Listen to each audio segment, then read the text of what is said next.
A service of KIBMradio.com, the Internet's home for an all-old-time radio.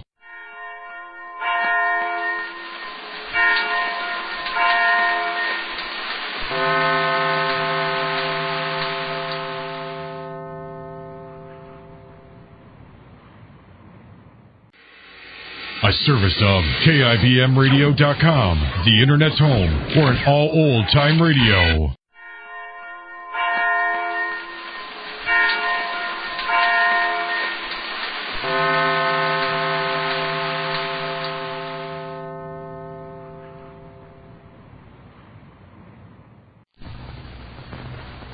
From Hollywood, we present The Eternal Light.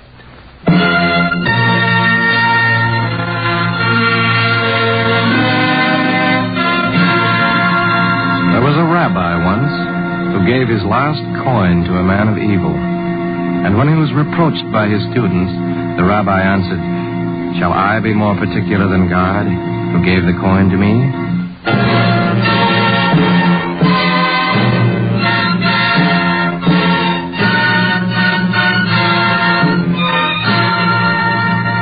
The National Broadcasting Company and its affiliated independent stations make free time available to present The Eternal Light. This program, in its present series, comes to you under the auspices of the West Coast branch of the Jewish Theological Seminary of America. Our drama today features John Beale as narrator and Arthur Q. Bryan as Uriel in Morton Wishengrad's How Uriel Got into Heaven.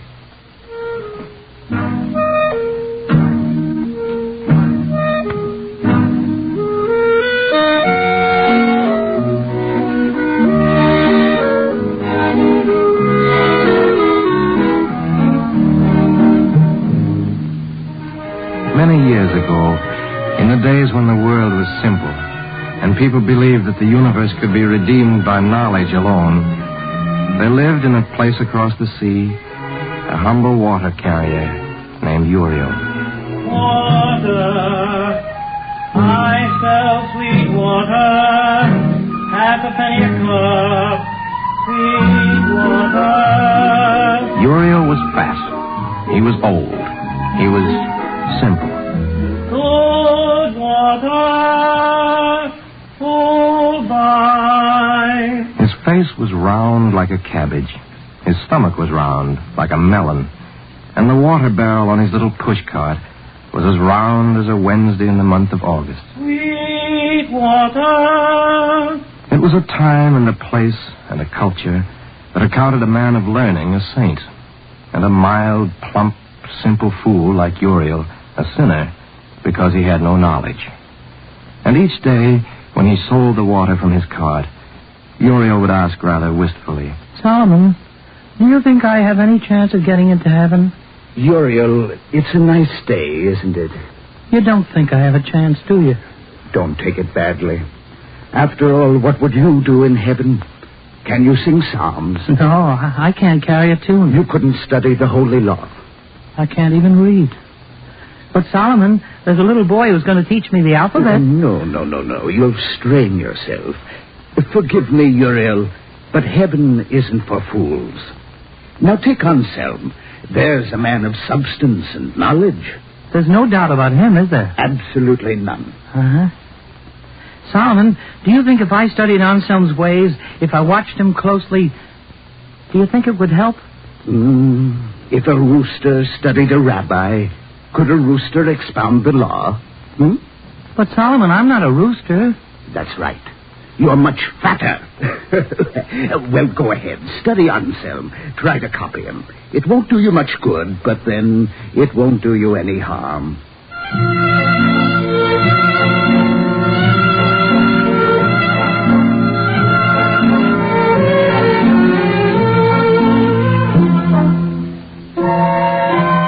Uriel sighed, a sigh orbed like his body, and as gentle. He placed his round fingers on the handles of his water cart and waddled down the street.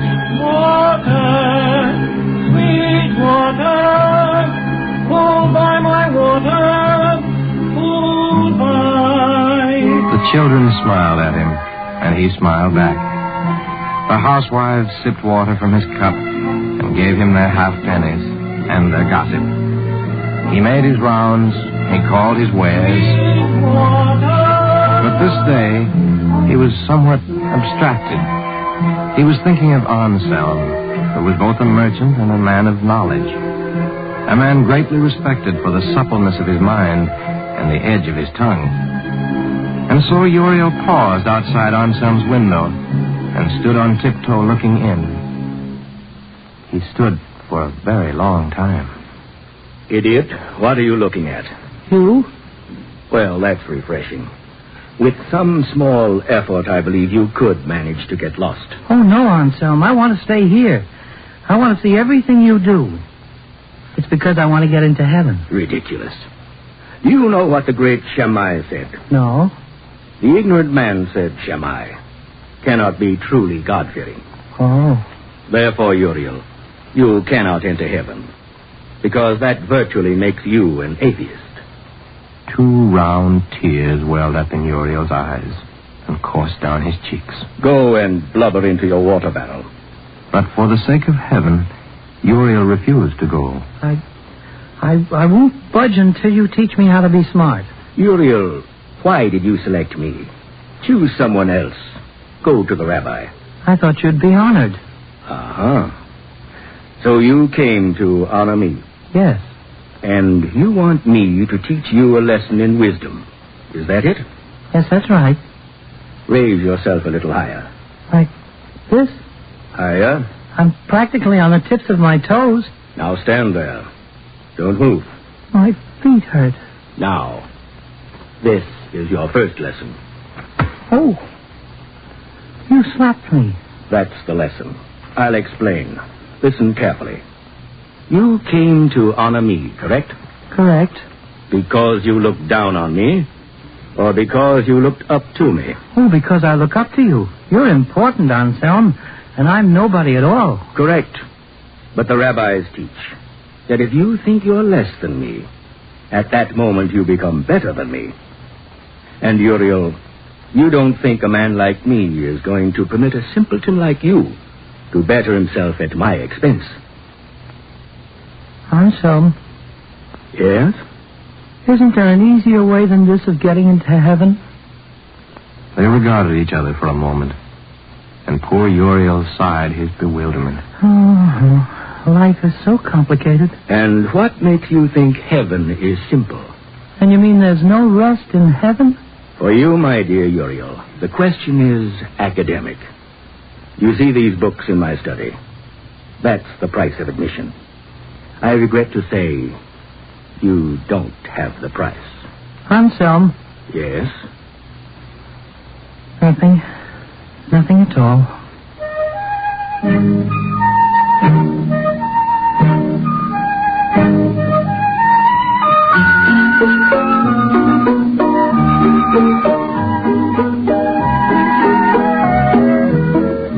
Uriel didn't visit Reb Anselm after that. He just trundled his water cart throughout the town and proclaimed his wares. Good water, sweet water, half a penny a cup. Buy sweet water. But there was melancholy in his voice, for no one bought from him. It was the rainy season, and rain barrels were as full as the roads were muddy. Nevertheless, while the rain fell from the skies, poor, simple Uriel continued to shout, Water, sweet water, half a penny a cup. His route carried him to the outskirts of the town, and here he stopped, for there was a low place in the road which the rains had made over into a swamp. Water, sweet water, full by It was a place of death now, a treacherous bog, waiting to trap the unsuspecting wayfarer. Uriel stopped calling, for the black, oozing mud filled him with fear. Help me! Someone please help me in the name of God. Water? Sweet water? I'm a peddler, trapped. It's pulling me down. Save me for for God's sake. Where are you? I don't see you. Here. Raise your hand. Now I see you. I shall have to get a rope. Don't lose hope. I'll run. I'll run as fast as I can. Uriel ran. He was not made for running. The flesh encased him too thickly. It was not intelligent to run. But then Uriel was not intelligent like Anselm, and therefore he ran to fetch a rope. Please, try to throw it further this time. I'm going down. From out of the recesses of his fat, Uriel summoned one last reserve of strength, and he cast his rope deep into the bog. Hold fast. I'll pull you out. No, I've got to tie it around me so that I can hold my bales of goods. They're all I have in the world. Peddler, I have no strength. Without these goods, I starve. You can't save me to let me starve. Please pull very hard. And so Uriel pulled very hard. And despite the hurt in his chest, he was pleased with his own strength. And then, suddenly, as the peddler pulled free of the mud, Uriel felt a monstrous pain which exploded his heart within the great cavity of his chest.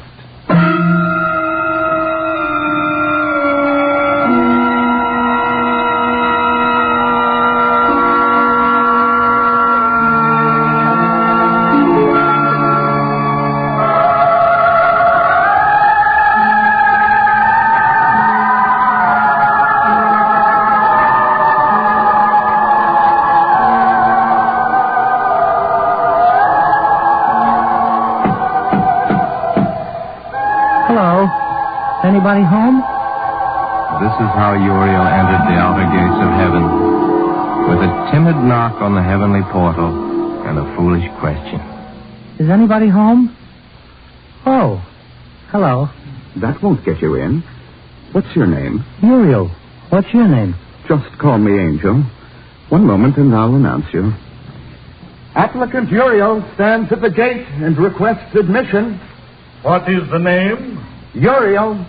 What? Uriel. He must have died unexpectedly. There's no Uriel on my report.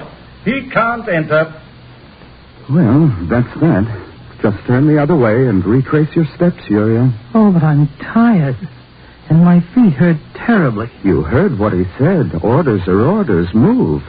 Well, where? Down there. But that's the Earth. I can't go back to Earth. I'm dead. Let's not argue over technicalities. You can't enter. Well, then, where am I to go? It's quite simple. You can't go back to Earth. We won't admit you to heaven. You'll have to go to hell.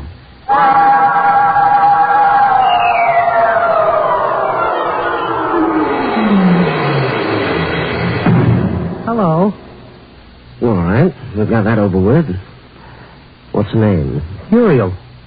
I wouldn't be surprised. Well? They told me to come down here. Who told you? They. Upstairs? Uh-huh. I don't believe it. You're not our kind. I wouldn't lie to you. I never lie. No, that's precisely what I mean. Start upstairs. Oh, I'm tired. Can't I rest? Nobody rests here. Upstairs they told me I belonged in hell. You don't belong here. How do you know? You might be wrong. All right, I'll prove it. Ever hold political office? No, sir. Were you ever given power of any kind? Oh, no. Do you understand the fine distinction between truth and, maybe truth? No, I don't. Has anyone ever attended a banquet in your honor? Oh, no, never. Well, you see what I mean? You don't belong in hell. Go back upstairs and tell them to correct the mistake.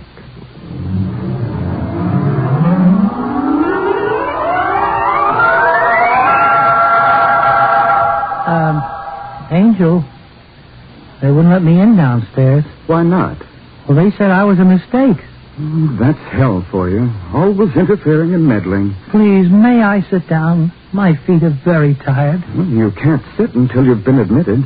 One moment, I'll announce you. Oh, dear. Rejected applicant Uriel makes reapplication on a writ of error. He's been downstairs. They've sent him back. Very well. Tell Uriel to wash his hands and to take his place online before the heavenly tribunal.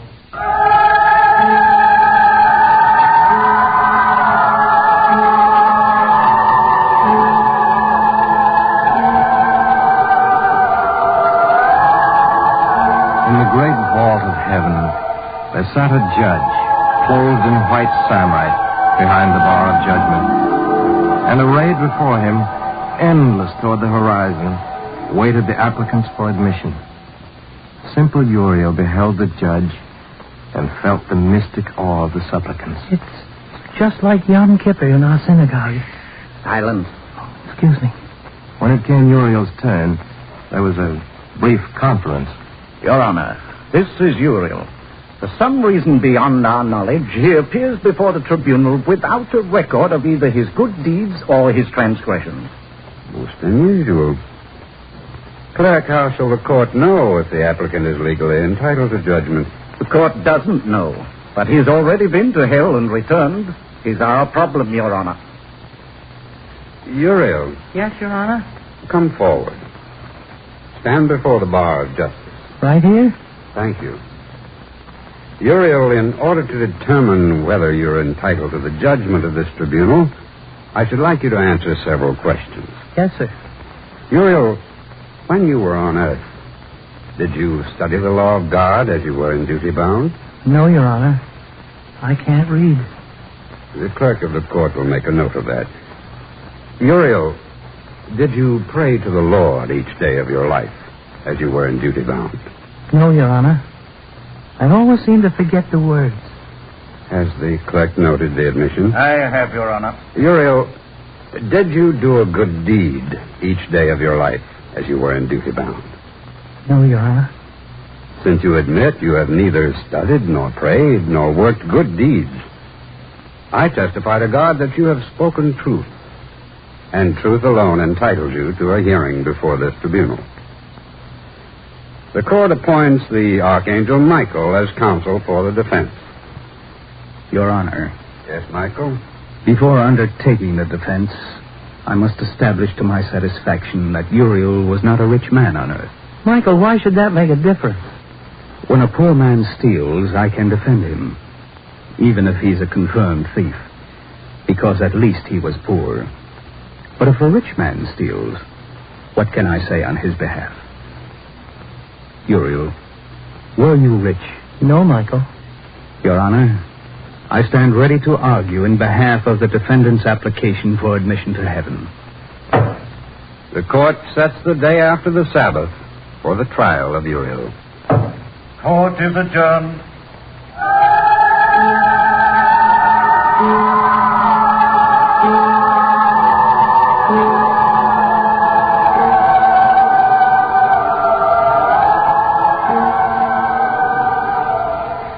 After the adjournment of the tribunal, the Archangel Michael cross-examined Uriel at some length.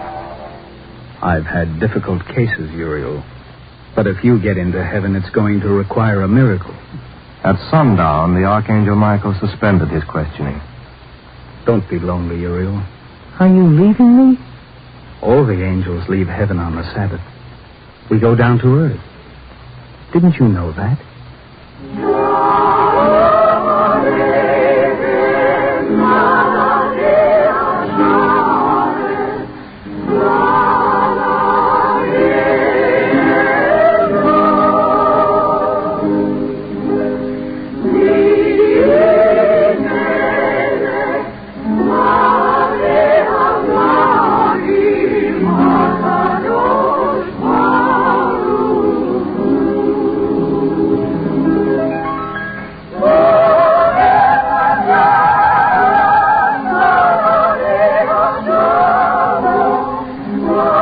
On the Sabbath, heaven is a lonely place, and earth is warm. But Uriel was not dismayed, for up from the earth there came the song of Sholem Alechem.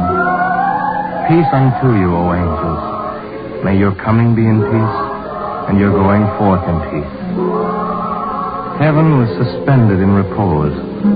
The clouds were white, the sun shone yellow like a Sabbath candle, and the moon, poised for descent, gowned like a bride.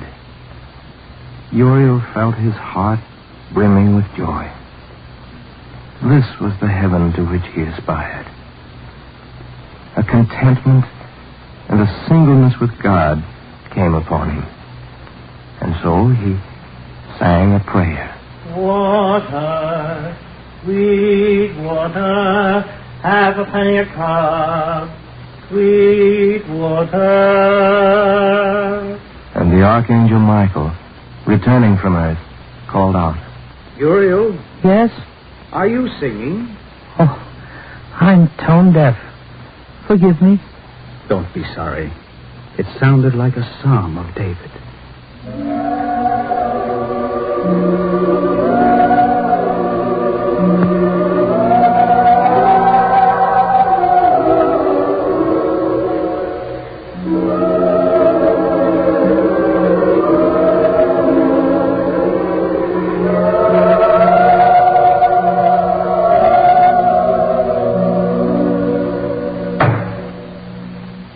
The Sabbath was over, and the trial of Uriel commenced. The clerk of the court will hold aloft the scales of justice. Uriel, in one of the scales we shall place your good deeds. In the other, we shall place your transgressions.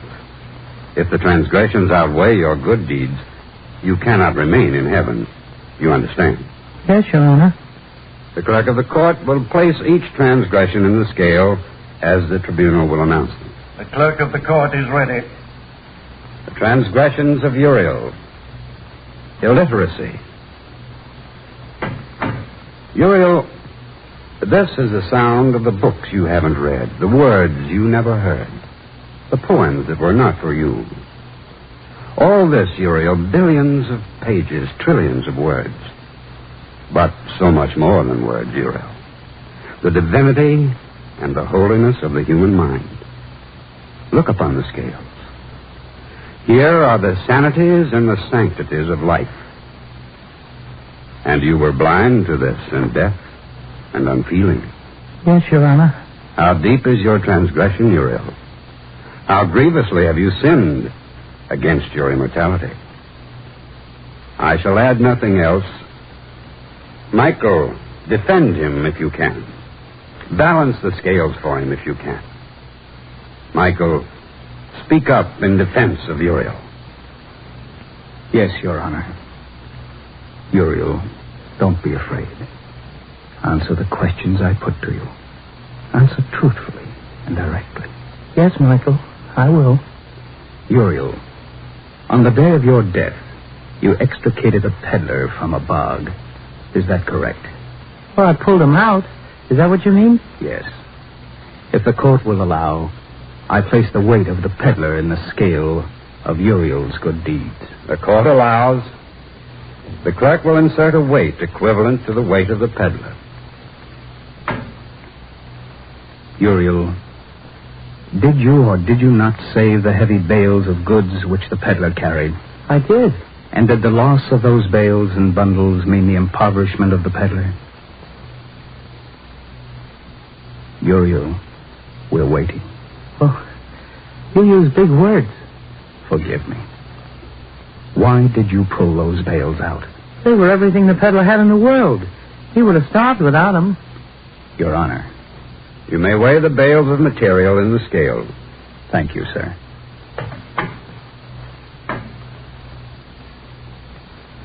Your Honor. You may proceed, Michael.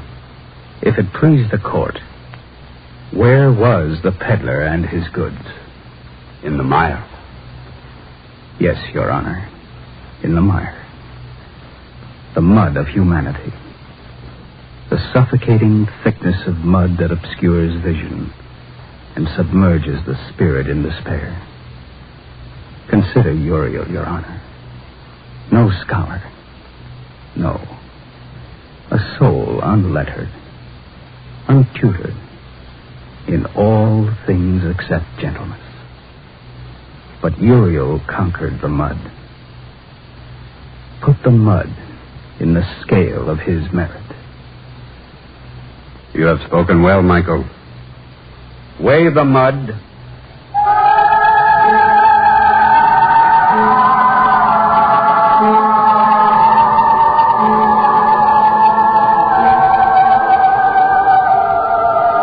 Placed the mud in the scales of judgment.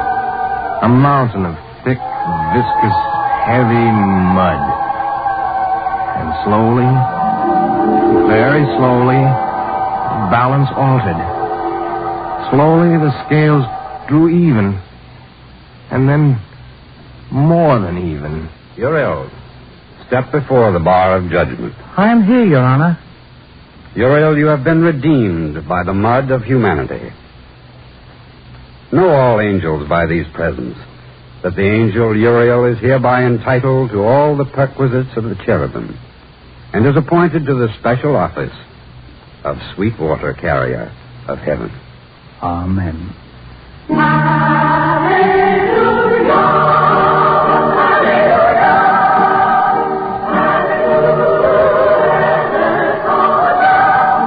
The angels led Uriel forth, and their hallelujahs made the heavens rejoice. It was not long thereafter that a certain Anselm, entering the portals of heaven, was confronted by a stern magistrate. Wisdom and scholarship, Anselm, are precious things, but by themselves they do not suffice. For he who has measured the waters in the hollow of his hand, and weighed the mountains in scales, and the hills in a balance, demands gentleness also, and love. You mean that I am not admitted to heaven? You are not, Anselm. Moreover, for you, heaven would be purgatory. For heaven is filled with many without wit or cleverness. Anselm, you would be bored here. And as Anselm turned to go down, there came a familiar sound. Sweet water, heavenly water, who wants water? What are you doing here, Uriel? Hello, Anselm. Will you have a cup of water?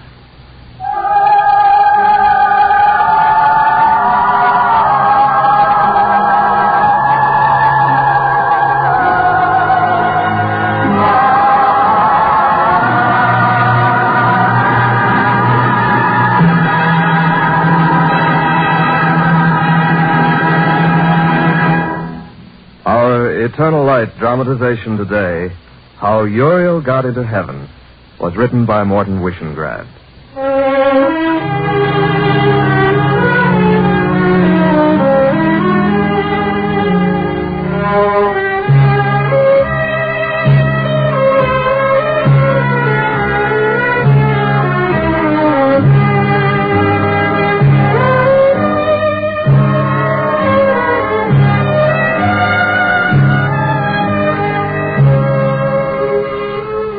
This program came from Hollywood and featured John Beale as narrator and Arthur Q. Bryan as Uriel. The orchestral music was composed by Morris Momorsky, and the chorus and orchestra were conducted by Henry Russell. The program was directed by Andrew C. Love.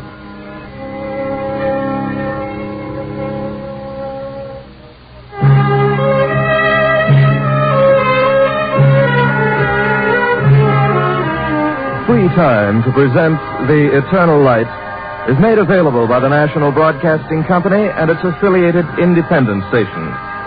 The program appears under the auspices of the West Coast branch of the Jewish Theological Seminary of America. If you have any comments or inquiries about today's broadcast, please write to The Eternal Light, 3080 Broadway, New York 27, New York. This is NBC, the National Broadcasting Company.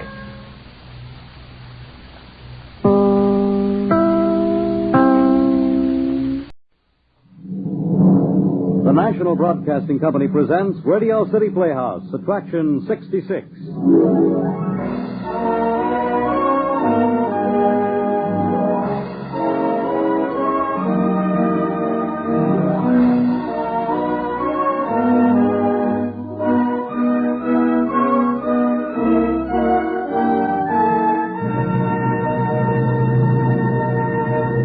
Ladies and gentlemen, here is the director of Radio City Playhouse, Harry W. Junkin. Thank you, Fred. Good afternoon, everybody. It seems to us that there are few things more appropriate as a Christmas gift to Radio City Playhouse listeners than a story by the inimitable Paul Gallico. Since 1936, when he first entered the short story field, he has been published regularly by such magazines as the Saturday Evening Post, Collier's, Cosmopolitan, and Esquire, and today we welcome him to Radio City Playhouse. Here then, with our very best wishes, is our Christmas Day broadcast. Lyle Sudrow as Perry Brown, Bernard Grant as Al Vogel in "'Twas the Night Before Christmas" by Paul Gallico, Attraction 66 on Radio City Playhouse.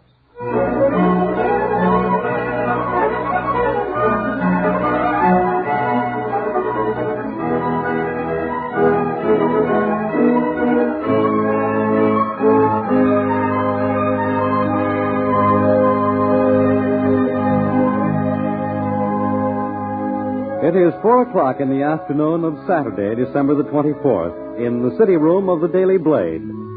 Almost everybody has gone home. A couple of office boys are yawning on the call bench. 3 rewrite men are pecking away at their typewriters and watching the clock. At the head of the room, Tex Court, the city editor, is talking earnestly into the telephone with a hunted look on his face. Nearer the door, Perry Brown, the Daily Blade's best reporter, is chatting with Al Vogel, his photographer. They're both about to leave for Rusty's party when Perry's telephone rings.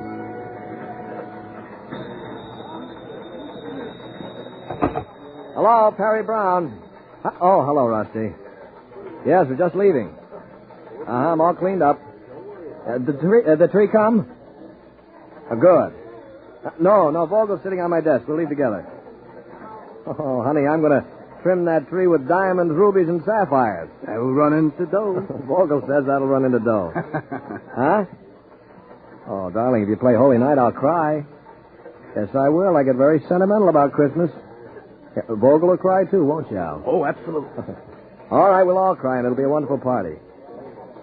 Oh, now, darling, don't worry about the Christmas tree fires. They won't break out until 9 o'clock, and besides, I'd quit before I'd miss the party. Okay, anything you want me to bring? Just me? Okay. Love you.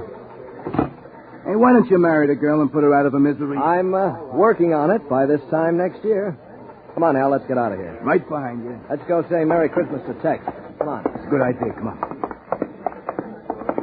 Rusty's as excited about this Christmas party as a 5-year-old kid. It's our first real planned party. No kidding. Yes, Mr. Pettenthal, I understand, and I'm sure we can take care of it by 11 o'clock at number 3 Courtney Tower.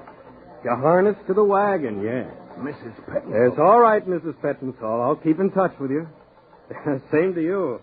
Goodbye. Al and I are just leaving, Tex. Merry Christmas, and try to get up to Rusty's party if you can, will you? What's the matter? Harry, I meant to let you and Al go, but no. something unforeseen has come. No, you promised us the night off. You did, Tex. Yes, I know. And you'll get to Rusty's party later. Did you, hear anything of that telephone conversation I just had? You, mean Mrs. Pettenthal? Tex. Her nephews have arrived unexpectedly from the West. She wants a Christmas present for us. Oh, no. She wishes us to secure a pair of goats for her. Goats? Harness to a red wagon. Oh, you're kidding. Goats? Harness to a red wagon. Is she crazy? Where can you find a couple of goats and a red wagon on Christmas Yeah, Eve? where can you find a couple of goats? You mean where can you find them? Oh, Tex, no. It'll be all right if the outfit arrives at 3 Courtney Towers by 11 tonight. I won't do it. I promised Rusty. And I promised the wife of our editor and managing director that I'd get her 2 goats. All right, we quit, don't we, Al? Absolutely, we we told quit. Rusty nothing would keep us away from her first party. Listen, Perry, Al, I'm sorry, but I'm on the spot. Do you think I get a kick out of having my reporters used as footmen? Mrs. Pettenthal's a bad little girl. She's a gadfly sent to try us. I'm sorry, but it's all a part of screwy business, and she is the wife of our managing director. Now, please, Perry. There's nobody else to send, please. I can't. Rusty'll give me the air. She'll understand. She's a newspaper woman. No, not tonight she isn't. Tonight she's a kid having her first Christmas party. You'll just be a little late.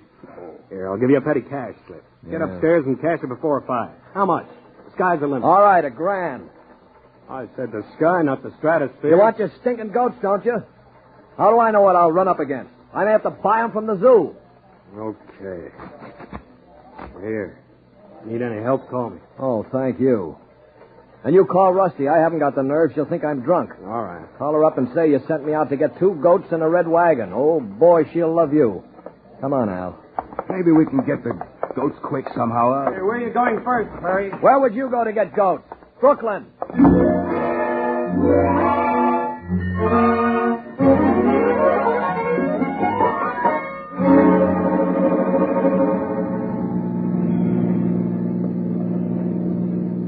Gee, Perry, it's nice driving over Brooklyn Bridge at night, ain't it? Yeah. Holy night, silent night, where can I find to go? The old bridge looks pretty tonight with all the lights on it and everything. Yeah. Well, where can I find to go? Hey, just look at the lights on the water, Perry, and the piers. Yeah. Look, huh? Hey, Perry, look. Hey, see that flash of flame down there? Look, will you? Hey, Perry, one of the piers is on fire. Look, will you? Yeah. Lovely fire. Maybe it'll burn all night. Too bad we can't go. What do you mean we can't go? You nuts? My dear Al, consider your position. We're in the service of the rich. We're after goats. We're not reporters. We're lackeys. Mrs. Pettinsall would be very, very angry if we went to a fire instead of buying her 2 goats harnessed to a red wagon. Perry, we gotta look. It's red. Look at the orange and the yellow. I know. Like an atomic bomb. Look. Watch Look, out. maybe I can grab a shotgun. Slow down, Perry, please. Maybe I can get a picture from here. No, Al. We must let nothing turn us from our duty. We're not reporters. We're butlers. Well, I got it anyway. And maybe that won't be the picture of the year.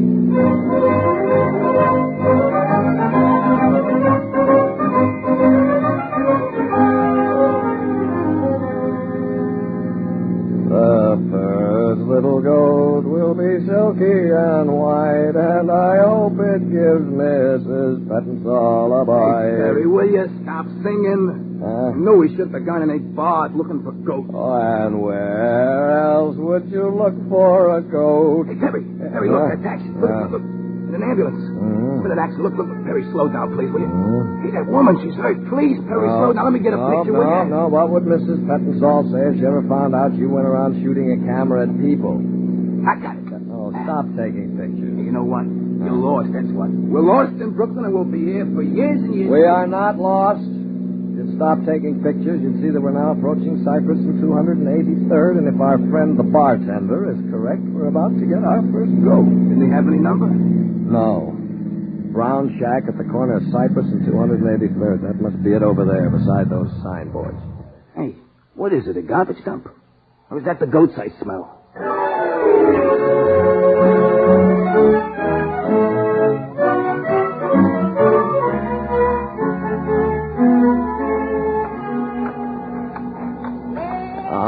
Rudolph, please, be a good goat, will you? Now, come on. What's he stopping for? I don't know. Please, Rudolph, we're almost at the car. Now, in a little while, you'll meet Mrs. Pettinsall. You like her. You can't pull them if they don't want to. Now, look, Rudolph, I paid $100 for you. Will you please act like a $100 goat? Hey, you're sniffing at something on the ground. Huh? Yeah.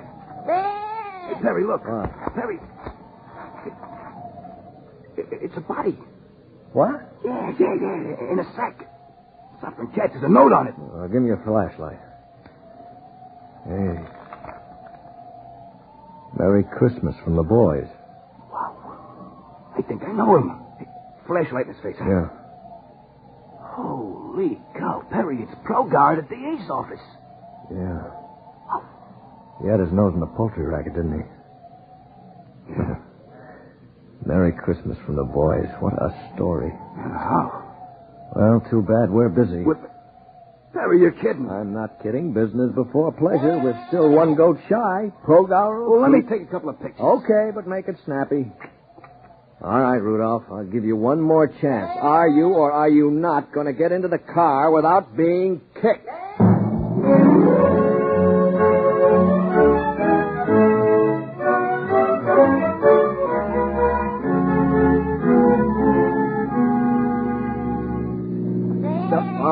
Rudolph, stay in the back seat, will you? And stop kissing me. I'm driving. Yeah, and you should have stuck to lemonade. Oh, you should talk. While I think of it, who did you phone in that last tavern? The office, Tex. Oh, what'd you tell him? Nothing at all.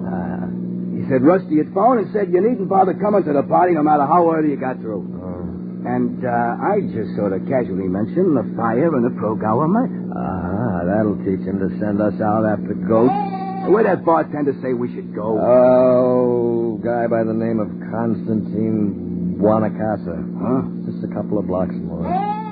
Well, now what's the matter with Rudolph? I believe he is slightly loaded.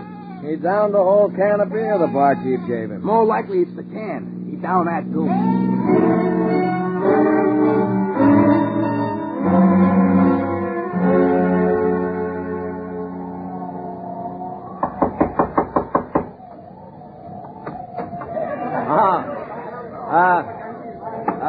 Mr. Buonacasa? Yes? Well, my friend here and I, curious as it may seem, are seeking to purchase a goat. Yeah, goat. Yeah, goat. Jerry, the bartender at Mike's Tavern, said you had goats. You make the joke, eh? No. Come on, then we got company. You drink a glass of wine, everything should be all right. Christmas time, everybody should feel okay. Look, any time but Christmas Eve, it might be a gag. It's dead on the level, brother. I gotta get another goat. Now, have you got one? And we ain't kidding. This is no funny business. Honest. All right. You're coming with me. Yeah. You have got goats, haven't you? Sure, I got the goat. Paolo and Francesca. They married a wife. Oh. Nice goat. A good goat. You like a goat, Saint? Sure. Yeah, we love goats, don't we, Al? Oh, yeah. Especially on Christmas Eve, we love goats. Yeah. It's in here, the shed. There, Paolo and Francesca. Go. Oh, the ain't got him yet. Oh, yeah. Mr. Buonacasa. See? How much for the big one? Ma che vergogna. I tell you, the name is Paolo and Francesca. This is a husband and a wife. I don't sell a one. You married man. I think you understand, eh? Forgive me, old man. You're right. I don't know what I was thinking about. Yeah. They look so pretty. They're in love. Oh, yeah. Look. Yeah, sure. Look, Mr. Buonacasa, I got a goat outside. Yes? Swellest goat you ever saw. Rudolph. He loves everybody. Crazy about everything. Yeah, what about a deal? I buy Paolo and Francesca. You take Rudolph and part swap, huh? You can have one swell, loving goat and some cash. Everybody she's happy, huh? I don't want the goat. No? No. What's the matter with having one goat? What good is one goat except to another goat? Except... Look, Mr. Buonacasa, it's a deal. How much? I'm not sure I want much to sell now. $300? Amici, she's good. Paolo and Francesca, they're yours. Now you come in the house and we have some wine. It's a party. We sing songs. We lift the ceiling.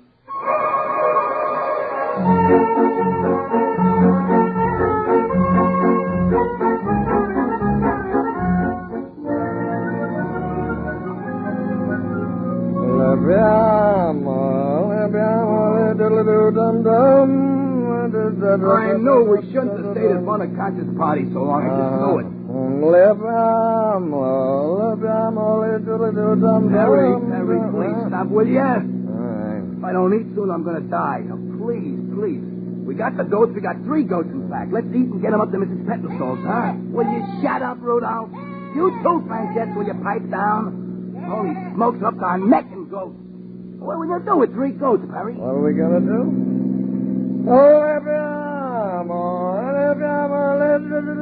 If we don't eat soon, Perry, I'm going to be sick.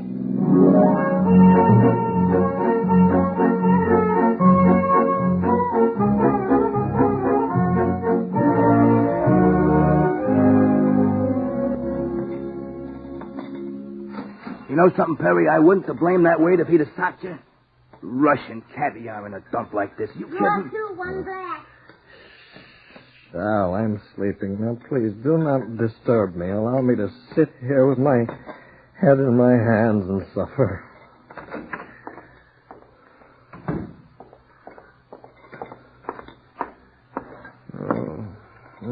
Oh, stop nudging me, Al. Will you stop nudging me? Good evening, all. Mind if I join the party? Rusty. Hello, Perry. Don't suppose you'd mind if I sat down? You're sore. Not at all. It's been a perfect Christmas Eve. How'd you find us? You left a trail a blind man could follow. When I saw your car parked outside with 3 goats in the back seat, I sort of figured you might be in here. Oh, don't be sore, Rusty. Sore? Why should I be sore? What are you doing away from the party? There is no party. Huh? Can I have some coffee, too? What do you mean? I'm working. Everybody's working. There's never been a Christmas like it before. Progower was murdered. Progower of the DA's office. Oh, for goodness sake. Well, fancy that. It also happens that Pier 547 Brooklyn blew up. Not really. Terry, why do you drink? Because they sent me out on Christmas Eve to buy 2 goats and a red wagon. Oh.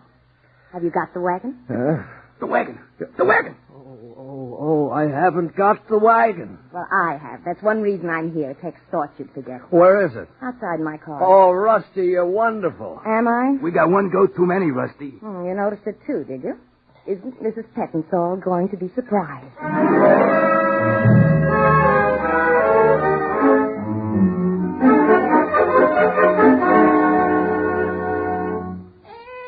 What's the matter with them now? They're frightened. Now, listen, Goat, you're out of the elevator. All you got to do is walk down this nice, quiet hall here, see? That's it. Now, just walk slowly down the hall to apartment 3. Yeah, and stop kissing me.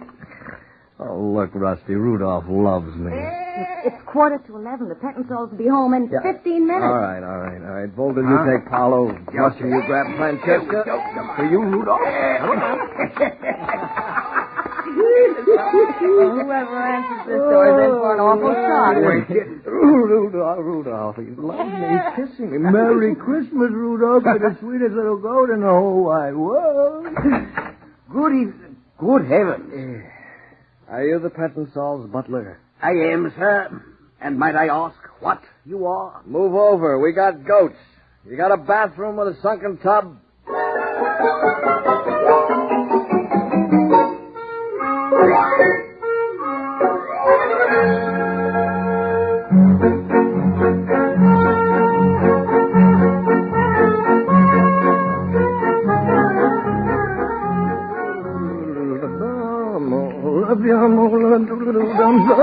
Hold still, Rudolph. There. I guess you're clean. Oh, they both look like fluffy little lambs. Yeah. Oh, yeah, but Rudolph here doesn't deserve a bath ever smashing the Pettinsall's mirror. Well, he couldn't help it. It's the first time he'd ever seen himself and that mean expression on his face. All right. Hold still, Rudolph. You'll be dry in a minute. That's it, boy. Give me another towel, Rusty. Hey, you've used 5 already. Bathroom looks like a nightmare. That's it, boy. Yeah, well, you can't deliver dirty goats to Mrs. Pettinsall. Say, he's real cute when he's clean, isn't he? Hey! What's Vogel doing? Making a harness out of neckties. Son, let's get him harnessed to the wagon and get out of here before the Pettinstalls arrive. Yeah. Come on, Rudolph. You look swell. Well, come on, Rusty. Open the door. Yeah. Oh, hey, this is sure some dump. Oh, how's the harness coming, Al? I used Mr. Pettinsall's necktie. Hey, look at it. Swell, ain't it? Oh, Al, it's the nicest harness I've ever seen. Yeah. Hey, you ever see a tree like that in your whole life? Never. And I never will. I'll never, ever have a Christmas like other people. Never. Now, let's get him harnessed.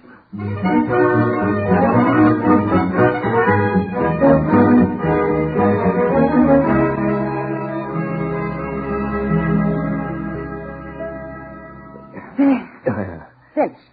Red wagon and all. Yeah. Huh, don't they look cute? Paolo and Francesca, man and wife. Makes me want to cry. Oh, what are they doing to the tree? Looks to me as if they're eating it. A little at a time. Rudolph!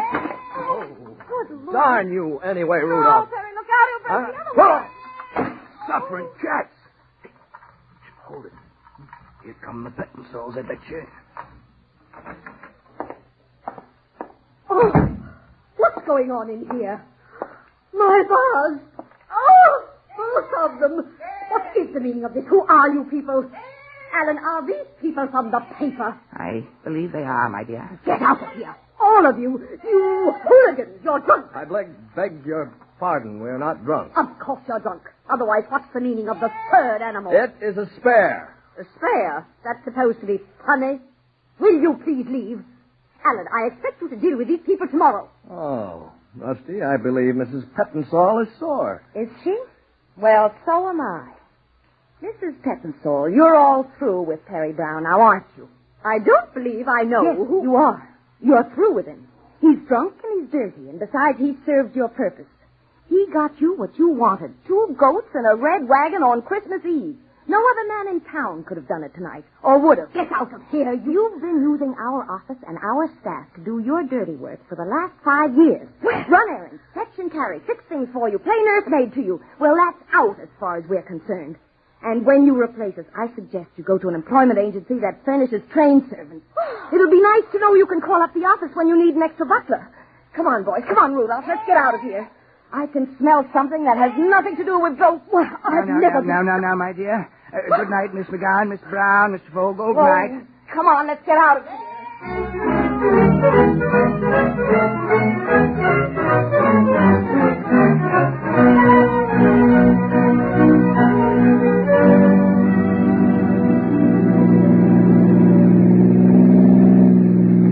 We got rid of Al. Yeah.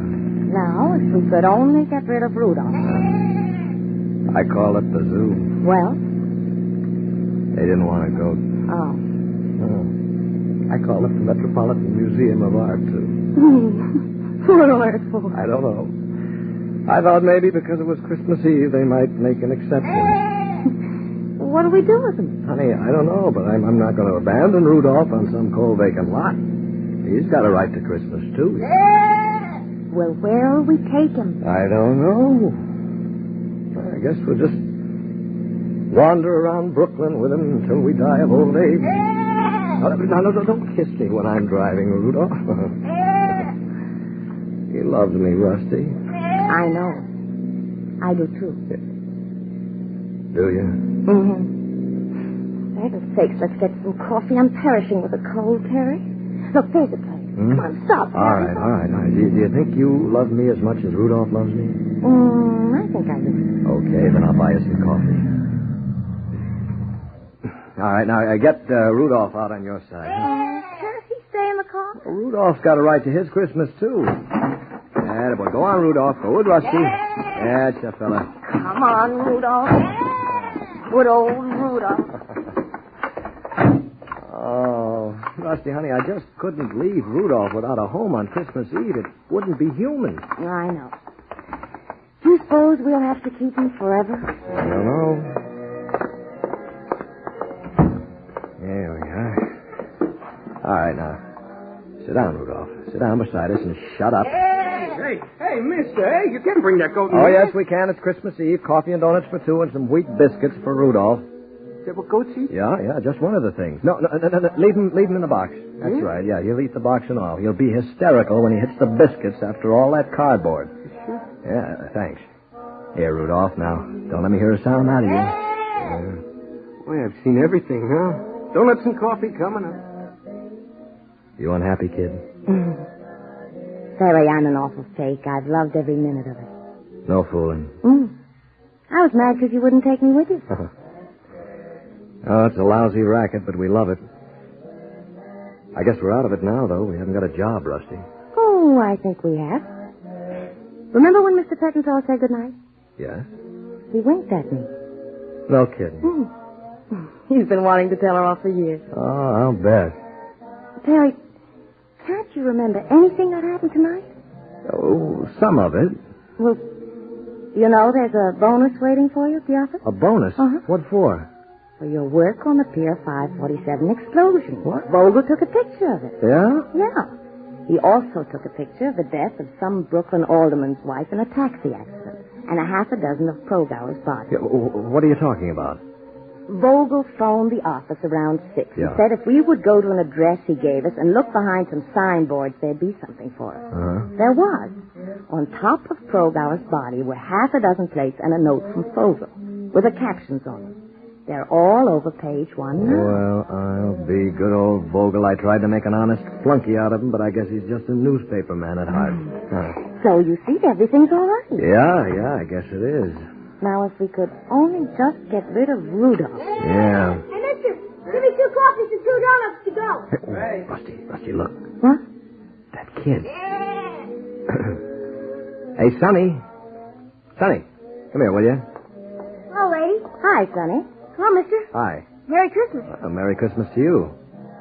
Say, how would you like a goat for Christmas? Huh? Him. Honest? Honest. Just take him? Right now. You want him? Gee, do I? call him Rudolph. Gee, thanks, mister. Thanks a lot. Come on, Rudolph. Well, we've done it, Rusty. We've done it. Rudolph has a home. Darling, Merry Christmas. Hey, cut out that kissing stuff. I run a respectable joint.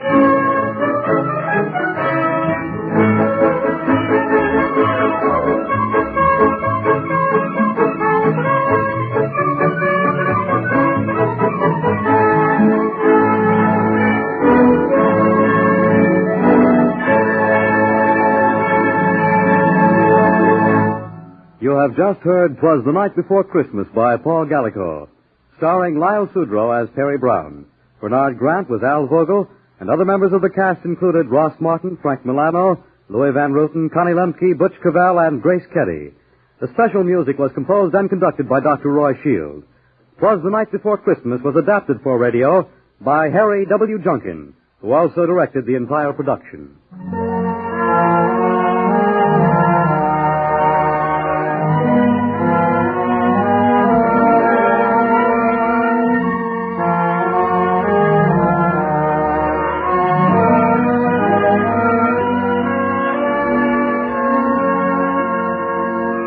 This is Harry Junkin again. Next week on Radio City Playhouse, Jan Miner gives vitality and charm to the role of Anne Stratton in a tender and beautiful love story called Reflection. That's next week, Reflection, Attraction 67 on Radio City Playhouse. Merry Christmas, everybody, and good afternoon.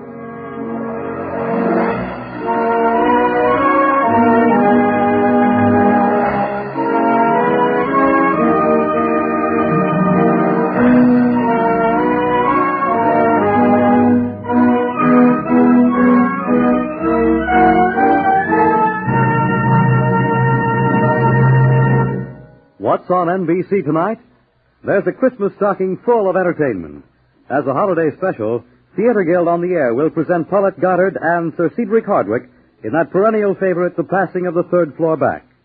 Hear this special Christmas program, Paulette Goddard and Sir Cedric Hardwicke on Theater Guild on the Air.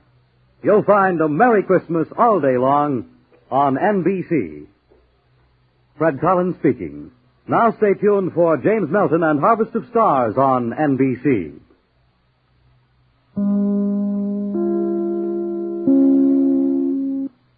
Good health to all from Rexall. It's the Phil Harris Alice Faye Show, presented by the makers of Rexall drug products and 10,000 independent Rexall family druggists. This is your Rexall family druggist, greeting you this evening with the wish that you and yours are enjoying all the happiness and blessings of this holiday season. More than 19 centuries have passed since men first heard the Christmas message of peace on earth to men of goodwill. But since that night, through thick and thin, in feast or in famine, in good times or bad, men have struggled to be worthy of that blessing.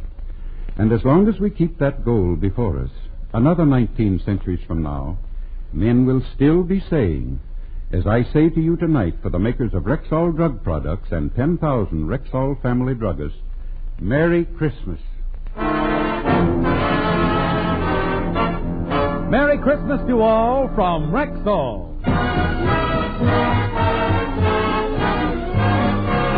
And now your Rexall family druggist brings you the Phil Harris Alice Faye Show, written by Ray Singer and Dick Chevrolet, with Elliot Lewis, Walter Tetley, Robert North, Janine Roos, Ann Whitfield, Walter Sharp in his music, our special guest Jack Benny, and starring Alice Faye and Phil Harris.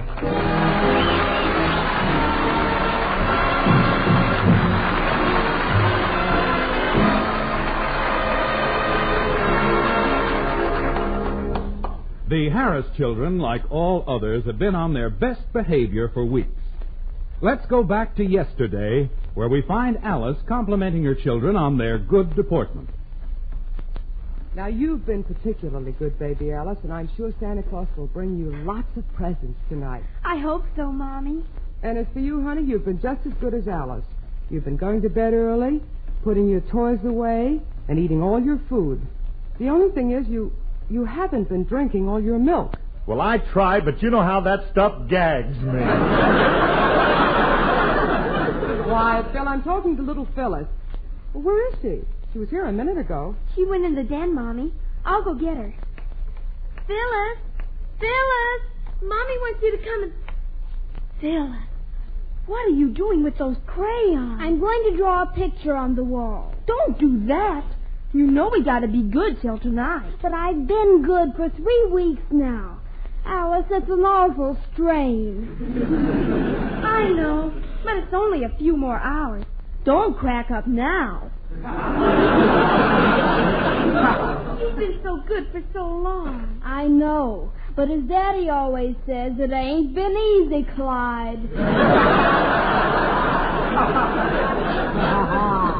Alice, have you asked Mommy and Daddy about Santa Claus yet? No, but I will. Well, children, what's going on in here? Yeah, what are you two doing? Mommy, Daddy, we want to ask a favor. We'd like to stay up and see Santa Claus when he brings the presents tonight. All right, honey. Okay. You can stay up and see him. But now you kids run along. Now go ahead and play. Oh, thanks, Daddy. Gee, I can hardly wait for tonight. Oh, Phil, why don't you promise the children that? Now, if they don't see Santa, they'll be very disappointed. But they're going to see him because I'm going to dress up like Santa and come down the chimney. They won't be able to tell me from the real one. Yes, dear? Don't you dress up and make believe you're Santa like last year. Boy, was that corny.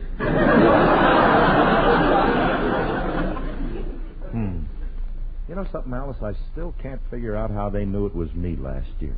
What did I do that was wrong? Well, for one thing, you were supposed to come in singing Jingle Bells. I did.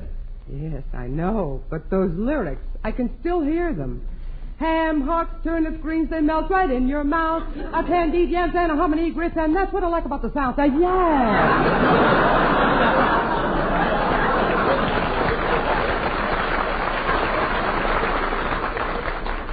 And what's wrong with those lyrics? Well, that isn't the way we sing it up north. Can I help it if you Yankees don't know the right word? You ever heard of a Brooklyn ham hock? No, we'll have to get somebody else to play Santa. Well, I can't understand why I can't do it. I should be able to fool little Phyllis. Why can't I outsmart a 5-year-old? Maybe it's because you have the brain of a 4-year-old.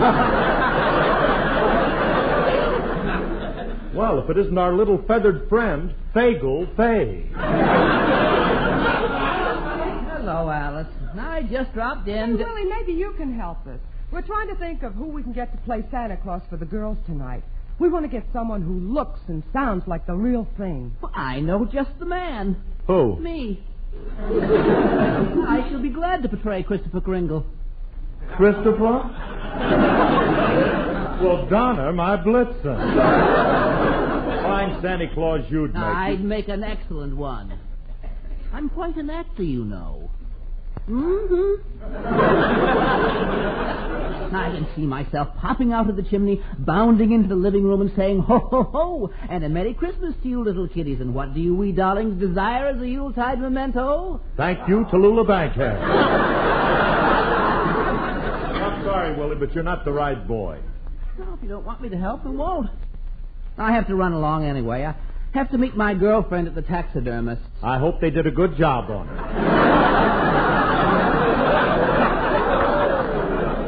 Say, Phil, I just thought of a perfect one to play Santa Claus. Don Wilson. Don Wilson? Yeah, old Fatso. Old Fatso, he'd be swell, wouldn't he? Don is our man. I'll call him right now and see if he can come over tonight. Hey, that's swell, honey. Gee whiz, now the kids won't be disappointed. Santa will show up. You know, there's something wonderful about watching a kid on Christmas, waiting for Santa and listening for those jingle bells. Jingle bells, jingle all the way. Ooh, what fun it is to ride in a one-horse open sleigh. Jingle bells, jingle all the way. Ooh, what fun it is to ride in an open sleigh. Dashing through the snow in a one-horse open sleigh. Right over the fields we go, laughing all the way. Bells on bobtail ring, they're making spirits bright. what fun it is to ride and sing a sleighing song tonight. Jingle bells, jingle all the way. Hey! Oh, what fun it is to ride in a one-horse open sleigh. Hey! Jingle bells, jingle all the way. Oh, what fun it is to ride in a one-horse open sleigh. A day or two ago, I thought I'd take a ride, and soon Miss Alice Faye was seated by my side. The horse was lean and lank, misfortune seemed his lot. We got into a drifted bank and we got upsot. Jingle bells, jingle bells, singing merrily we go. Jingle bells, jingle all the way.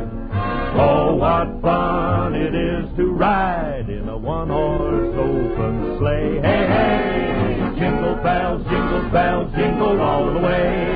Oh, what fun it is to ride in an open sleigh. Jingle bells, jingle all the way.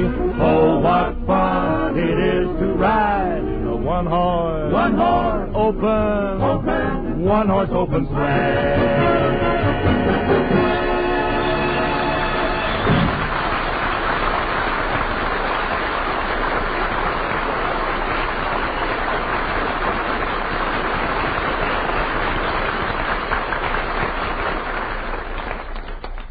Gee whiz, I hope Don can make it. He's going to be terrific as Santa. Uh-oh.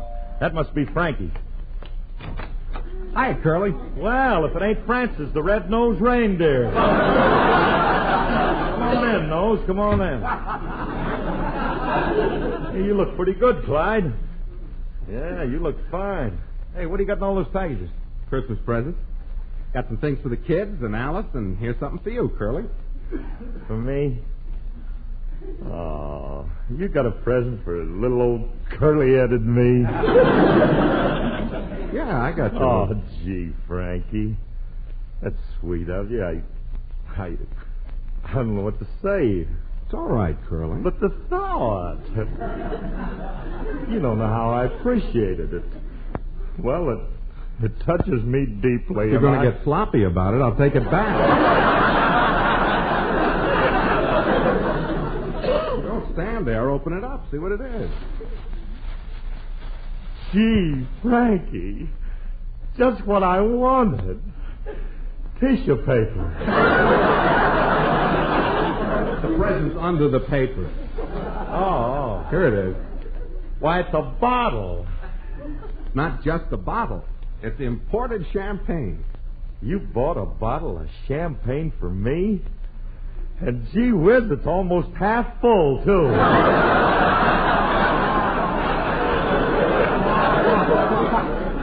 They didn't have any splits, so I bought a Magnum and siphoned it off. Where's Alice? Oh, she's inside calling Don Wilson. You see, the kids want to see Santa Claus tonight, so we're asking Don to play it. Why are you getting Don Wilson to play Santa? Well, what else am I going to do? We'll let them stay up and see the real Santa Claus. Yeah, but I don't know what time he's coming in. Can I have that again, Herman? Yeah. Why don't you let the kids see the real Santa Claus? You better get some sleep, kid. So you're another one of those cynics, huh? A wise guy who don't believe. You do? Of course. Just because you've never seen him don't mean he's not there. You must realize, Curly, there are some things in life that are inexplicable. There exist certain psychic phenomena that are ethereal and beyond the comprehension of we mere mortals. Don't you agree? Oh, indubitably. Curly, you can take my word for it. The real guy will show up. I see him every Christmas. That don't prove nothing. Proves absolutely nothing. You see a lot of things nobody else sees. All I got to say is it's a good thing kids have more common sense and faith than some grown-ups, or Christmas wouldn't be much fun. I know that tonight old St. Nick and his reindeer will come flying through the sky. I'll drop by later. Maybe then you'll sing a different tune. Goodbye, infidel. Poor Remley. He ain't been the same since he switched to Yummy yogurt. Bill, called Don, but he can't make it. However, he said he had a lot of active friends, and he'll send one of them over. He said we'd have to pay the active $10. So what? It's going to be worth $10 to make the kids happy. Honey, did Don say he could get someone positively? Because this is important now, and I don't want to... Now, look, honey, Don promised to stop worrying. He'll be here a little later.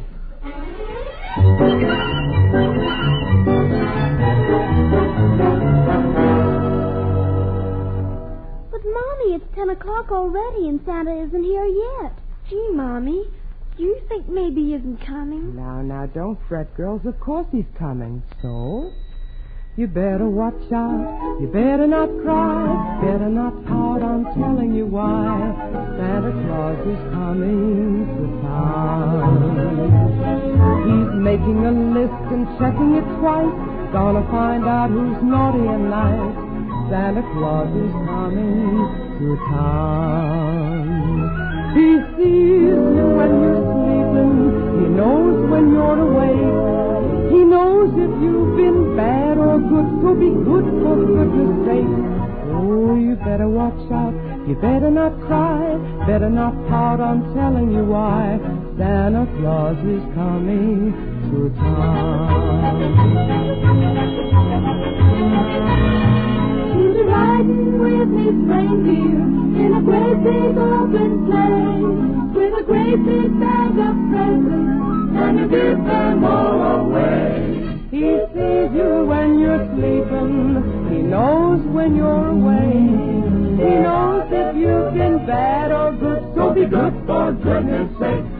Oh, you better watch out. You better not cry. Better not pout, I'm telling you why. Santa Claus is coming to town.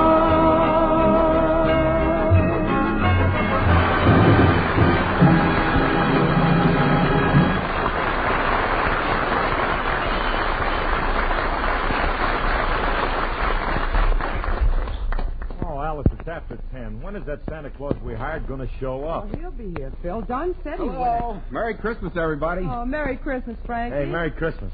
Hey, Renly. What do you got there? Milk and cookies for Santa Claus. I put them on the mantle for him every year. Milk and cookies? That old man's been working like a dog tonight. Let's leave him something more nourishing like beer and pretzels. Don't be a funny drummer.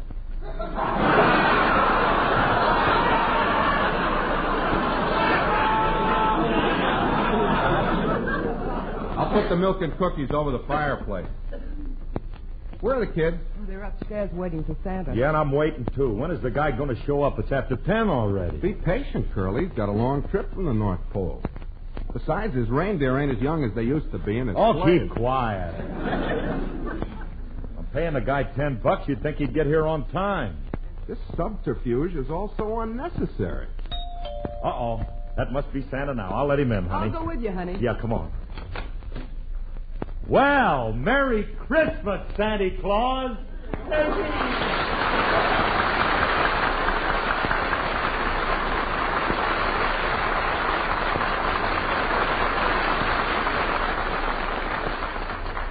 Hello, Santa Claus. Ho, ho, ho. Merry Christmas, and where's my $10? Oh, come on in, Jack. Hey, Jackson, what are you doing here? Well, Don Wilson happened to mention that you were in the market for a Santa Claus, and you were paying $15. So I thought I might as well pick up the 20. Wait a minute. The fee is $10. But, Jackson, since when do you have to go around playing Santa Claus for money? Oh, Phil, please, I'm not doing it just for the money. There are other reasons. I'm doing it because,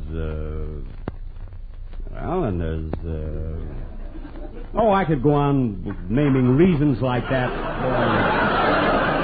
Oh, hello, Frankie. Merry Christmas. How do I look in my Santa Claus outfit? Like a road company of Milton Berle. Fine-looking Santa Claus. I think I look charming. Charming, you say. Where'd you get that messy red suit? It's got spots all over it. I rented it.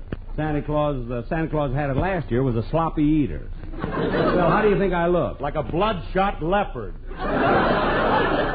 I think you look ridiculous. Get a load of that white beard. Where'd you rent that moth-eating thing? That I didn't rent. I was playing canasta with Monty Woolley, and I won it. Of course, you people don't like me as Santa Claus. Oh, pay no attention to these two, Jack. I think you make a wonderful Santa Claus, and you're worth what we're paying you. Phil, give Jack the $10. Okay. Here you are, Jackson. Thanks. Oh, gee, little Phyllis will get a kick out of this. I'll go call her, and Jack, try to convince her you're really Santa Claus, won't you? Little Phyllis?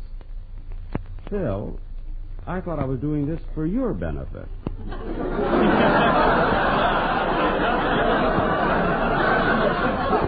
If it's for a little Phyllis, I wouldn't think of taking money. No, it's okay, Jackson. A deal's a deal. Oh, please, don't embarrass me. But, Jackson, If it's for the kid, I wouldn't think of taking the $10. Well, if you insist... $7.50 is plenty. What kind of a heel do you think I am? Now, Phil... Well, it's mighty sweet of you, Jackson, to play Santa Claus for my 2 kids. 2 kids? $7.50 each. Nah, I can't take any money. I can't take any money at all. Tell you what, Phil, if you wanna, you can buy me a little something for Christmas. Like what? Anything that Alice can afford. Okay, Jackson, but now look, it's up to you now to make the kids think that you're Santa. This impersonation is preposterous. Santa Claus won't like this. Besides, you'll never be able to fool the kids. Oh, I don't know. With this costume and bag of toys over my shoulder, I shouldn't have any trouble. No, but it would be awful if you wouldn't, if you don't fool them, Jackson, and they'd... Oh, gee, if there was only some kid we could try you out on just to see if you could fool them and... Hey, where are you? I brought something for you. Julius. Hey, Frankie, that's just the kid we need. Hey, come on in here, Julius. Now, look, Jackson, if you can fool this kid, you can fool anybody. Oh, don't worry, Phil. I'll just sit her in this chair here, and you watch his reaction when he sees me. Okay, Dad, and I certainly hope... What, Mr. Harris? I come over to... Hey, Mr. Harris, don't you feel a little chilly? No, why? You left your red flannels lying on that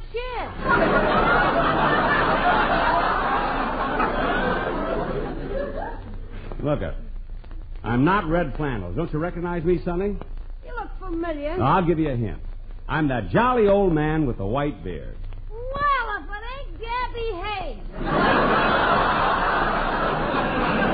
He ain't Gabby Hayes, Julius. Look, he's wearing a red suit, and he's got a beard. What is he? A Bolshevik.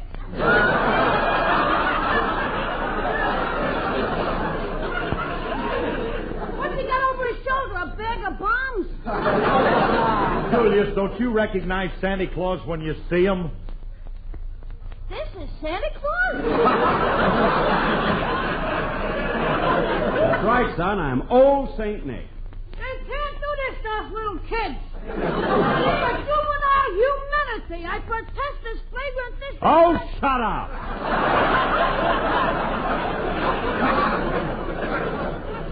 Now sit on my lap and tell me what you want for Christmas, or I'll break every bone in your body. That's the kind of a Santa Claus I am.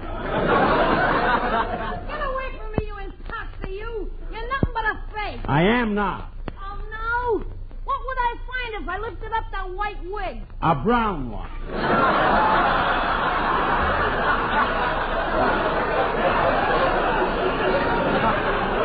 I thought so. Wait till I see the real Santa tonight.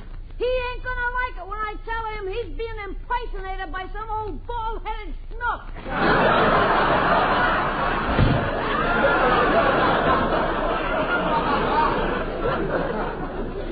See, there goes a cute little child. He has all the charm of a wet cigar.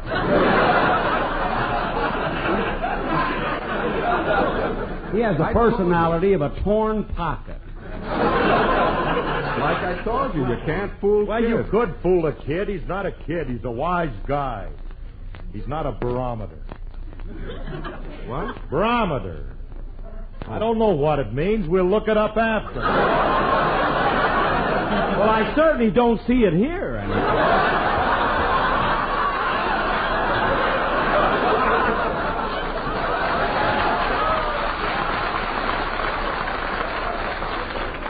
stay out of this. You know very well that Julius is too old anyway. He's a lot older than my kids. Now, when the girls come down, they won't know the difference because Jackson looks old enough to be able... Come along, children. Come along. Santa's right in here. Well, there he is. Gee, Santa Claus. Hello, Santa. Ho, ho, ho. Merry Christmas and hello again. This is Santa Claus talking. Come here, children, and tell me how you like old Santa. We like you fine, Santa. You're just like we pictured you. Yes, but, Santa, What is it, my child? you look awfully old. Ho, ho, ho. I am, little girl. After all, I'm Santa Claus, and I've lived for hundreds and hundreds and hundreds of years. How old are you? 39.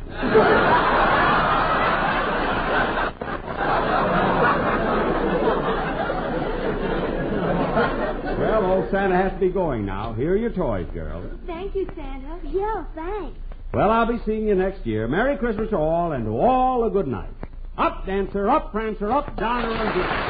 Ho, ho, ho!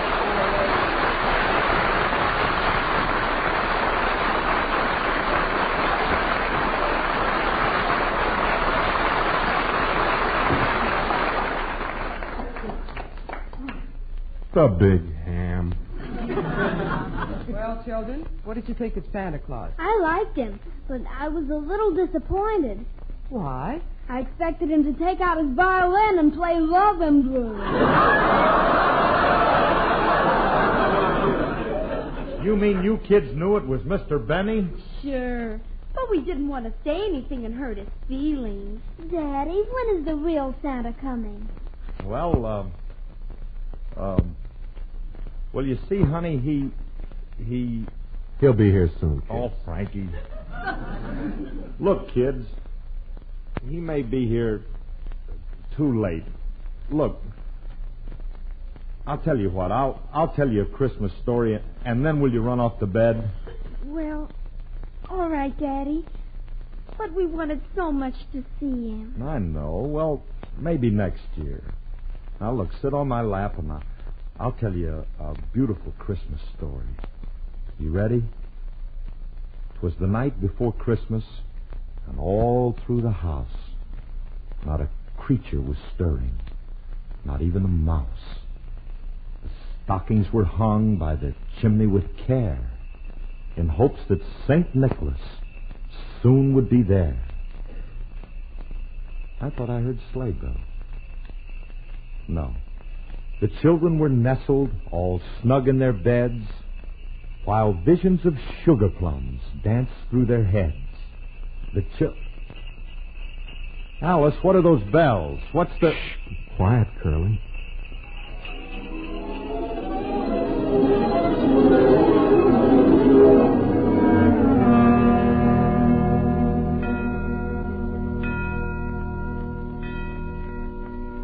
Phyllis, look, in the fireplace. It's Santa Claus, the real one. But Merry Christmas, Santa. Frankie, who are you talking to? I don't see anybody. The kids do. Look at them. Gee, Santa, we knew you'd come. You couldn't fool us with any make-believe Santa Claus. We were waiting just for you. Oh, sure, we've been very good girls. Oh, what a lovely dollhouse. Thank you.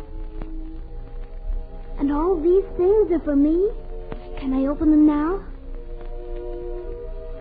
All right, Santa, we'll wait till morning. Thank you very much. And a Merry Christmas to you, too, Santa. Of course we'll tell them. Merry Christmas. And goodbye, Santa Claus. Bye.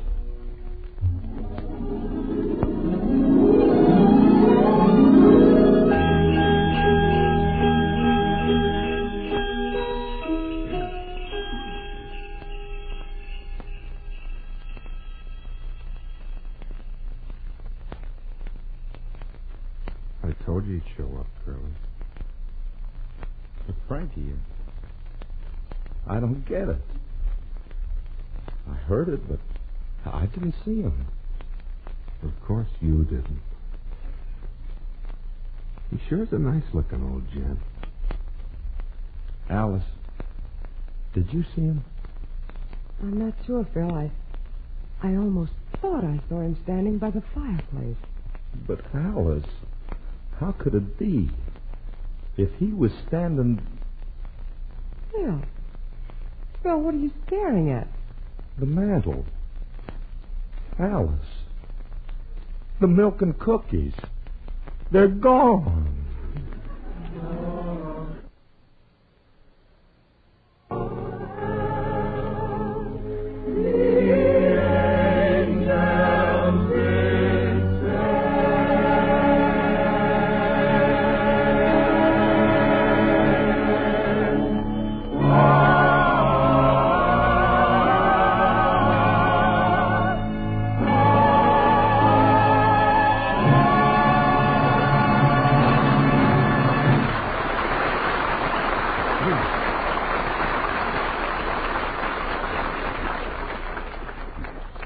Alice and Phil will be back in just a moment. But right now, here's your Rexall family druggist. For a lot of Sunday evenings now, it's been my privilege to talk with you for the makers of Rexall drug products and the 10,000 independent family druggists who recommend and sell them. Though we're big in numbers, we have a strong family feeling. And since Christmas is such a special family occasion, I want to speak directly tonight to all the Rexall druggists listening in. We're proud that you have chosen to make our family name part of your own. We are proud of the way the towns and communities you serve like and respect you, and of the active part you play in civic life. And so tonight, wherever you are, from Maine to California, from the St. Lawrence to the Rio Grande, Merry Christmas to you and to all your customers. Merry Christmas to all from Rexall.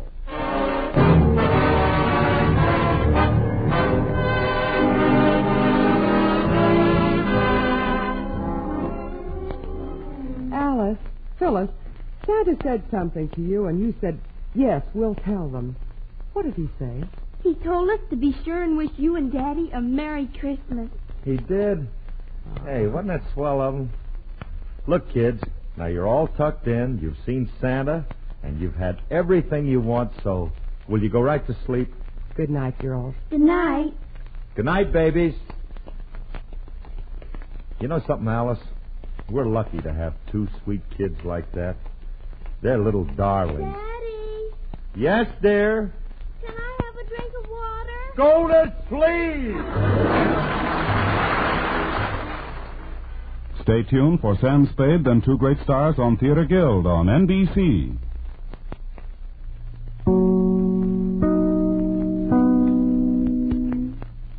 And now, stay tuned for the program that is rated tops in popularity for a longer period of time than any other West Coast program in radio history. The Signal Oil program, The Whistler, transcribed for Christmas by the Signal Oil Company to enable the cast and the entire production staff of The Whistler to enjoy Christmas Day at home with their families.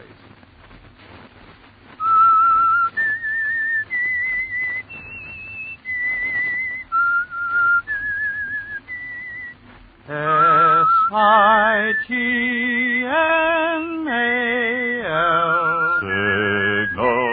Signal Gasoline. Signal, the famous Go Farther gasoline, invites you to sit back and enjoy another strange story by The Whistler. For extra driving pleasure, the signal to look for is the yellow and black circle sign that identifies signal service stations from Canada to Mexico. And for Sunday evening listening pleasure, the signal to listen for is this whistle that identifies the Signal Oil program, The Whistler.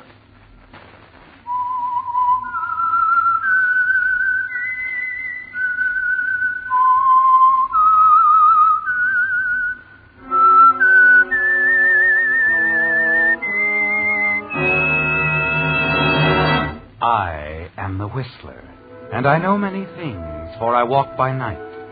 I know many strange tales hidden in the hearts of men and women who have stepped into the shadows. Yes, I know the nameless terrors of which they dare not speak. And now, for the Signal Oil Company, the Whistler's strange story. Letter from Cynthia.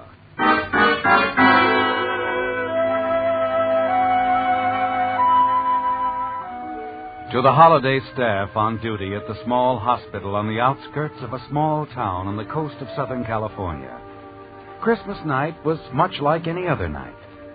Not quite, of course, for the spirit of the season was in the air. A tree austerely but beautifully decorated in a motif of silver and white stood majestically alone in the center of the reception lobby. The attractive receptionist at the desk, who doubled on the switchboard at night, glanced eagerly at a dozen festively wrapped packages and presents left for her earlier in the day by various members of the staff. From the church across the street, the soft melody of a Christmas carol floated through the open window on the far side. The sound of footsteps descending the stairs on the right caused the girl to glance up as one of the newer doctors who was serving his internship strolled casually to the desk. Thought I'd come down for a little breather. Kind of slow tonight, Patty. Is that bad for Christmas night? What do you want from Santa Claus anyway, Dr. Andrews? A couple of emergency appendectomies? No, I didn't mean that. I just meant it's kind of... Oh, sure, I know. And it suits me fine. I got 2 hours sleep today and 8 hours in front of me here at this desk. Oh, that's bad, Pat. You'll never see your grandchildren if you keep that up. People were dropping in all day long. You know how it is Christmas Day. Good night, Patty. Hope you had a nice Christmas. Oh, I did, Dr. Peters. Thanks for the nice present. You're welcome. Good night, Doc. Good night, Neil. Yeah, Patty, it's like I said. A gal like you needs 8 hours sleep a day. Did you get 8 hours sleep today, Doctor? 10. You would. You know, you're an odd man, Dr. Andrews. Odd? Well, how do you mean? I mean, I don't know. You act like there's something bothering you. Like there's something on your mind all the time. Well, maybe there is. Well, everybody has things on their mind. You could still go out and dance, have fun, like the other doctors do. The single ones, I mean. Too busy. I'm still an intern, you know. Make it sound like a sentence. Yes? Outside line? Yes, sir. Oh, here, Doctor, I almost forgot. Maybe this pretty pink envelope will change your viewpoint. A letter. When did this come? I don't know. I just came on duty 10 minutes ago. Why don't you open it? What? Dr. Andrews, your hands are trembling. I believe your viewpoint's changed already.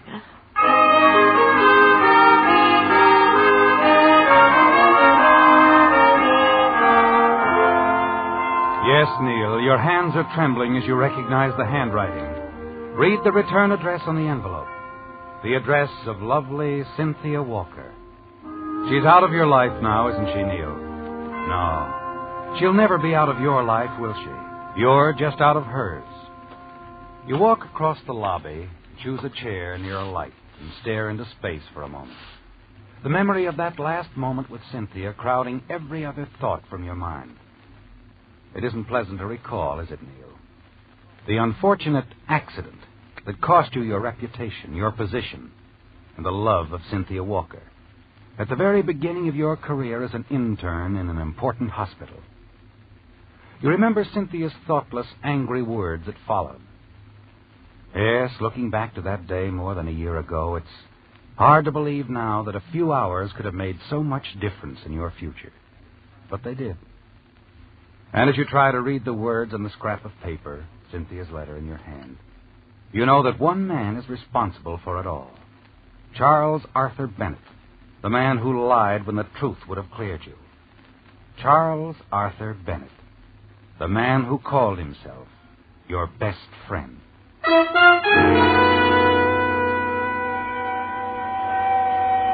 The sound of an ambulance wheeling into the receiving room below shatters your train of thought.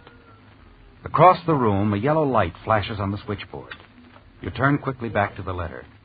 But your thoughts are blurred, and you know you won't have time to finish your letter before you get the call you're sure is coming. Yes, Doctor. Yes, Doctor. Yes. I'll make out the registration card right away. Dr. Andrews. Yes? Yes, Pat? Admitting room? No, Miss Stevens is busy. 412 has had a relapse. Oh. They're taking the emergency to the 3rd floor. Dr. Graham wants you to go to the 3rd floor drug room. What kind of accident? Car crash, traumatic and hemotractic shock. Uh-huh. Patient very weak. Dr. Graham wants you to prepare injections of sereptamine and sacralin. Take them to the operating room, 3rd floor. Right. I was afraid we might have one of these before the day was over. You get any details? No, only it was an automobile accident. The man's unconscious. But according to the identification card in his wallet, his name is Charles Bennett, salesman. Who did you say? Bennett. Charles Arthur Bennett, Los Angeles.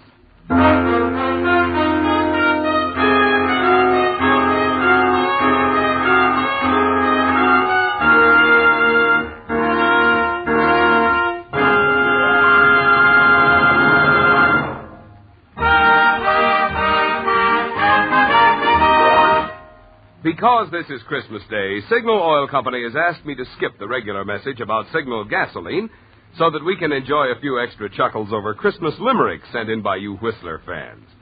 Tonight's first $20 Signal gasoline book goes to Mrs. E. Morrow of La Jolla, California, for this limerick.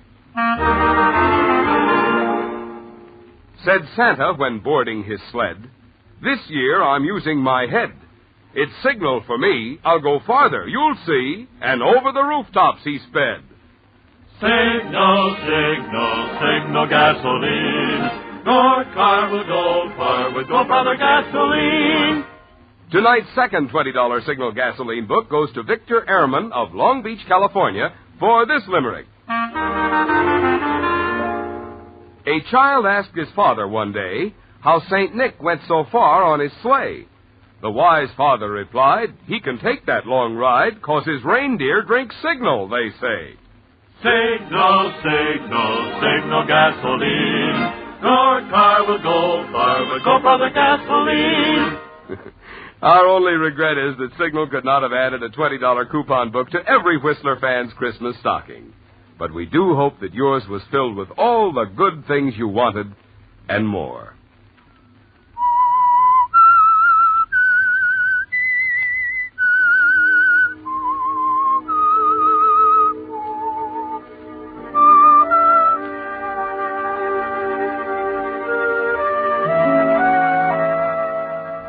Yes, Neil, it's a shock, isn't it, to realize what's happened.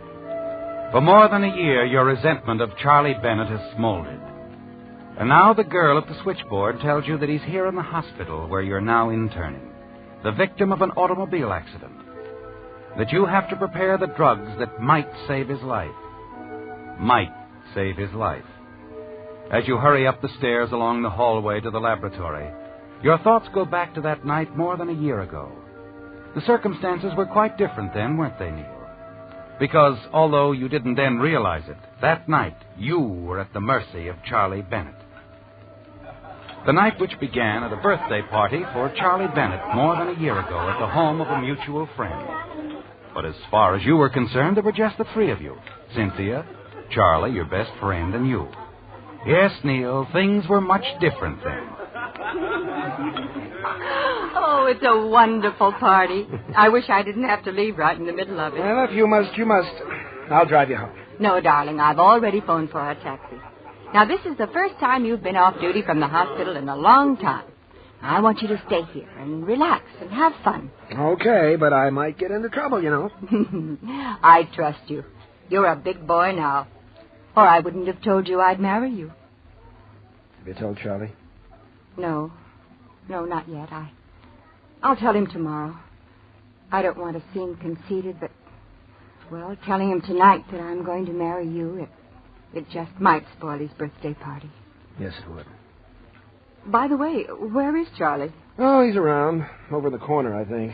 That island completely surrounded by the ocean of blondes. Well, I wouldn't think of invading that territory. Just to tell him good night. You tell him for me, will you, Neil? Sure. You really have to go. Oh, I'm afraid so. Jane's only in town for the night, and I don't get to see my sister very often. My taxi ought to be here by now. Now, it's your night off, dear. You have fun. You interns don't get out of that hospital often enough. And besides, the champagne is wonderful. Anything you say, darling.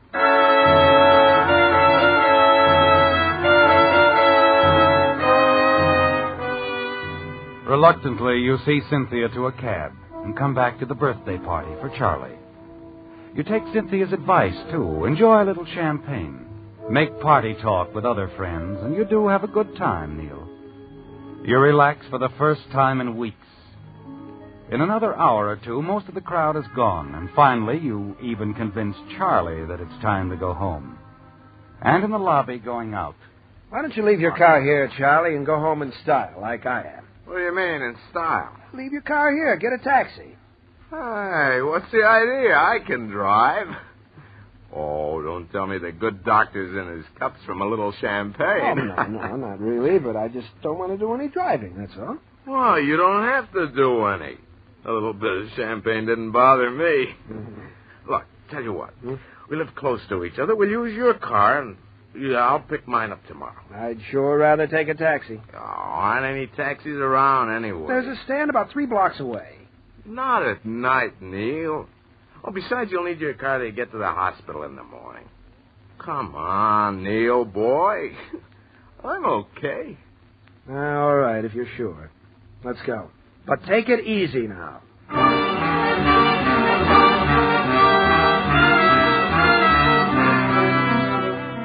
Once in the car, you make one more effort to talk Charlie out of driving, but to no avail. You're getting a little weary of the slight argument, so you let him drive your car. And after the first few blocks, you decide you have nothing to worry about. Charlie seems to be driving satisfactorily. Slightly over the speed limit, but everything seems to be all right until he suddenly turns a corner sharply. That's the last you remember for a little while. When you open your eyes, you feel a dizziness, a dull pain at your temple, and someone's talking somewhere. Come on, fella. That's it. Come on, boy. Come on. Here. Are you hurt? Hurt? Oh, no, no, officer. Not much, I guess. Just a bump on the head. Hey, that lamppost made quite an impression on your car, though. What's the idea of driving like that? Oh, me?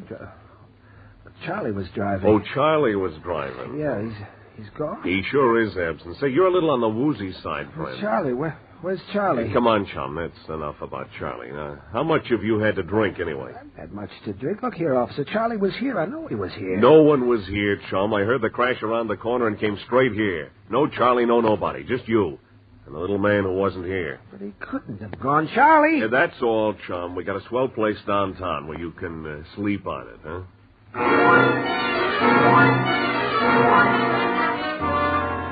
It's like a nightmare, isn't it, Neil? You're bewildered and confused by what's happened. It's all a mistake, isn't it? A horrible mistake. And Charlie will show up soon and explain everything. Then you're booked at police headquarters and spend the rest of the night pacing back and forth in jail. Finally, in the early morning, someone is there to put up your bail. Hello, Cynthia. Hello, Neil. I came as quickly as I could. Thanks. Thanks for springing me.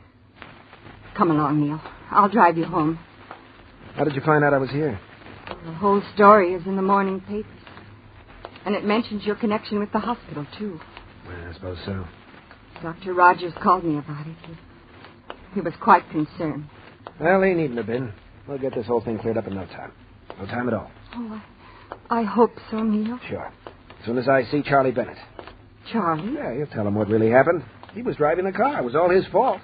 I was just... What's the matter, Cynthia? Why are you looking at me like that?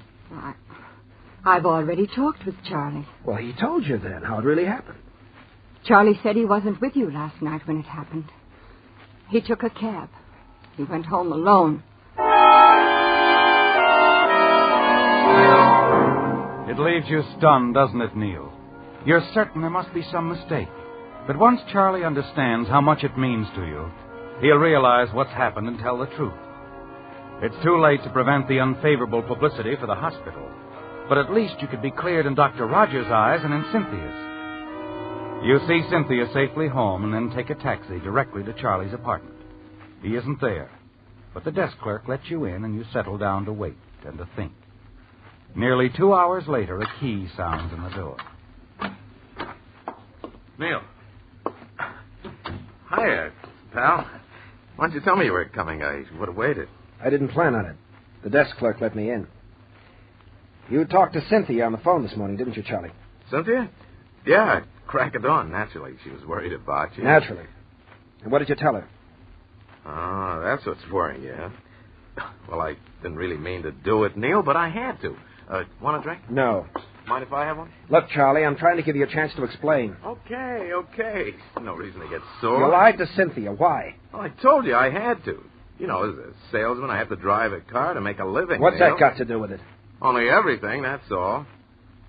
Look, Neil, I didn't bother to mention it to anyone, but I was in a scrape 3 weeks ago. I got hauled up for driving under the weather. I got off with a fine and a warning that time. Wait a minute.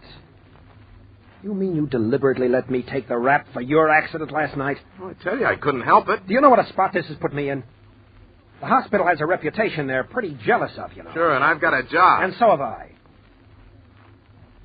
I think you'd better put down that drink and get your coat on, Charlie. Why? Because you're coming with me to explain to Dr. Rogers. Then we're going together to see Cynthia. Oh, what good would that do? It's all over now, Neil. You mean you're refusing? I mean I went home in a taxi last night alone. Told my story once, and I don't see anything to gain by changing it now.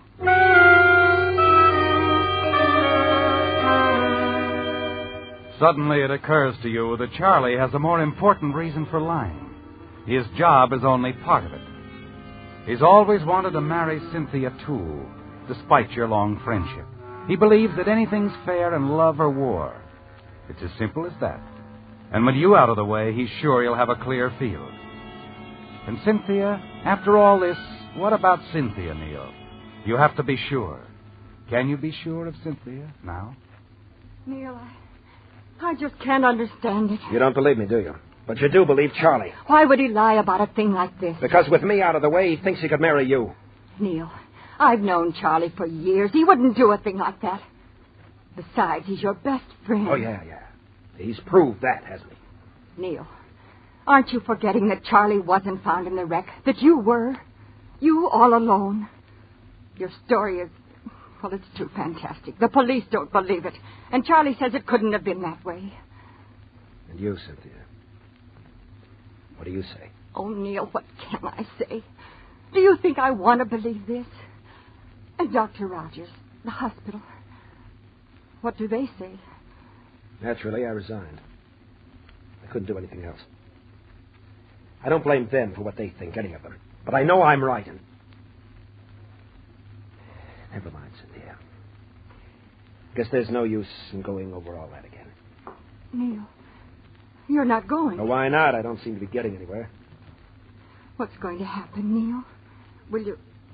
well, do you think you'll be able to get an internship somewhere else? I think so. I'm just as qualified as I ever was. My previous record was good, and I've learned a lot. Sorry this has been too much for you, Cynthia. I haven't You said wouldn't it. consider marrying a man you didn't believe, would you? I want to believe you, Neil. More than I ever wanted to believe anything. Well, maybe you will someday. Maybe you'll learn the truth. When you do, let me know. You'll be able to find me.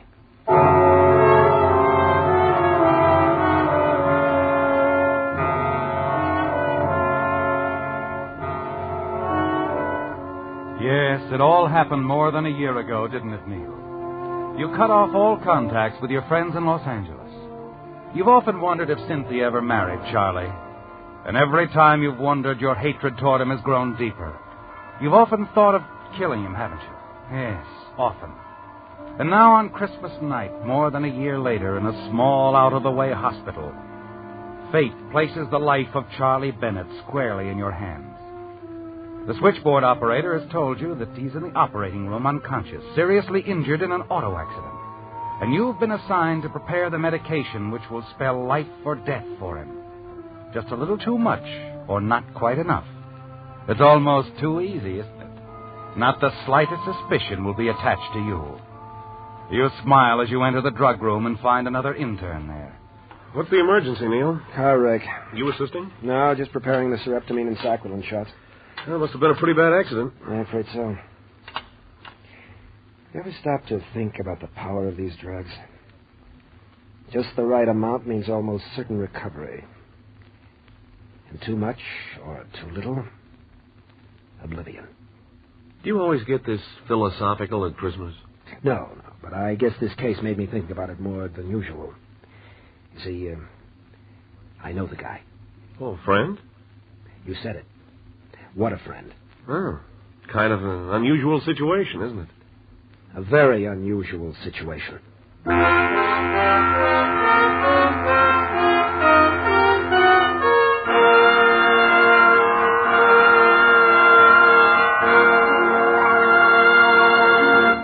You know, friends, we of Signal Oil Organization feel mighty proud and pleased that you have invited the Whistler into your home so regularly throughout the year, and especially on Christmas Day. For all of us of the cast, I want to express our own sincere appreciation, too. During the 7 consecutive years that the Whistler has been broadcast by Signal Oil Company, many of us have had the pleasure of celebrating Christmas with many of you a number of times. And believe me, we feel it a real honor that you consider us a part of your entertainment family. Tonight, on behalf of Signal Oil Company and the independent signal dealers who serve you in the states of California, Oregon, Washington, Idaho, Nevada, and Arizona, I want to say we hope that your Christmas has been a merry one.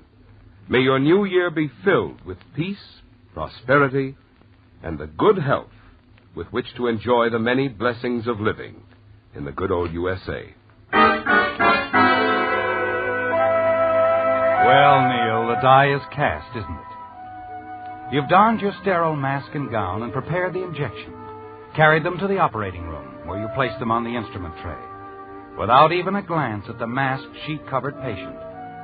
You note Dr. Graham's nod of dismissal and quietly leave the operating room, where Charlie Bennett's chance for life or death lies squarely in your hands. You never dreamed you'd have such an opportunity, did you, Neil? After removing your mask and gown, you return to the hallway.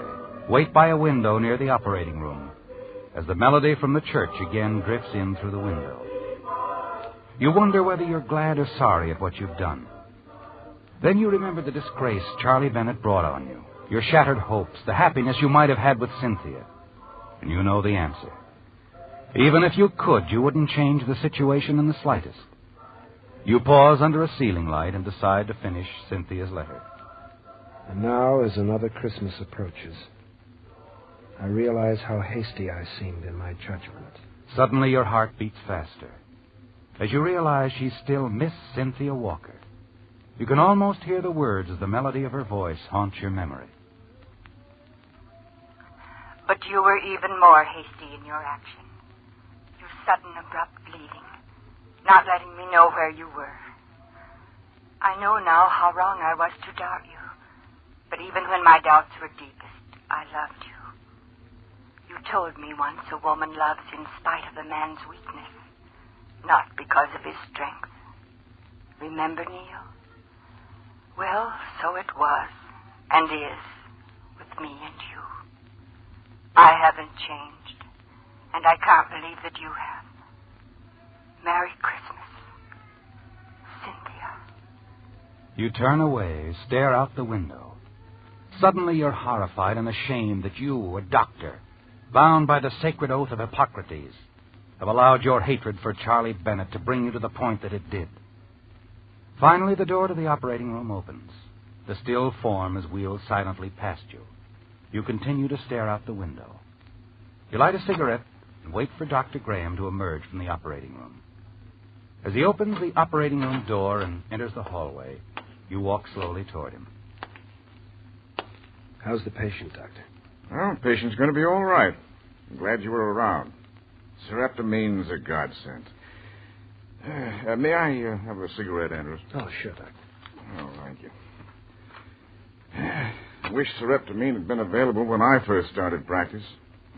Matter of fact, I wish I were young, like you, just beginning.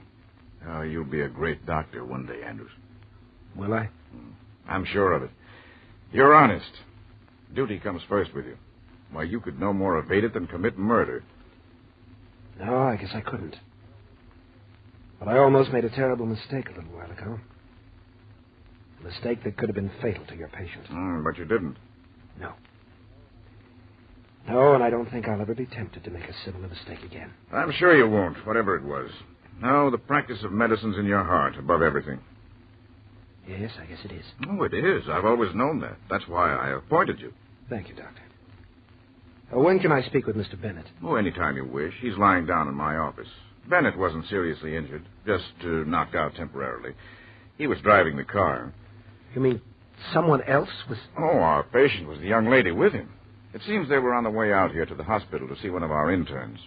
She'll be okay. Doctor, who was she? Well, her name's, Walker. Cynthia Walker.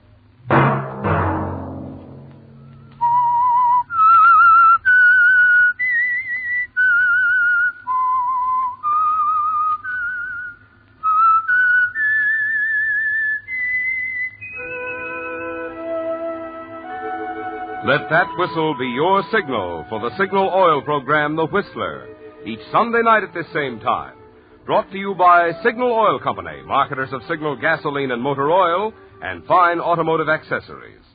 Remember, if you would like the fun of having your friends hear a limerick of yours on The Whistler, the address to which to send it is the Signal Oil Company, Los Angeles 55, California. All limericks become the property of the Signal Oil Company. Those selected for use on The Whistler will be chosen by our advertising representatives on the basis of humor, suitability, and originality. So, of course, they must be your own composition.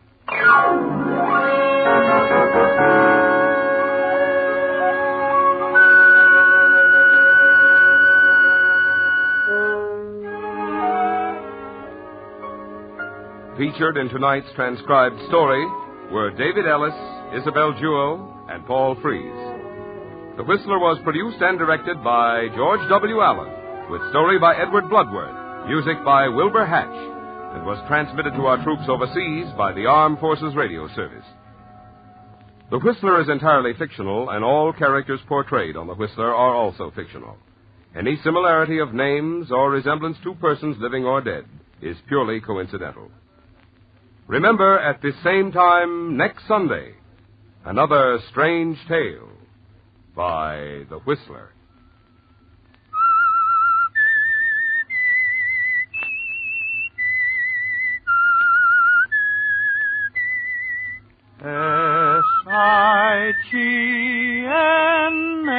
S-I-G-N-A-L Signal gasoline. Marvin Miller speaking for the Signal Oil Company. This is CBS, the Columbia Broadcasting. This is Edward Arnold inviting you to listen to a special Christmas story on Mr. President.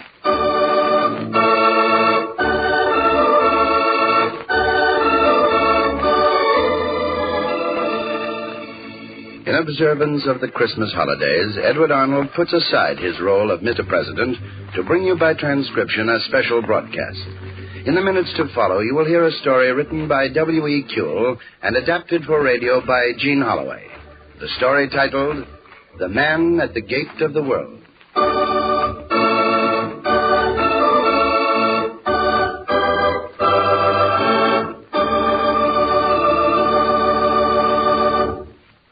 Christmas Day is a pretty good time to talk to you about future plans. About 1950, for instance. Have you been dreaming about a new home, a farm in the country, sending your youngsters to college, or a trip around the world? Do you believe these dreams can come true? Well, United States savings bonds can be your Aladdin's lamp. Just think. For every $3 you save in U.S. savings e-bonds, you'll get 4 when they mature. U.S. savings bonds are the safest investment in the world. They're an investment in your government. And here's a suggestion. If part of the Christmas gifts you receive today were in cash, invest them in U.S. savings bonds. Remember, automatic saving is sure saving. It can bring your dreams much nearer. And now, here is Edward Arnold as the narrator and as Casper the Persian in The Man at the Gate of the World.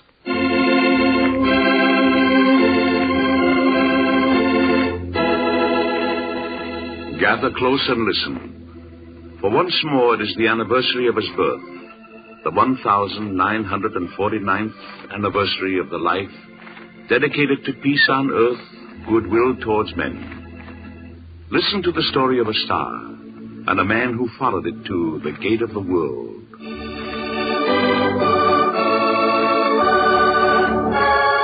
The star rose in a blinding, dazzling arc of light, and those who knew its meaning knelt and gave thanks.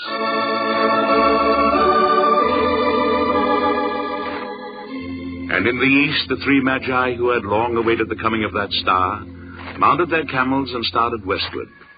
Melchior, Balthazar, and Caspar. Three wise men who believed the star would guide them to the cradle of a king of kings. They followed the sign from Persia to Palestine, and finally to Bethlehem, the city of David, where the star stood still like a pure white flame above a stable. The Magi were puzzled, for inside they found no prince to receive their homage, only a child newly born to a carpenter and his wife. True, the woman had beauty, and the child radiance, but he was born in poverty, and the one they sought must be born in glory. And so they left some gifts and departed, pondering these strange happenings in their hearts. They rode silently, deep in thought, and finally, when they were several days from Bethlehem, Caspar, the youngest, said to his companions, "There was something about that child's face that I can't get out of my mind. Could the carpenter's son be the prince we seek?" I have been casting the horoscope of the carpenter's son as we've sat here. He will never sit upon a ruler's throne. His earth will lose his pain and poverty, hate and scorn, and before the star of the carpenter's boy has reached its zenith, it will pass blood red into the house of death. It was a long, wearisome journey to make for nothing. But the star, we saw the star just as it was prophesied. And it stood directly above that stable. I swear it did. We misread the signs, or the signs have mocked us. Caspar, we are only humans, walking for the moment between two darknesses. We are wrong far more times than we are right. There is a great uneasiness in my heart this night. I cannot explain it, but I must leave you here. I can go no further. Over and over my heart keeps repeating, go back. Go back to Bethlehem. Melchior, you told me you saw in my chart when I was born that I would serve a king and keep for him a mighty citadel. That is so. But your chart did not say that you would find him in Bethlehem. That is the only clue I have. And I'll never be able to rest now until I find him. Oh, my son, in you I see now the heart of the seeker. Be warned. The seeker is the most unhappy of all the sons of men. For he is foredoomed to the road and the desert. He is without home and without kin. He has only a star. That may be, but I must follow that star. Then, my son, go back to Bethlehem and begin your search. And God be with you.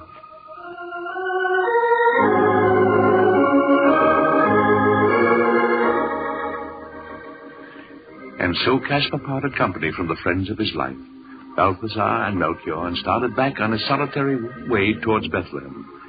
And now the skies were black and chill, and the only star that burned was the memory in his own heart. Bethlehem was a city of tragedy, shrouded, full of tears. Caspar went to the inn. Yes, I can give you lodgings. The inn is empty. Thank you. Tell me, I heard so many women crying as I came through the city. Why do the women weep? They weep for their sons. The soldiers of Herod have gone through the streets, killing every babe they could find. Why? Because it was rumored that a child was born here a few weeks past that shall rise and become king of the Jews, the king of kings. A child born here? Yes. Can you imagine a king as powerful as Herod afraid of a newborn babe?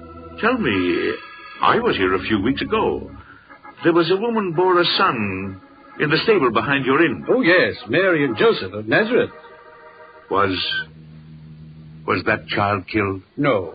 They fled in the night. My wife said they went into Egypt. Egypt? Then I must go to Egypt.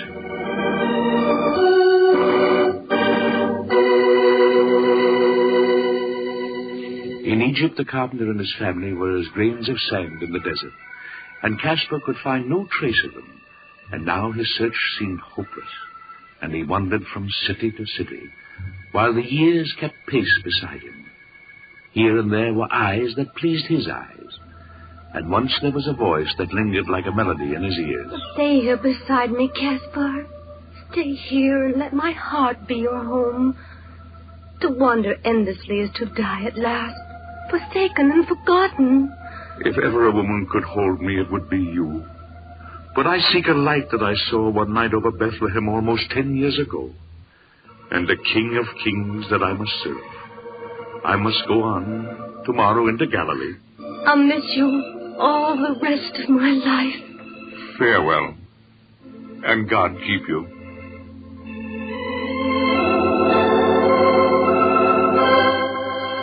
And so one day at eventide, Caspar came to the gates of a city in Galilee. He was worn and tired, and from his eyes looked the heart of the seeker, weary with his own hunger, aching with the pain of silence and the desert. While he stood momentarily looking about him, a boy separated himself from a group of children and came toward him. Wilt thou come with me, sir, to my mother's house? It is near at hand, and there is water there for thy feet and bread and wine to sustain thee. May I guide thee there? Caspar wondered for a moment, and then deciding that the house must be an inn, he took the small hand offered him and followed the boy into the city. At last they came to a house within a courtyard, and the boy asked him to sit down and disappeared into the house. Caspar looked about him in wonder, for this was not an inn, but a small, poor house. The boy's mother came from within, troubled but smiling. Caspar said to her immediately, "I supposed he was guiding me to an inn. I'm sorry to trouble you." Do not feel embarrassed. You see, daily my strange son goes to the gate, seeking any who seem weary, so that he may bring them home. And so gentle is his spirit, so eager to help any that he can, that it is a joy to receive whoever he brings. I have brought the towels and water for thy feet. Thou wilt feel much refreshed after I have finished. Yeah, I can do that. No, let me remove thy sandals, sir. Tell me, why dost thou do these things, child? I know not. So many have asked, but I know not what to answer. Well, there must be some thought that governs thy deeds, some purpose. I cannot tell thee what compels me to do these things, sir, for I do not know yet. But someday I shall know. Until then, I do what I must do. When I see men weary and in need, I feel that I must give them rest. That is all. There. Dost thou not feel better, sir? Ah, yes, I feel much better. Wilt thou not share our supper, sir? Oh, my thanks, but no. I must get to an inn before nightfall. I will guide thee there. Oh, bless thee for thy graciousness. I ask thy pardon for my boy. He seeks always the poor and needy, but today he mistook his guest. He knows so little of the world. No, he made no mistake. I needed him more than any other man. Master, what dost thou seek? My child, if I said a star, thou wouldst not understand. And so the only answer I can make is that I seek naught that thou couldst help me find. But I go now to Damascus, and I would that thou couldst come with me. No. Soon I must go to our own great city where the temple stands. But then, after that, one day I shall go to Damascus. I have heard it said that there are so many people there that it is called the Gate of the World. That is true. I shall stand at Damascus, at the Gate of the World. And perhaps someday I'll meet thee there. That may be, for I am sure we will meet again. I will ever love Caspar the Persian, and if ever I need a friend, I will remember him. If thou ever needst a friend, thou hast only to let me know. We will meet again, perhaps at the Gate of the World.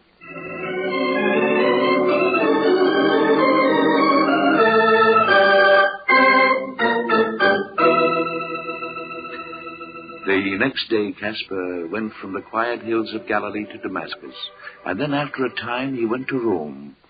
He was made welcome there, for he had wisdom and wealth, and his people had been princes before Rome was born. He became a close friend of Caesar, and he put his quest aside for a time, and only now and then did the echo of the camels' bells from the desert call him to continue his search for the King of Kings. And so the years added up to 20, and still Caspar had not found his star. And one morning Caesar said to him, Caspar, my friend, I have done nothing for thee, and thou hast been my loyal friend these many years. I have decided to make thee governor of Alexandria. Thou dost me great honor. Go, consider it, and weigh it well, and tell me if it pleases thee. Not in vain shall any man be known as Caesar's friend. I will ever love Caspar the Persian, and if ever I need a friend, I will remember him. My friend, is something wrong? Are you ill? You look so strange. I'm sorry, You've been too generous of your time and support, Caspar. In Alexandria, you can rest and enjoy the rewards of the time you have given me. I will ever love Caspar the Persian, and if ever I need a friend, I will remember him. Your indulgence, sir. I'm afraid I cannot accept your most generous offer. You cannot accept? No. I must return to Galilee. I must return at once.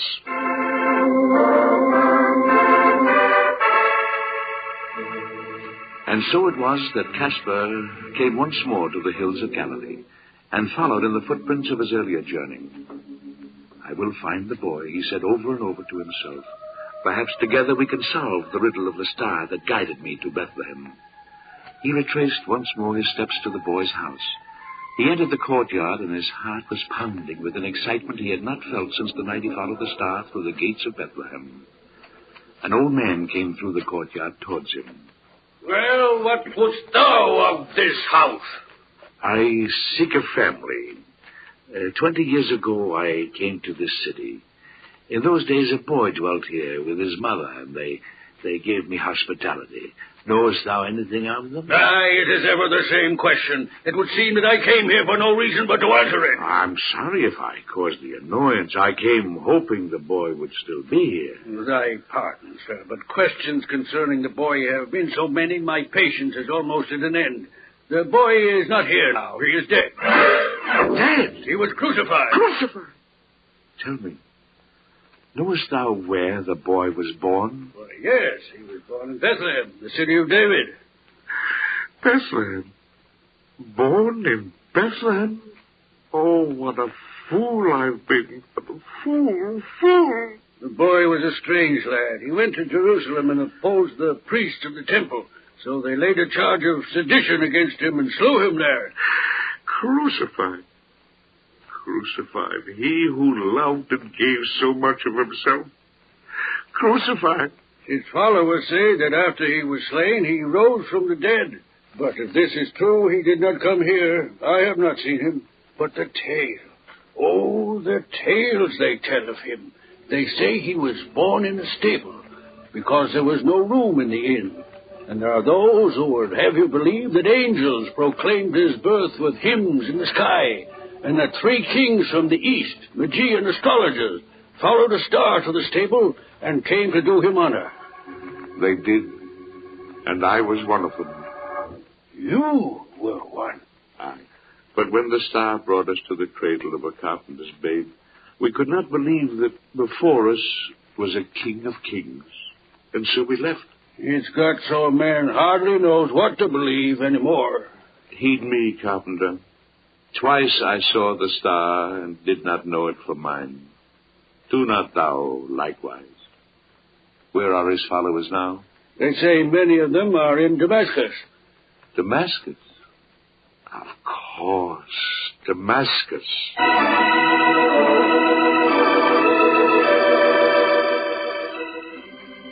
So it was that Caspar, remembering the boy, laid aside forever the girdle and the chaplet which told his race and rank, laid aside the jewels and silk and linen which told his wealth, and took a humble house by the east gate of Damascus. And every day he stood by the gate, watching for those who were weary and in need.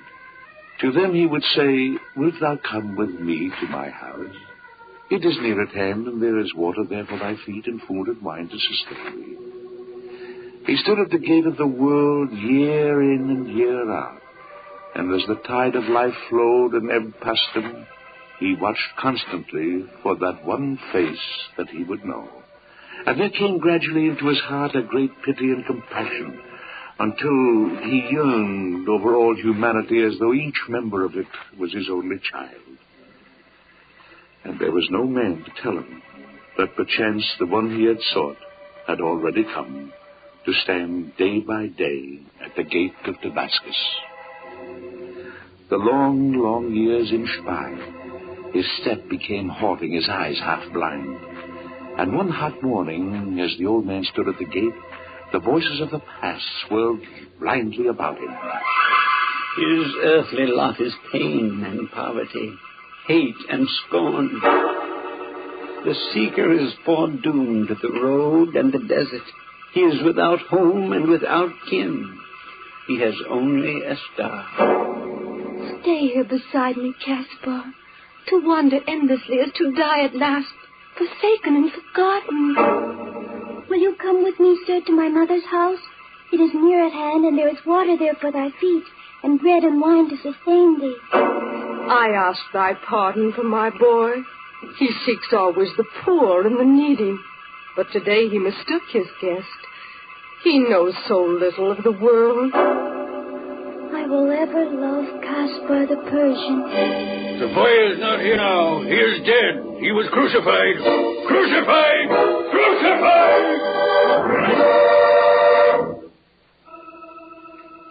The torments of his memories tore through Caspar like a living agony. At noon, the wall behind him became a narrow shaft of wood whose touch was full of fiery pain. His hands were outstretched on either side, each a core of burning torture. His feet were lacerated with flames, and his parched and swollen tongue longed for the death, but could not speak the words to beg for it.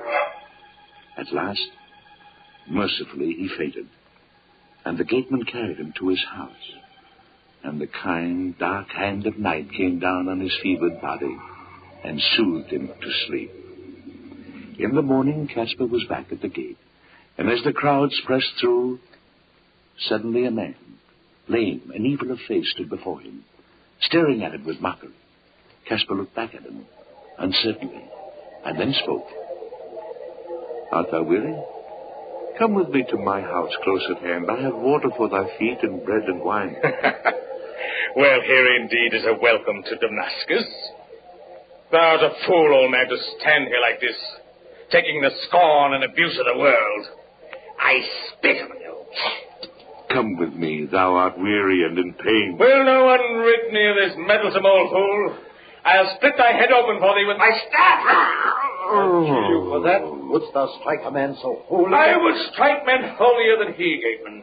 He's a fool. He would be better off dead. Father, forgive them, for they know not what they do. What sayest thou? Come home with me. Aye, I'll grant thy prayer. I'll go with thee. Let's see whether you will truly fill my stomach. Come, fool, and show me the way. Follow me. If any harm come to... Watch the gate. I'm not afraid of thy threats. Follow me.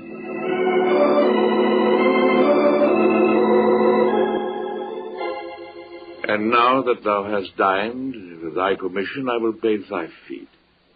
Suffer it to be so, for it is my custom, and thou hast come far today. What is this madness, fool? Tell me, who art thou? My name is Caspar, and I was a Persian. Here I am service, a slave to give aid to the weary. Therefore would I wash thy feet. Well, why should I forbid thy folly? Wash these feet of mine and do it well. Are they not beautiful, my fool? Consider. These feet of mine have had a heavy task, for they have sought for years to bear me to some place where I might find peace.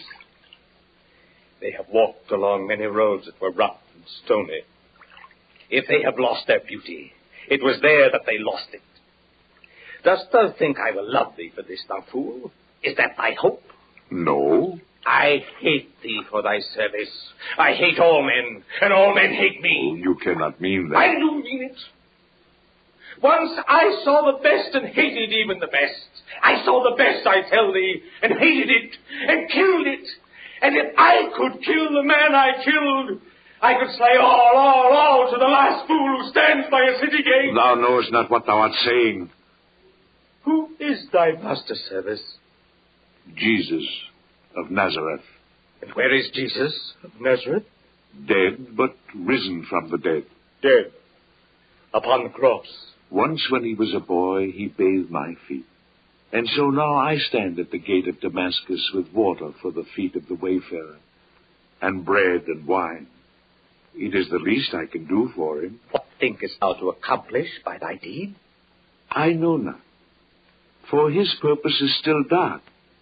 But I tell you this, it is he that washed your feet today, not I.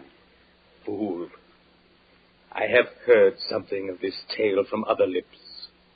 Was there not one of his company who betrayed him? Should I speak of that sin when there is so much that is great to speak about? Thou art the first to hide it. But was that evil one not there at the Last Supper, and the deed that followed it? Did thy master bathe his feet too? Aye, but his heart was hardened so that he might not be saved. He might not be saved. Then thy master failed, poor fool. Thy master failed. No. I know that he had the one power in the world that could not fail. The memory of the deed. 30 pieces of silver instead of the soul. 30 pieces of silver in the knowledge of heaven that can never be entered. 30 pieces of silver and a star has gone out, and the eyes that all men should kneel before mask forever, living hell to the traitor, to remember and remember and remember. No. In a few days he died, slain by his own hand in his despair. No, fool, no. That was a tale they told to save him from the doom of Cain. Fool, how could he die? How could he of all men go to meet his Lord? He stands before you now. He stands before you. Caspar crouched on the floor, trembling, transfixed with horror, and then anger swept through him like a flame. He closed his eyes and tried to seal his heart against it, for in that blinding instant he recognized this hour and its purpose. But his hands ached to strike, to kill. His tongue burned with words. Here before him the man who had slain the boy. The old man shook, he trembled in the balance, and a whisper hung upon the air. Oh, Caspar, I must save the world. The entire world. I must save the entire world. He knew now why he had stood at the gate. He knew now who waited to claim his own, and his heart rallied to the urgency of the boy's voice. And within himself, he felt love and power to pardon the unpardonable, to seek the unutterably lost, to shelter the soul for which there was no other shelter in the world. He raised his head to seek the face of his guest, and the cry of that guest as he met his eyes thrilled him through. Master, it is thy eyes I am looking into once again. It is thy eyes, and thou hast forgiven me. Ye love me still. Master, I fled thee far, but thou hast found me. But how can I be forgiven? Never.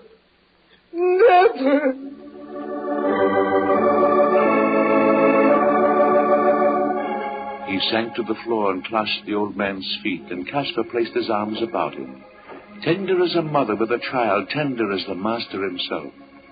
And as he did this, he heard a voice answer. My brother, Judas, there is no never in my love. Long have I sought thee, my brother, for I could not be the world's deliverer without first delivering thee. Ah, now I know thee, O matchless one, Prince of the Star, the deliverer for whom the world has waited.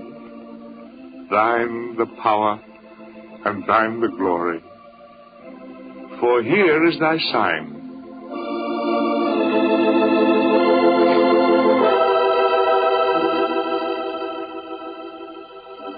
And so the agonized voice of Judas found its answer and was still.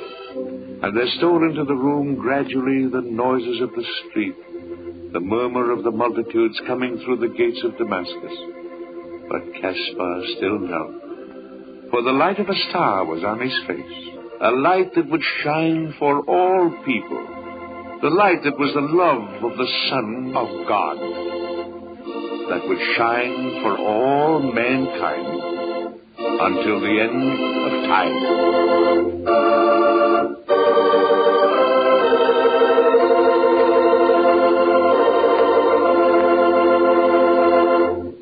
Thank you, Edward Arnold. Today's special program on Mr. President reminds us of another Christmas program that will come to you today on the greatest story ever told. This drama has won numerous awards from leading church authorities, critics, and newspapers.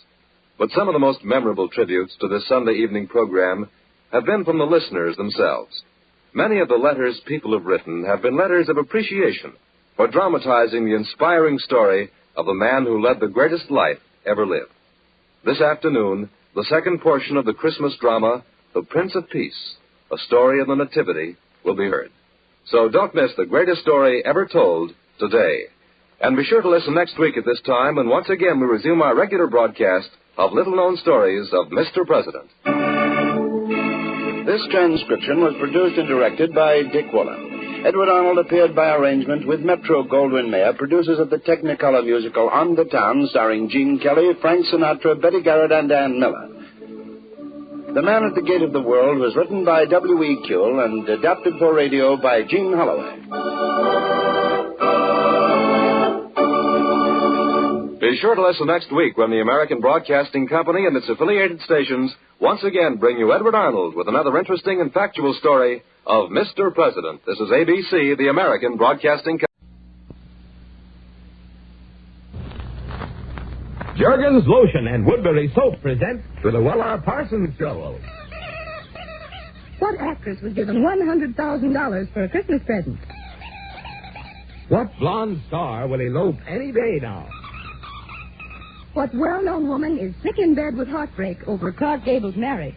Louella will give you the answers and also take you on a Christmas call to the home of Alan Ladd, where you'll meet Alan and his family as they open Christmas presents. Brought to you, transcribed from Hollywood by Woodbury. Woodbury, Woodbury, beauty soft. For the skin you love to touch, and for soft white hands men love to caress. It's Jergens, spelled Jergens. And now your Jergens Woodbury reporter, Louella Parsons. Hello from Hollywood to all of you, and I'm sure you've all had a wonderful, happy Christmas. And now let me give you some big news. 2 hours ago, Cary Grant and Betsy Drake were married on a ranch near Phoenix, Arizona. Howard Hughes, Cary's closest friend, flew them there in his private plane. They'll return after a one-day honeymoon. I told you on my November 27th broadcast, Cary and Betsy would marry at Christmas time. Well, they made it on the nose. Joan Harrison, the woman producer who was Clark Gable's steady girlfriend, up to the time he married Lady Sylvia Ashley, went to pieces the day after the news broke. A doctor was called to give her a sedative. Only 48 hours before Clark's marriage, they had dinner together, and everyone in Hollywood thought she'd be the next Mrs. Gable. I guess she thought so, too. Marilyn Maxwell, blonde actress, and Andy McIntyre cafe owner have already bought their wedding rings. They'll elope any edition and be married with a double ring ceremony. Marilyn, who used to be a very good friend of Clark's, is the one girl who isn't carrying a torch. I'm sorry to have to tell you that Gloria Graham, last year's Academy nominee, and Nick Ray, well-known director, are divorcing. He's spending Christmas with his family in Wisconsin, and Gloria's here with their baby. Oliver Schwaber, attorney, will file next week. Greer Garson kept a transatlantic telephone line open all day today from London so she could talk to her husband, Buddy Fogelson, in the New York hospital as often as she wished. It cost her a small fortune, but Greer explained this was her Christmas gift to herself as well as to Buddy. Nice Christmas present for Dorothy L'Amour. She settled her RKO contract out of court and received a down payment of $100,000. The remainder of the contract will be paid over a period of 2 years. In her suit, she claimed RKO dismissed her when they learned she was expecting a baby. It's too bad there isn't a chance for a reconciliation between Kirk Douglas and his lovely wife, Diana. All week, they've been talking to their lawyers, Arnold Krakauer of New York and Jacques Leslie of Los Angeles, arranging a property settlement. Diana will file the first of the year. Interestingly enough, Krakauer is Kathleen Windsor's new husband.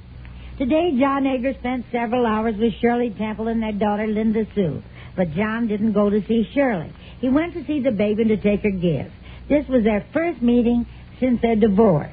But it was Christmas, and for the baby's sake, they wisely forgot their quarrels for the day. Here's a very amusing Christmas story. Mrs. Gordon McRae overheard her small daughter, Heather, talking to another little girl. "Do you believe in the devil?" the young friend asked. "Of course not," replied Heather. "He's just like Santa Claus. He's only your father." Don't you love that? Death took Leon Schlesinger early this morning. He gave the world Bugs Bunny, Porky Pig, and other famous cartoons. He was sick for a long time. Death behind the wheels of automobiles throughout the nation made Christmas a day of sadness for at least 200 American families. In Los Angeles, an all-time high of 263 drunk driving arrests climaxed Yuletide celebrations. I'm proud of Hollywood. Out of 30,000 motion picture people, only one was involved in a traffic accident or arrested for intoxication. This is an example other Americans might well follow during the New Year's festivities. Don't let death take your holiday. Unhappy Gene Wallace again made headlines. Clad only in lace scanties and a red coat, he ran into a parked automobile and spent Christmas Eve in jail. Now, I'm afraid Gene will never get Rancho Tone back. Such action is no way to win back a husband and family. Phil Silvers, who went home to his mother-in-law after he and his wife, Jo Carroll Dennison, separated, has now gone back to his wife. Silvers and Jo Carroll reconciled very publicly at Ciro's Friday night at their Joe E. Lewis opening so that the whole world could see them holding hands. Isn't it nice? I'll be back in a moment to let you have a peep into the Allen Ladd home at Christmas time. But first, here's Marvin Miller. Well, by now I'm sure all your gifts have been opened and the tinsel and tissue papers are put away. Incidentally, we hope there was a giant bottle of Jergens lotion tucked in the toe of your stocking. Jergens is so wonderful to have. It makes hands so smooth, so soft, so caressable. And you want your hands to be that way, particularly during the holiday parties, don't you? So if you didn't find Jergens lotion in your stocking, get a bottle soon. It's Jergens, it's Jergens, it's Jergens, it's Jergens. The hand lotion women love best. For soft white hands men love to caress. It's Jergens, spelled Jergens. And here is the talk of the town. For this Christmas Day broadcast, I'm taking you into the warm and wonderful Hollywood atmosphere that those of us who live here know exists, but which we hear too little about. I spent this Christmas morning at the home of Alan Ladd. You all know Alan in the movies, a fierce young man, usually with a gun in one hand and a blonde in the other. Well, let me tell you, that's an act. The real Alan is a devoted husband and a very good father, just as our Bing Crosby, Bob Hope, Gary Cooper, Dana Andrews, and many other stars. My special reason for visiting Alan this Christmas is because it's the first Christmas that he and his wife, Sue, and their 4 children have all spent in their new home. So here I go, ringing their doorbell.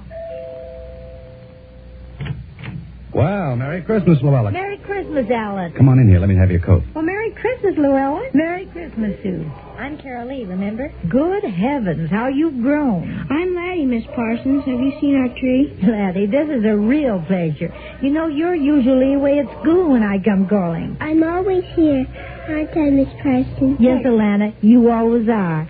Say, how old are you now? I'm 6.5, and I've got something special I can say for you. Daddy promised. And who is this big man? I'm David.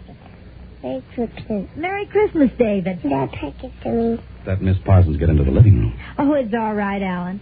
Christmas is the one day that children should be seen and heard, just as much as they please. Oh, what a beautiful Christmas tree. I wish you listeners could see this sight. The fire blazing in the big open fireplace. The 4 stockings hanging from the mantel, above which there are oil paintings of the 4 young lads. There are gifts and toys all over the place, under the tree, on the chairs and couches. Some wrapped, some still unwrapped. To me. Yes, indeed, David, this package is for you. And wait a minute till I get the others I brought. I brought them in already for you, Miss Parsons. Georgie, how nice to see you. You go on forever with Mr. and Mrs. Ladd, don't you? Yes, Miss Parsons, I do. I'm fixing the best second breakfast you ever tasted. Louella, we have to have a second breakfast because there was no holding these Indians after dawn this morning. I had to let them open their stocking gifts, but I haven't unwrapped a single gift of mine. You know, I hate to. The wrappings are so pretty. I always hate to ruin them, even to see what's inside. Carolee, you've giggled every time I mentioned wrappings this morning. Mother, I'll get it. Oh, Mother, it's the postman. Where's his present? Right there in the hall closet. Ellen, go wish the postman a Merry Christmas. She got a present to me. David, let me give you a present. Here. And Alana, this one is for you. Oh, and here's one for Carol Lee. And now let me see. Where's Laddie? Oh, here it is. A doll. Thank you, Miss Parsons. May I have this, Mommy? May I have this, please? What is it? Louella, can I cut in on these kids for a moment to tell you the sad story of what has happened over the years to Susie's and my gift giving to one another? From what I've seen of the jewelry you've given Susie in the past, I'd like somebody to make me sad that way.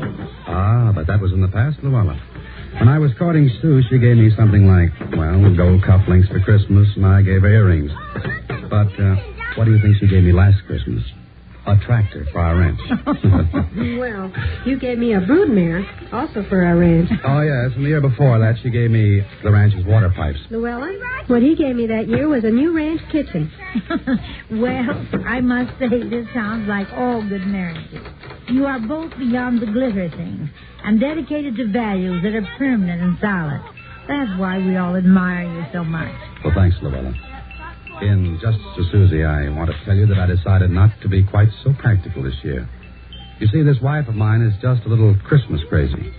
She goes all out for the trappings and tinsel. Now, Alan, just because I'm fussy about how things are wrapped. Louella, you can imagine how hard it is to wrap up a broodmare or a ranch kitchen. But gaze on that little clump of exquisitely wrapped gifts yonder.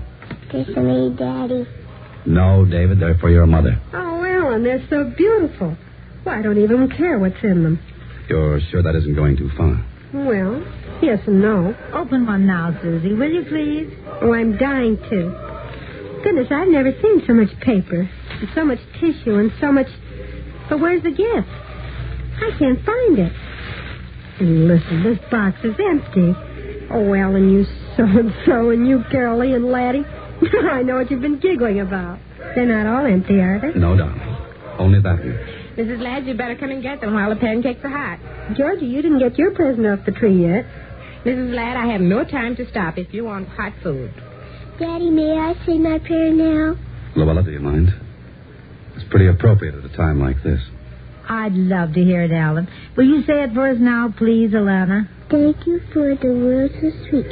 Thank you for the food we eat. Thank you for the birds that sing. Thank you, God, for everything. And God bless all the little children in the world. Amen. Alana, that was very sweet. Now, all of you, please, go right ahead with your breakfast. I've got to get back to my broadcasting studio. Alan, I'm so very glad to be here this morning with your family. And let me say this visit proves just what I hoped it would. What's that, Louella? Just that Christmas in Hollywood is exactly like Christmas everywhere else in this country, full of happiness and children's laughter and love. And let us all hope every Christmas will always be like that, all over the world, for everyone. And now, Merry Christmas, everybody. What sends Santa Claus streaking back to the North Pole after he's delivered his packages? What's the magnetic attraction? It's rosy-faced Mrs. Santa Claus with her luscious Woodbury complexion. She says, I need a mild soap in this nippy climate, and Woodbury is wonderful. It smooths my skin, never burns it. Hear that, ladies? There's no skin burn, no rough redness with Woodbury soap. Woodbury contains a real beauty cream ingredient. Give your skin a Christmas present. Start Woodbury soap facials tomorrow. Woodbury. Woodbury. Woodbury beauty soap. For the skin you love to touch. For a lovely complexion, remember to buy WOODBURY. And here is Last Minute News. And now my last-minute news is to wish you all a very Merry Christmas and to say how very lucky we all are to be celebrating the holidays in this wonderful country. That's all for tonight, but I'll see you next Sunday when I'll present my selection of the most promising newcomers for 1950. Good holiday weather isn't always good complexion weather. Those biting winds and nippy weather that make holidays more fun make dry skin even drier. Bring tiny, thirsty lines to your face. But you needn't worry if you use Woodbury Dry Skin Cream regularly. Peniton, that marvelous penetrating ingredient, helps Woodbury go down deeper, bringing the rich benefits of lanolin to your skin. It's a wonderful aid to thirsty skins. Try Woodbury, the cream of dry skin creams, for a smooth complexion in rough weather. And now the makers of Jergens Lotion and Woodbury Facial Soap wish you the happiest, the heartiest Christmas you ever had. Good night. Preceding program was recorded and transcribed. This is ABC, the American Broadcasting Company.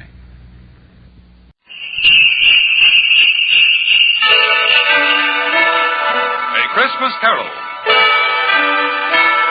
That immortal tale by Charles Dickens,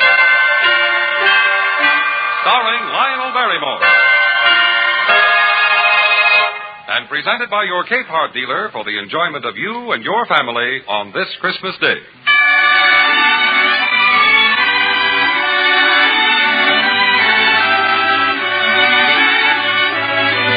Year after year, Charles Dickens' Christmas Carol helps us to cherish the real Yuletide feeling of goodwill and joy in helping the other fellow. Throughout the nation this afternoon, Capehart dealers bring you the story in that spirit. And for them, I welcome Mr. Lionel Barrymore to his 15th year in the role of Ebenezer Scrooge. Welcome, Lionel. Greetings to you, Gene Baker. And thanks to all the Capehart dealers for letting me indulge in one of my most delightful Christmas habits. And now that there will be no interruptions to our story, a word first from our sponsor. Hearing Lionel Barrymore in Dickens' Christmas Carol has become a traditional part of Christmas in millions of homes throughout the land. For the name Barrymore is world famous for fine acting, the name Dickens for fine literature. And in millions of homes, too, the name Capehart is world famous for fine reproduction of sound and picture. Traditionally, Capehart stands for the very finest in radio and phonograph combination instruments and television receivers, all in cabinets of superb craftsmanship and magnificent styling. The Capehart Farnsworth Corporation is an associate of the International Telephone and Telegraph Corporation. The extensive technical facilities and scientific research of these two great organizations have provided leadership in the field of electronics for a generation. The result? Exclusive features for better reception that can be found only in radio, phonograph, and television receivers bearing the famous Capehart name. Whether your heart is set on television or television combined with phonograph radio or phonograph radio alone, you will be delighted to find the Capehart moderately priced in line with today's budgets. Visit your Capehart dealer and see how easily you can become the proud owner of a new Capehart television receiver or a beautiful Capehart phonograph radio.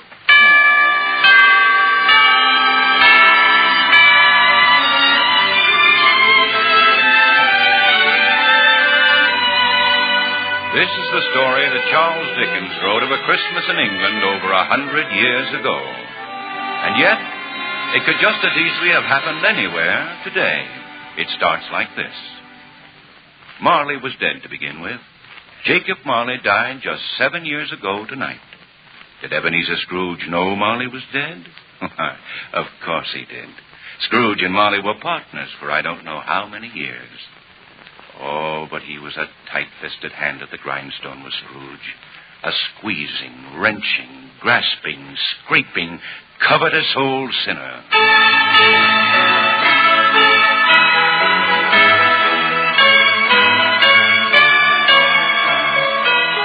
Once upon a time, of all the good days of the year, on Christmas Eve, old Ebenezer Scrooge sat busy in his grim, cheerless county house, keeping a sharp eye upon his clerk, Bob Cratchit, who is working on a ledger in his dismal and cold little cell beyond. Hey, you there! Bob Cratchit. What are you doing in there? I was only putting a coal on the fire, Mr. Scrooge. You put that coal back into the scuttle. A fire, indeed. If you use coal at this rate, you and I will soon be parting company. I'm sorry, sir. My fingers were getting a little stiff with the cold. Yeah, then put on your mittens. Get out your ledger immediately. Yes, sir. God rest you, merry gentlemen, let nothing you dismay. Remember Christ our Savior was born on Christmas Day. Cratchit? Yes, sir. What's that infernal caterwauling? It's just a happy little lad singing a Christmas carol outside your window, sir. I'll soon put a stop to that. Hey, you there! Yes, sir? Get away from my window at once. But it's Christmas Eve, sir, and I was singing a Christmas carol. Christmas carol. Be gone, do you hear me? Be gone. Yes, sir. A Merry Christmas to you, sir. Yeah, Merry Christmas. Humbug. Why, if I had my way... Merry Christmas, Bob. Merry Christmas to you, Mr. Fred. Merry Christmas, Uncle. Merry Christmas. Merry Christmas. What reason have you to be merry? You're poor enough. Well, come then. What reason have you to be dismal? You're rich enough. Humbug. Oh, don't be cross, Uncle. What else can I be when I live in such a world of fools as this? What's Christmas time to you but a time for paying bills without money? A time for finding yourself a year older but not an hour richer. If I could work my will, every idiot who goes around with Merry Christmas on his lips would be boiled in his own pudding and buried with a stake of holly through his heart. Uncle. He should. Now, nephew, you keep Christmas in your own way and let me keep it mine. Keep it? But you don't keep it, Uncle. Well, then let me leave it alone. Much good may it do you. Much good it ever has done you. Well, Uncle, there are many things from which I might have derived good, by which I have not profited, I dare say. Christmas among the rest. But it's a good time, a kind, forgiving, charitable time. And therefore I say, God bless Christmas. And so say I, Mr. Fred. Cratchit, one more sound out of you and you'll keep your Christmas by losing your situation. But, Uncle... As for you, nephew, good afternoon. Oh, I am sorry with all my heart to find you so bitter at this happy season. Good afternoon. Well, anyway, a Merry Christmas, Uncle. Good afternoon! Merry Christmas to you, Bob. To your family, and especially Tiny Tim. Thank you, Mr. Fred. The same to you, sir. Another fool. My clerk with 15 bob a week. A wife and a family talking about a Merry Christmas. Why... Merry Christmas, sir. Have I the pleasure of addressing Mr. Scrooge or Mr. Marley? Marley has been dead for 7 years. I'm Ebenezer Scrooge. What can I do for you? Well, at this festive season of the year, a few of us are endeavoring to raise a fund to buy the poor some meat and drink and means of warmth. What shall I put you down for? Nothing. You wish to be anonymous? I wish to be left alone. I don't make merry myself at Christmas time. I can't afford to make idle people merry. Oh, but many thousands are in want of common necessities. Hundreds of thousands are in want of common comfort, sir. Are there no prisons or workhouses? There are plenty, sir. I help to support these establishments. They cost me enough. And those who are badly off can go there. Oh, but many can't go there, and many would rather die. Oh, well, if they'd rather die, they'd better go and do it. And decrease the surplus population. Good afternoon. But, sir, Good afternoon. Some more of that Christmas humbug. Cratchit? Yes, sir? You'll want all day off tomorrow, I suppose? If it's convenient, sir. It's not convenient. And it's not fair, paying wages for no work. But Christmas comes just once a year, sir. Yes. A poor excuse for picking a man's pocket every 25th of December. Merry Christmas, huh? Merry Christmas.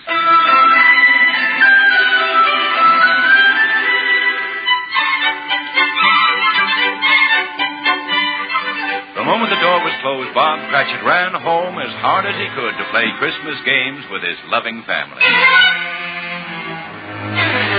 On the other hand, Scrooge went home in anticipation of spending the evening checking up on his banker's book.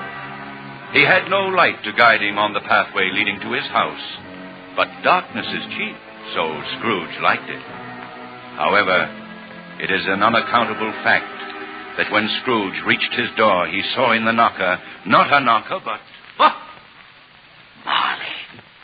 Jacob Marley's face. Ah, rubbish. It's impossible that I could see Marley's face in the door knocker. Why, Marley's been dead 7 years. Oh, yes. So I need a good night's rest. Marley, indeed. Humbug. Despite what he called humbug, Scrooge checked his rooms carefully. Yes, nobody on the table. Nobody under the bed. And nobody in the closet. Quite satisfied, he closed his door and locked himself in. He sat down before the small fire in his grate.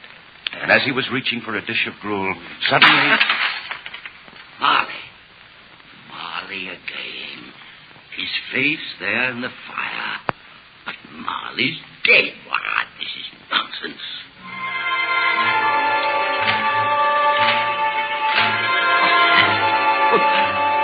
Was somebody in the other room? It's impossible. The door's locked. I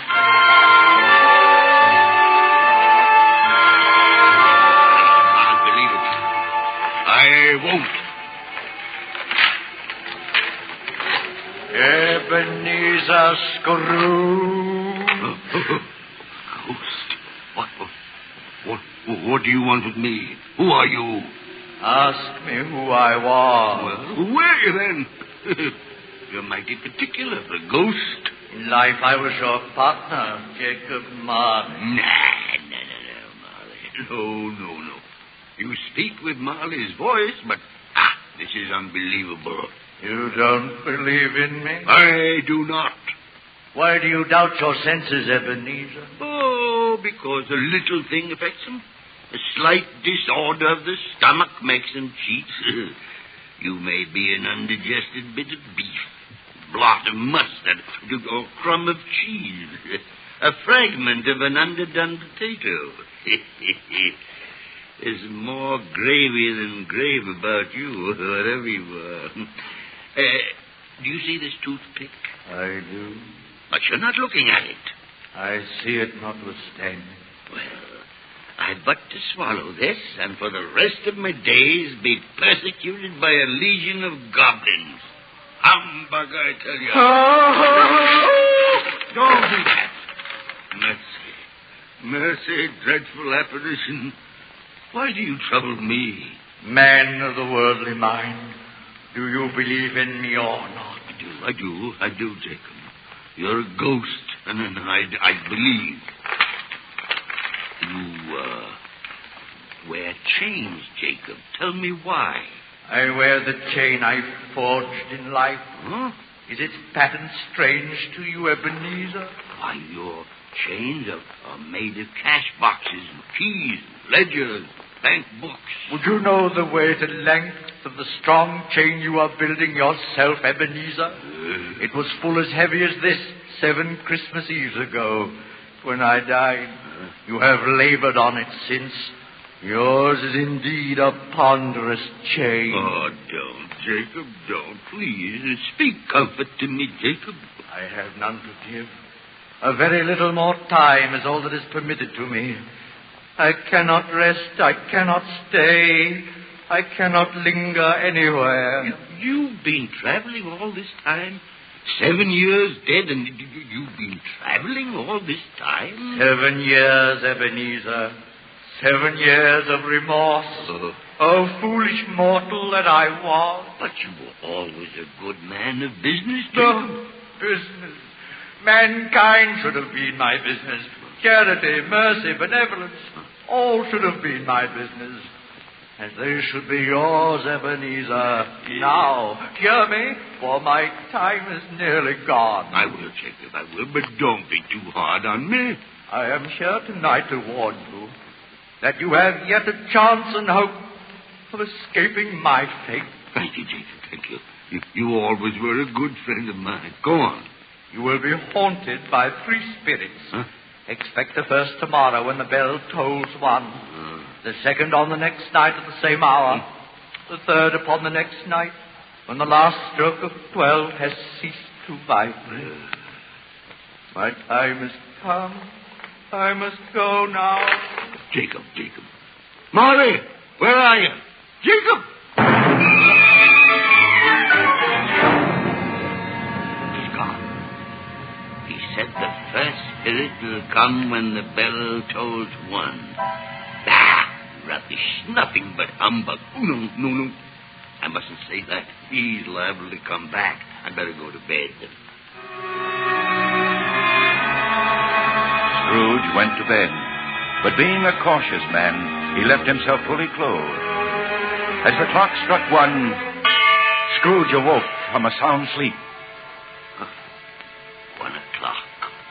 The hour itself and nothing else. I knew it was humbug. Ebenezer Scrooge. Are you the spirit whose coming was foretold me? I am. Who and what are you? I am the ghost of Christmas past. Tom past? No, your past. What brings you here to see me? Your welfare.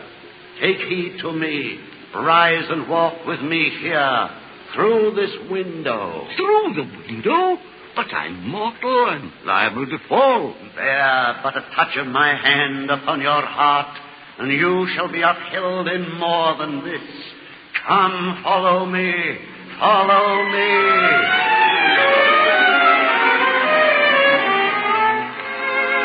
Look, here is a very important part of your past, Ebenezer. Look here in this little room. There you are, with a fair young girl by your side. Oh, no, Spirit, no. Spare me this. I don't wish to see this. It is not a question of what you wish, Ebenezer. See yourself as you were then, a man in the prime of life. But your face had already begun to wear the signs of care and avarice. Your eyes were greedy, miserly. No, please, I beg of you. The young maiden knows that you have changed. See, there are tears in her eyes as she speaks. Another idol has displaced me in your heart, Ebenezer. And if it can cheer and comfort you in time to come, I have no just cause to grieve. But, Belle, you talk nonsense. What idol has displaced you? Gold. A golden idol. But I treasure gold because there is nothing on which the world is so hard as poverty. You fear the world too much, Ebenezer. Oh, I have seen your noble aspirations fall off one by one until now the master passion, gold, engrosses you. What then? Even if I have grown so much wiser, what then? My affections toward you have not changed. No, Ebenezer. Our engagement was made when you were another man. But I am still the same as I was. That which promised happiness when we were one in heart is fraught with misery now that we are two. Goodbye, Ebenezer. But, Belle, Goodbye, Ebenezer.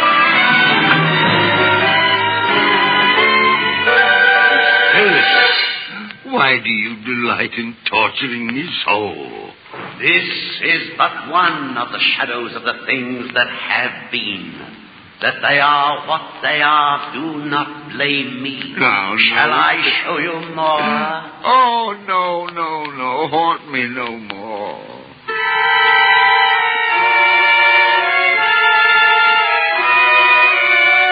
Without knowing how or why, Scrooge suddenly found himself in his own bed again, and he promptly fell into a heavy, exhausted sleep.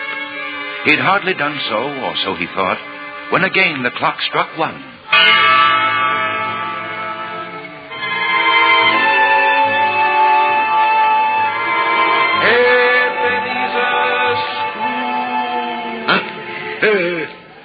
What spirit are you? I am the ghost of Christmas present. Present? Yes. Come with me, Ebenezer Scrooge. Touch my robe.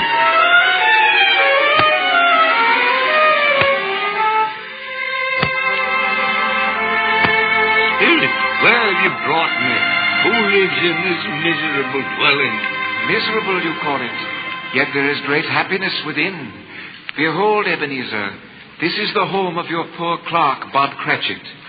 See how happily his wife prepares the table for their Christmas dinner. Listen, Ebenezer Scrooge, and watch. Here's Martha, Mother. Hello, Martha. Bless your heart, dear. You're home late from work. Sit down before the fire and warm yourself. But where's Father? He's been to church with Tiny Tim. They'll be along directly. How is Tiny Tim, Mother? Any better at all? Sometimes I think he is.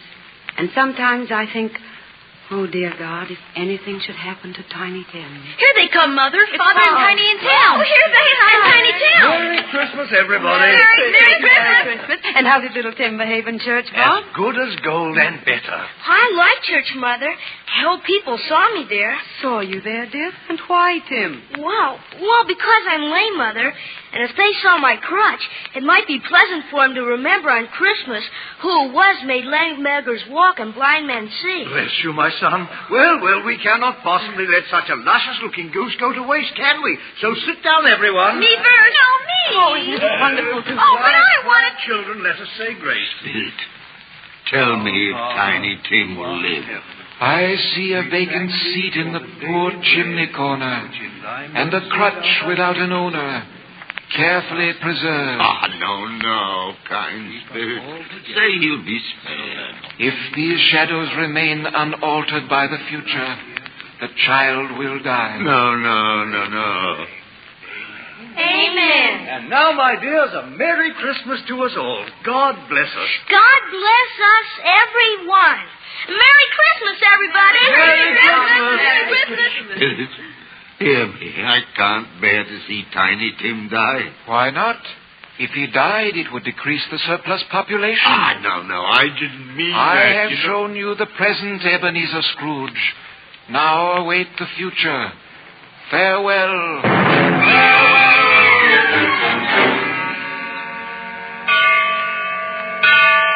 The ghost of Christmas present vanished, and Scrooge waited fearfully for the ghost of Christmas future. As the last note of 12 died away... Am I in the presence of the ghost of Christmas yet to come? Spirit, answer me.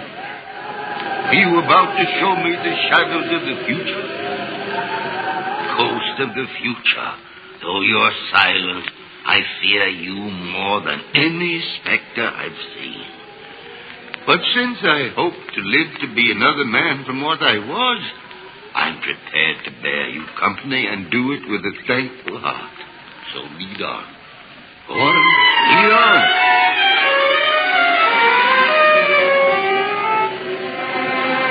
Spirit, why have you brought me here again, back to Bob Cratchit's home?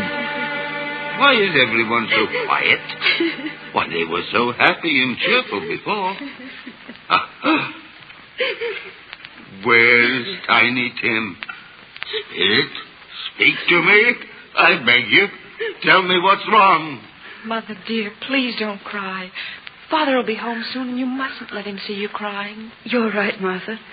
Father's late tonight. He walks a little slower than he used to. And yet, I have known him to walk very fast indeed, with Tiny Tim upon his shoulder. So have I, Mother. But Tim was very light to carry, and his father loved him so that it was no trouble. No trouble. Good evening, my dears. Oh, you're late, Bob. I'm sorry, my dear. I went to the churchyard today. I wish you could have gone with me. It would have done your heart good to see how sweet and green a place it is where Tiny Tim rests. I promised him we'd walk there on a Sunday. Father, dear, don't grieve so. It's God's will, Bob. Oh, my son. Tiny Tim, I loved him so. No, Spirit. That's cruel. Cruel. Tiny Tim mustn't die. But can't you give me one ray of hope that Tiny Tim will live? Huh? Spirit, why don't you answer me? What are you pointing at? Oh, sweet heaven, where are we? A churchyard, overrun by grass and weeds, desolate. A crumbling gravestone. Spirit, why do you point to that stone? What is it you want me to see? Oh, the name on the tombstone is Ebenezer Scrooge. Oh, no, Spirit, listen to me. Listen to me. I'm not the man I once was. Why show me this if I'm past all hope? Huh? Spirit, tell me that I may yet change these shadows you've shown me by an altered life. I promise you I'll honor Christmas in my heart, and I'll try and keep it all the year. I'll not shut out the lessons I've learned from the past, the present, and the future. Oh, tell me I can sponge away the writing on this terrible stone and undo the suffering I've caused. Spirit, I beg of you.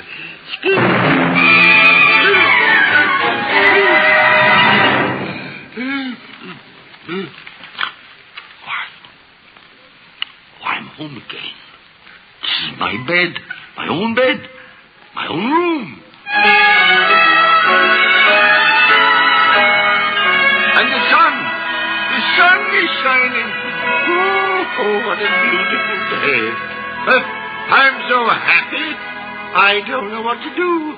I'm as light as a feather, happy as an angel, merry as a schoolboy. A Merry Christmas to everybody, and a Happy New Year to all the world. Hello there! Hey, hello! Noel,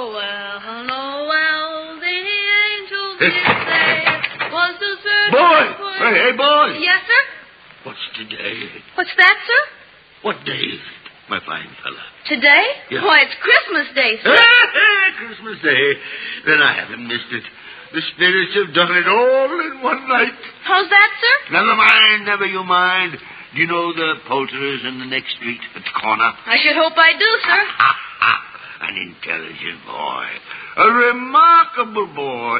Say, do you know whether they've sold the prize turkey that was hanging up there? Not the little one. I mean the great big one. You mean the one that's as big as me? What a delightful boy. Yeah, it's a pleasure to talk to you. Yes, my buck, the big turkey. It's hanging there now. Is it?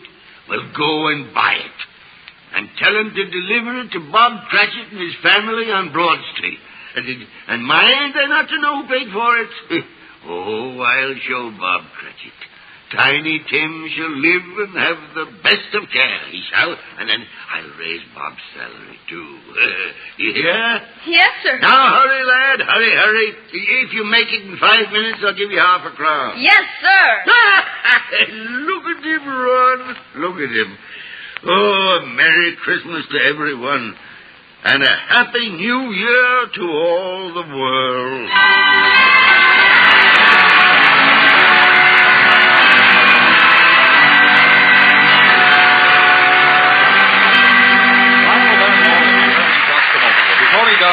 May we, on behalf of the Capehart dealers from coast to coast, thank him for his fine performance and for taking time from his own holiday to give us all such joy and pleasure on this Christmas Day, 1949.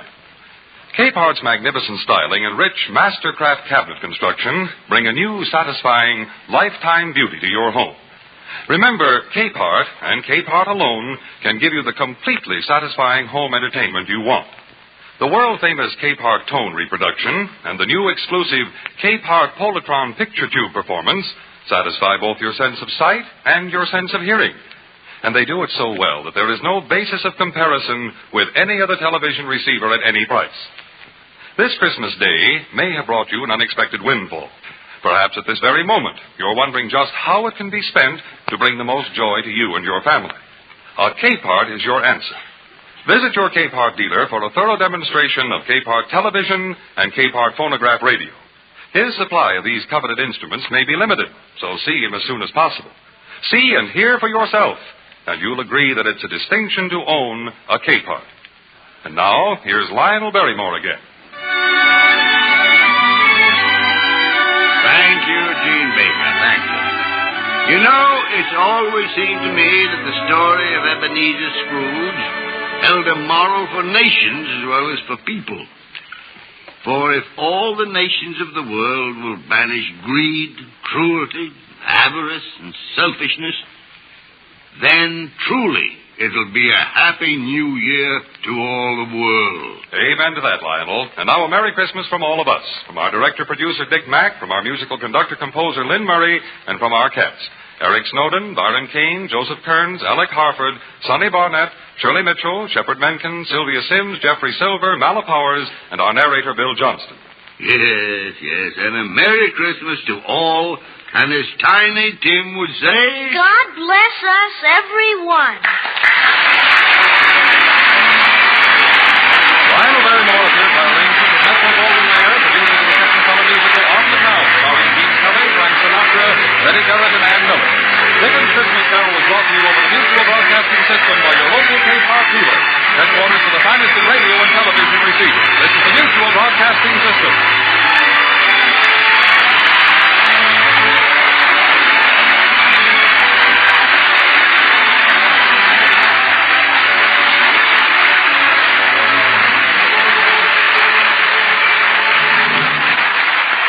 The Cudahy Packing Company, makers of Old Dutch Cleanser and Delrich, is happy to bring you today's Nick Carter adventure transcribed. This was done so that everyone connected with this program would be able to spend Christmas Day at home with their families. And now, new wonderful Old Dutch Cleanser, the only cleanser made with activated seismotite, invites you to stand by for Nick Carter, Master Detective. Today's Nick Carter adventure starring Lon Clark, The Case of the Phantom Shoplifter, brought to you by new wonderful Old Dutch Cleanser.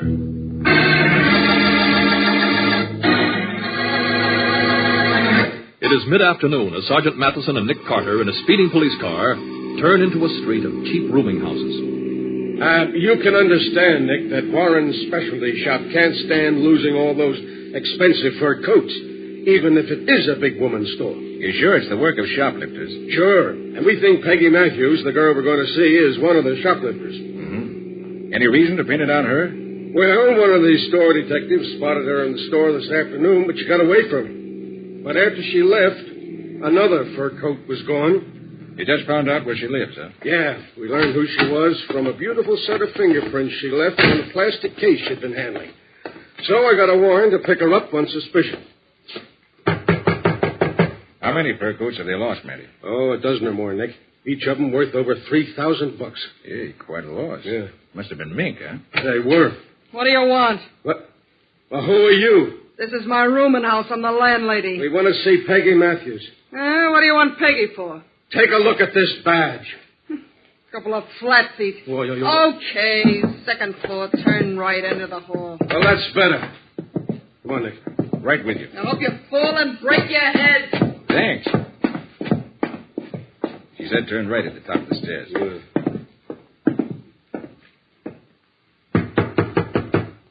This must be the room. I don't hear anything, Nick. Well, with this warrant, we can go right in. Hey, door isn't locked. Great Scott. Oh. Someone moved faster than we did, Matty. She's been strangled with one of her own nylon stockings.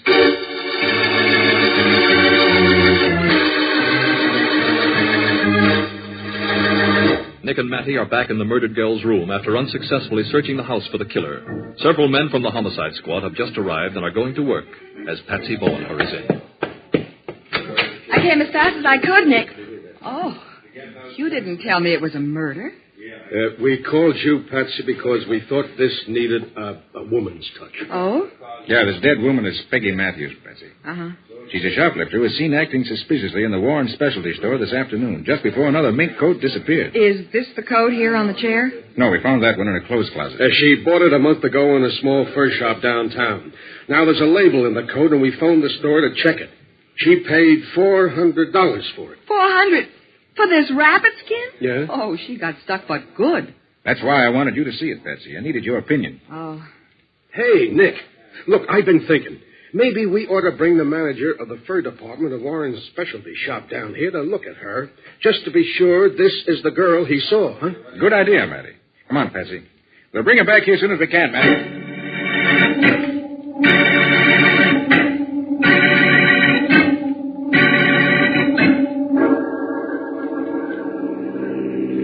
So this girl was murdered before you could talk to her, eh, Mr. Carter? That's right, Mr. Dodd.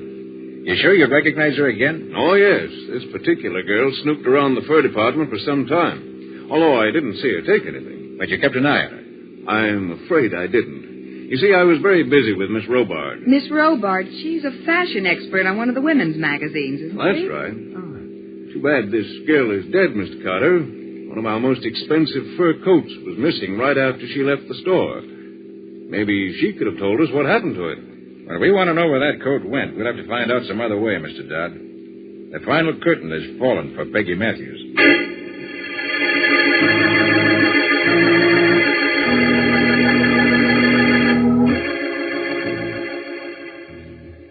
Well, Mr. Dodd, is this the woman you saw in your department store this afternoon? Yes, Sergeant, I'm certain of it. No question at all. Uh-huh. Well, okay, Mr. Dodd, and thanks for coming down. Oh, Patsy and I'll run you back to the store, Mr. Dodd. We want to get a full description of the stolen coats anyway. Can we leave at once, Mr. Carter? You see, Miss Robard is waiting for me to get back.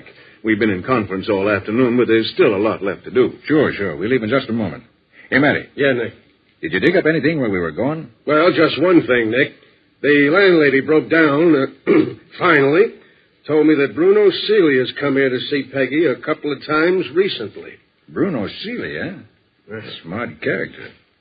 I'll have a talk with him shortly. Oh, Mr. Dodd, would you give me your expert opinion as to the value of this fur coat? It belonged to Peggy. She didn't shoplift that from our store, Miss Bourne. I'd roughly guess it was worth about $150. Uh-huh. Well, Nick, I guess I'm a fairly good judge of fur values. Patsy means that she told us Peggy Matthews was cheated when she paid $400 for this coat, Mr. Dodd. You just backed up her opinion. I see. Well, I don't think Miss Matthews minds being cheated anymore. Shall we go?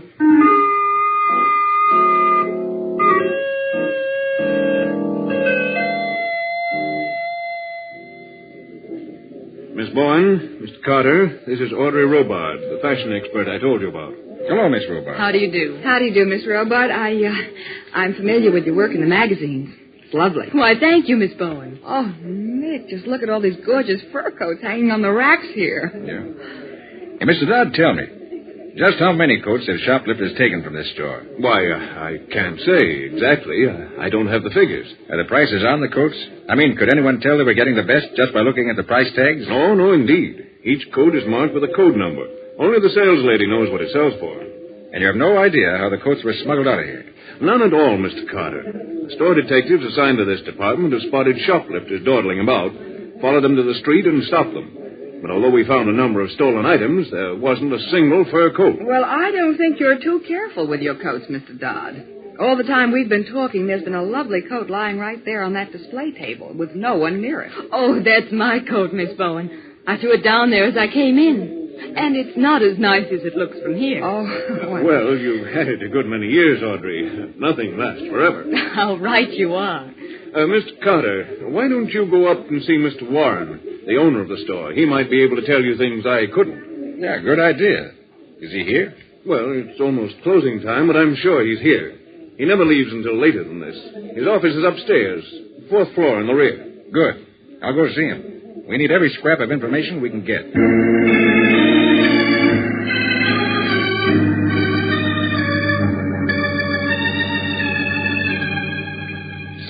Sit down, both of you. Thank you, Mr. Warren. I don't mind telling you, Mr. Carter, how glad I am that you're helping us. Tell me, Mr. Warren, just how many coats have been stolen? 15. And the cheapest of them retail for $3,100. Oh, say, they really made a haul, didn't they? Over $50,000, Miss Bowen. Golly. Your store detectives haven't seen anything suspicious? Well, there is one rather odd thing. What's that? Lately, we seem to be attracting an unusual number of professional shoplifters. Many of them are known to our detectives. But they haven't caught them with anything? Well, just small, miscellaneous items, Miss Bowen. Never anything really valuable. There's no way of smuggling the coats out through a crooked employee, perhaps. Absolutely not, Mr. Carter. Why, we've checked that thoroughly. Yet we're completely at a loss to know how the coats get out of the store. Well, thanks, Mr. Warren. Oh, not at all, Mr. Carter, not at all. Now, please don't hesitate to call on me for any sort of help at any time. I will. And we may have news for you soon. Good. We got one clue that may lead us somewhere. In fact, we're going to see the man in question right now.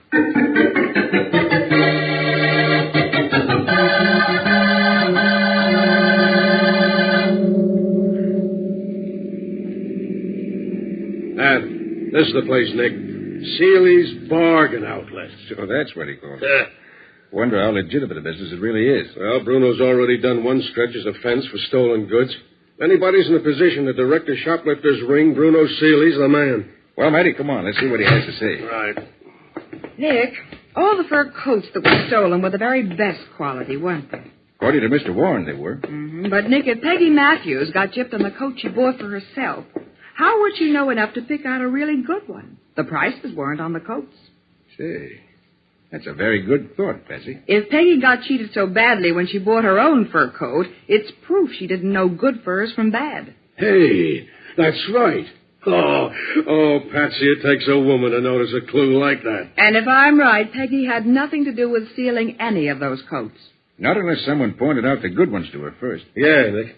Well, come on, let's go in and see if Seeley can throw some light on this. Hello? Anybody here? Hello? That's funny. Hey, Bruno. Bruno! Hey, Bruno! Maybe he's in the back room. Yeah, could be. Hey, the back room's empty, too. What's that? Sounds like somebody in pain. It's coming from inside that closet. Great Scott, it's Bruno. He's been stabbed badly. Listen to me. Just a minute. He's trying to tell us something.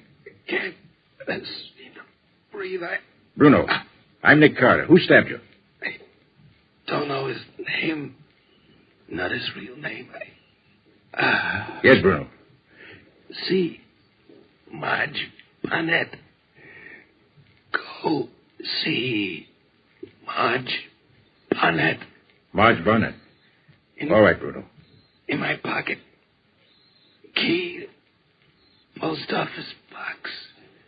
Clark Street Station. Package. Nick, I better call an ambulance. That won't be necessary, Matty. He's dead.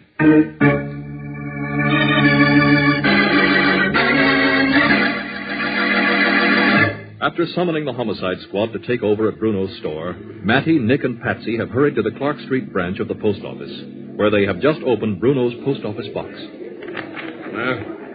Yeah, there's a package here, but it don't weigh anything. Well, open it up, Sergeant. Yeah, that's what Bruno wanted us to do. Yeah. Well, will you look at this? Well, what in the world is it, Sergeant? A string of beads from the Warren Specialty Shop. And the price tag says only $15. Yeah, I don't get it. Hey, let me see that wrapper, will you? Yeah, sure.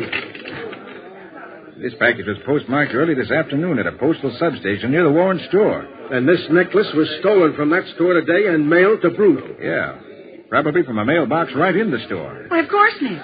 Warren's is a branch post office on the 4th floor. Say, it's a smart idea. You nab something small, have an envelope all addressed, you just slip the loot inside, seal it, and mail it. Yeah, but what has all this to do with stolen fur coats? I don't know, Patsy. But we can be sure of one thing, Nick. The murders of Peggy and Bruno are tied up together somehow. And to one man, Matty. Bruno said it was a man, but we didn't know who he was. And just who is this Marge Barnett Bruno wanted us to see? She used to be a pretty good confidence woman, Patsy. Confidence woman? Yeah, Patsy. Lots of these confidence women turn to shoplifting when they begin losing their nerve or their looks. Look, I can get her address from our records, Nick. And you and Patsy can go and see her, huh? Sure, Matty. I'm going back to Bruno Seeley's store. I want to finish my report. Okay, Matty. Patsy and I'll see Marge Barnett. We better hurry, because the murderer may have the same idea.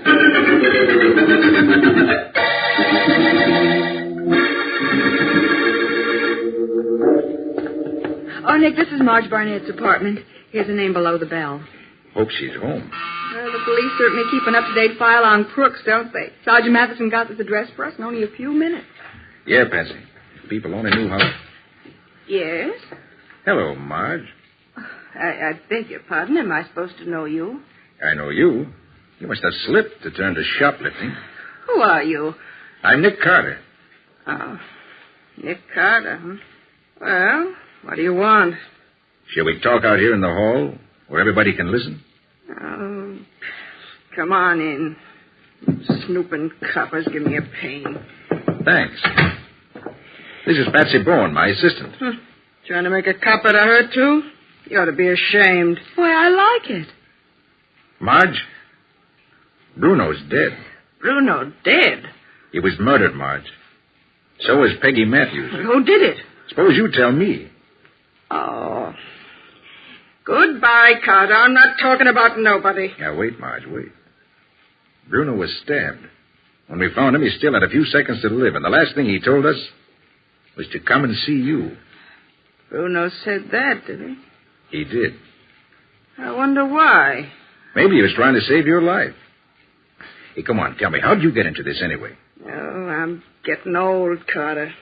As you know, I've been everything from a cheap shill to the operator of a big store. From the best roper you ever saw to a plain subway dealer. You've been what? In English, Patsy. She means she fronted for con men and rose to become the operator of an important con game herself. She worked from the top as the smart, pretty girl who brings in the suckers. Being a subway dealer means she was reduced to dealing cards from the bottom of the deck. Well, it sounds almost fascinating, if I could understand it. How many of these small, inexpensive items did you steal, put into a package, and mail to Bruno, Marge? So you're wise to that, huh? I thought it was pretty good. Yeah, it was. Until fur coats and murder got mixed up in it. Where do fur coats come in? Look, Bruno paid you to steal these small articles for him. And paid you more than you could get anywhere else, didn't he? Yeah. He said he had a particular customer for a lot of that junk. All right. Just what orders did he give you?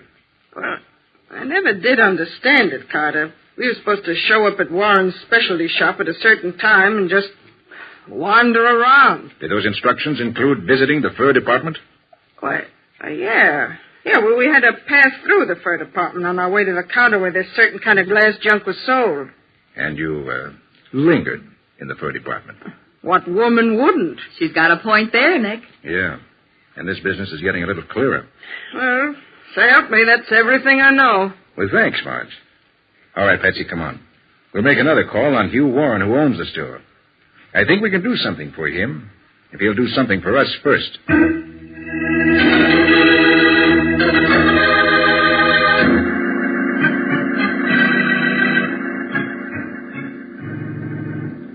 I hate to bother you at your home like this, Mr. Warren. It's perfectly all right, Mr. Carter. Perfectly all right. I hope we're not interrupting your dinner, Mr. Warren. Dinner? Why, Miss Bowen, it's after 9 o'clock. Oh. Well, so it is. We've been pretty busy. Well, have you learned anything? Enough so I think we're on the right track, Mr. Warren. Good, good. We'd like a key to your store and permission to go inside tonight. I want to look around a bit. Why, I think that could be arranged. But a word of warning, Mr. Carter. This store is wired for burglar alarms, not only the outer doors, but many places inside the store. For example, the door to the cashier's office will flash an alarm if it is entered without a key. And there are other things to look out for, too. We'll be careful, Mr. Warren. I think you'll have no trouble if you follow my directions. Now, if you have a pencil, I'll give you a list of things to watch out for.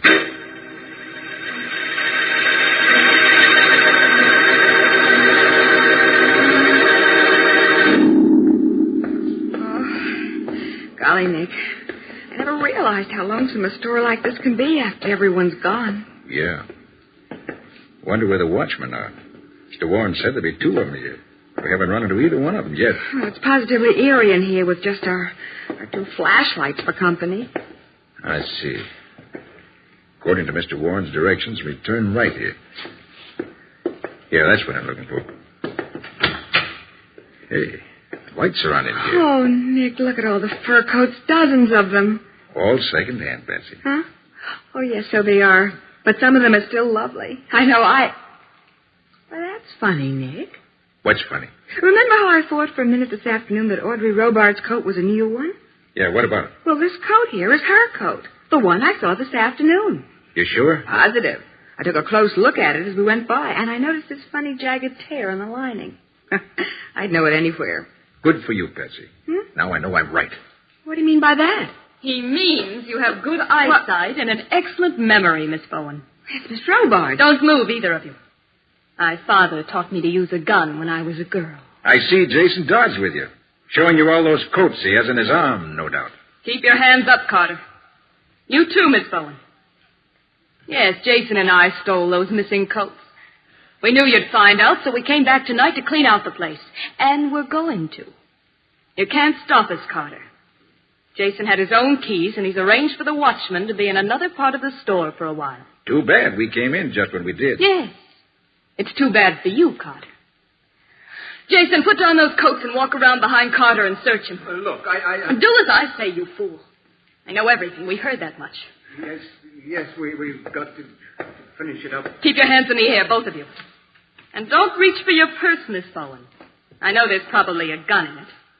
Looks as if you hold all the cards, Miss Robart. Jason, stand right behind Carter. Now reach over his shoulder. He probably carries his gun in his shoulder holster. Patsy, cut the lights and run for it. Back to the cashier's office. We'll have to... There's a phone there. We can call the police. Audrey, what happened? Oh, you fool, Jason. How do you throw you like that? I couldn't help it. He moved so fast. When I reached over his Never shoulder... mind. They're headed for the cashier's office to phone. Well, we can stop that. The switchboard's right over there. I can even find it in the dark. And then find it. If we can stop them from calling for help, we've got them cornered.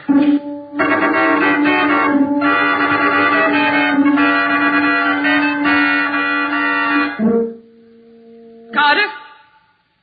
Carter, I know you're in that cashier's office. Then come and get it. Audrey, let's get out of here. Not before I take care of Carter and the girl. How are you going to do it? Listen, they're in the cashier's office. And that's the only door right ahead of us. Yes, but... Oh, stop sniveling. We've got Carter's gun. Miss Bowen dropped her handbag, and I found her gun in it. Yes, that means they're but... unarmed. We can smash the glass panel in the door of the cashier's office and get them that way. But, Audrey... Grab one of those chairs and throw it through the glass. Okay, I guess you're right. Here goes. There, that does it. Carter, you can come outside and get it, or I'll come in after you. It makes no difference to me.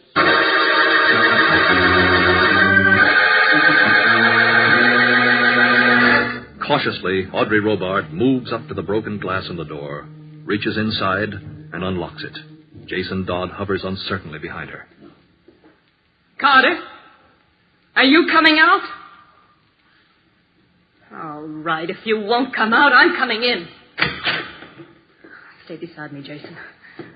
There aren't many places they can hide. Please hurry. It's been at least 10 minutes since I smashed that door. You're so darn careful. Take it easy.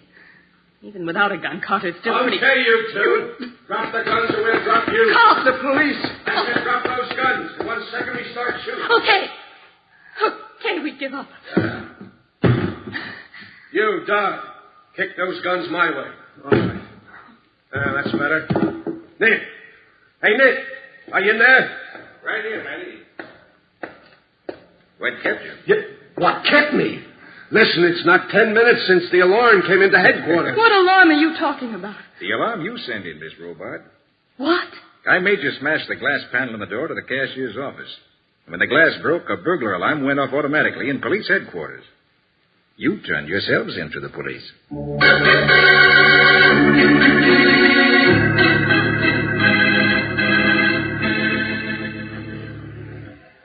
All right, Nick. Give her the details. You say it was worked with second-hand coats, huh? That's it, Matty. Miss Robart would go out and buy a cheap second-hand fur coat worth practically nothing. Then when she came to the store to see Dodd, which was practically every day, she'd leave the old coat and walk out with a new mink coat.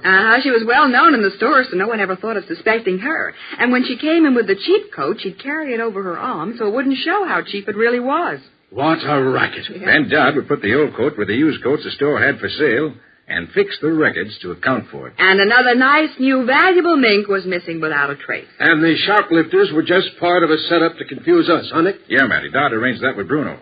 The shoplifter stole some small object and mailed it to Bruno's post office box right from inside the store in previously prepared envelopes. Just so we'd think the professional shoplifters were stealing the furs. And they killed Peggy Matthews because she got wise and wanted a cut. Dodd admitted that. He killed Bruno, too. Yeah. When we connected Bruno and Peggy, I suppose Dodd was afraid of how much Bruno might know. So we had to put him out of the way, too. So he sent Patsy and you to see Mr. Warren so you'd be out of the way while he killed him. Yeah. Well, I think we better let him lock up the store now. Oh, in just a minute, Nick. Hey, Patsy, where are you going? Into the fur department. After all, it's a woman's privilege to look at those beautiful mink coats, even if she can't have one.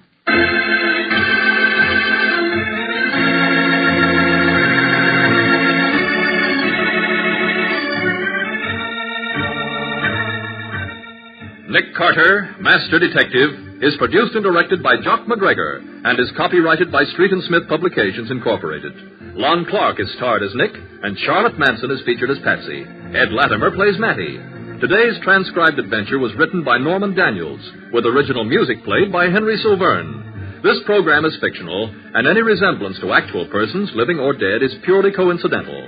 This is Michael Fitzmaurice saying, when minutes count, use new, wonderful Old Dutch Cleanser.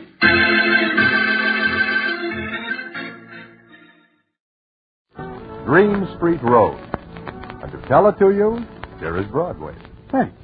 It is early of an evening, about midnight, when there is nothing much doing anywhere, that I go around to Good Time Charlie's place in West 47th Street. I figure maybe I will have a few games of rummy with Charlie. In fact, we are just sitting down when Charlie looks toward the back door and says, "Now, why does that dame got to pick my place to come in?" "Huh? Oh, Green Street Road." "Yeah." "Well, I guess I will be going." No, please do not leave me alone with her, Roger. "You are afraid of her?" "Look, when she comes in the door and stands like that, I know she is looking for somebody to talk to. And when nobody listens, she is liable to bust up the joint." "I guess she is just lonesome, Charlie. After all, she is quite an old doll. And many citizens like 'em shading 20 instead of maybe 60. She's looking at us. Come on, deal the card. Maybe she will take the hint and go away." "Nope, she is coming over." "We will not listen to her talk. Maybe silence will discourage her." Okay. Just say hello and leave it at that." Hello, boys. "Oh, hello, Rose." Hiya, Rose. Gonna play rummy, huh? "Yeah, we are just starting. Your deal, Charlie." "Yeah, sure. Nice seeing you, Rose." "That's okay. Go ahead. Deal the cards. And while you play, I'll tell you a story. I want to talk to somebody." "Oh. What's the matter, Charlie?" Nothing. "You don't like for me to come in here?" "Do I say anything like that, Rose?" "Yeah, the way you look at me. Okay, maybe I ain't plush and mink, but I'm people, ain't I?" "Look, Rose, nobody says anything against you." "Nobody has to. All they gotta do is look, and I know what they think. Broadway, you're a good guy. You see a lot of people, but never like me, huh?" "Rose, like you say, you are people." "Nobody thinks so. I'm just Dream Street Rose, the old doll who pushes a mop for a living." "Broadway, she is lighted up." "Me, no." "Look, Rose, maybe you better go home. Come on, I will walk with No, you and we will I talk." ain't going. "Okay, Rose. You say you have got something on your mind?" Talk about. Gotta tell you about a friend of mine. Sure. Go ahead. If it makes you feel any better, go ahead. Gotta talk about this friend of mine. She's pretty, Broadway.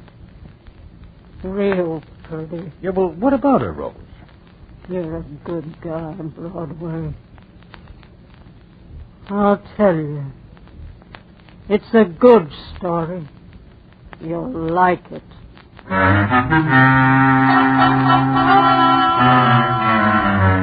Now, when Rose is feeling like telling a story, people listen. Because otherwise, Green Street Rose is more than 6 to 5 to start tossing things around and making the atmosphere unpleasant. So we let her tell a story.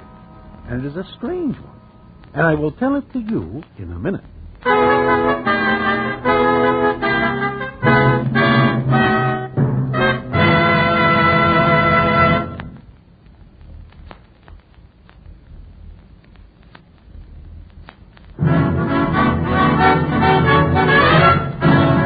And now, back to the Damon Runyon Theater and the famous story, Green Street Rose.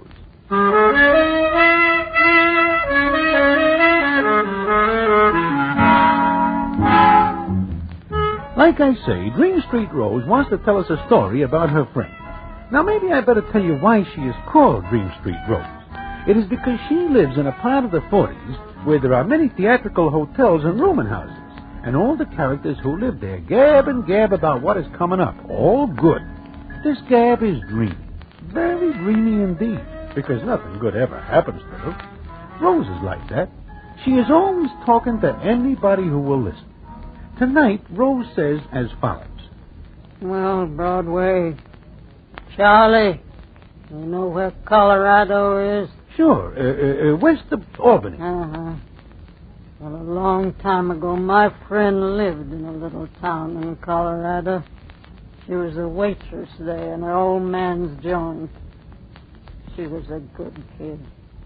She was real good. Okay, I will buy that. Now, what is the rest of the story? Pretty as a picture, that kid was. Had all the guys nuts about her. But you know what, Broadway? She gives nobody a tumble. No. And then one day, a guy walks in she never seen before.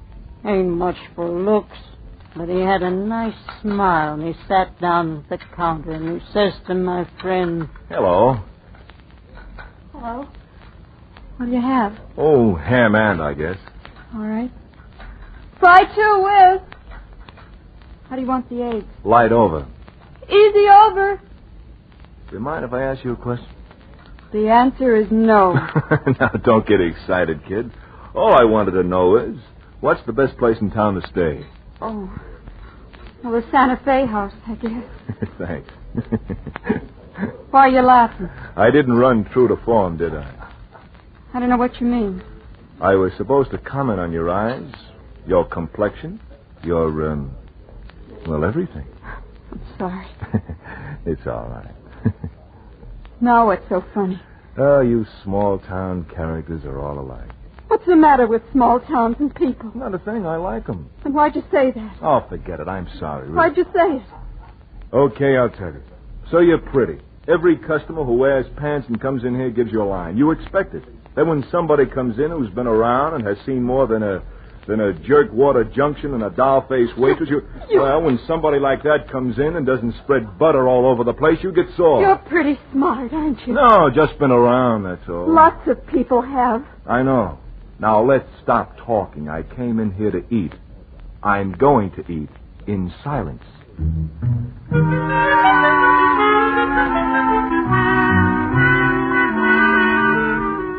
Well, Dream Street Rose tells me that is the way her friend gets acquainted with this guy, whose name is Frank McQuillan. It seems he's a pretty sharp citizen, and it is not long before he is making a good living at the local pool parlor. He is a pretty fair shot. Then it comes up a couple of weeks later, and since Frank takes all his meals at the little lunch wagon, he and Rose's friend get to know each other better. In fact, one night, he takes her home from the lunch wagon, and while they are walking along, the scene is as follows. Frank. Yeah? Remember the first night you came into the lunch wagon? Mm-hmm.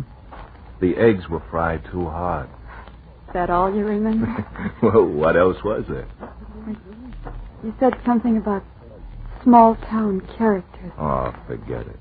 I was tired and, well, you burned me a little. Why? Well, the way you got sore. Well, I wasn't really. No? You acted like it. Maybe because, well, I guess I was hurt. But why? Oh, I don't know. Because I didn't turn a backflip when you moved those eyes on me? I'll give 10 to 1 you got the locals jumping through hoops. You've got a fine opinion of me, haven't you? Nothing, one way or the other. What do you think? What's the difference? You think I'm a flirt? You? No, not at all. You're making fun of me. No, I'm not. Why'd you laugh? Okay. All right, stop a minute. Yeah? You're not a flirt. You wouldn't know how to be one, kid. As far as you know, those eyes of yours are putting your head to seaward, that's all. You stand behind that counter all day scared stiff. Scared? What? If every guy who comes in, he makes a crack, you laugh and give him the fast brush. But underneath, you're scared because you're just a pretty kid who doesn't know what 2 and 2 adds up to. Well? I hate you. Sure? Because I told you the truth. I'll give you 10 to 1 you've never been kissed. I have to. By whom? Will Higginbottom. Oh, the clerk in the grocery. What's the matter with that? Nothing. Who said there was? Always the way you say things. Like you haven't got any use for anybody or anything. Maybe I haven't. Will's He's a fine grocery clerk. And he kissed you. That makes him a big man. I like him. Okay. Let's drop Will Higginbottom. He wants me to marry him. So marry him. I might. Such goings on. You're mean and contemptuous. Here's a change from grocery clerks. Let me go. You want to be let go? Frank, please. A grocery clerk was never like this.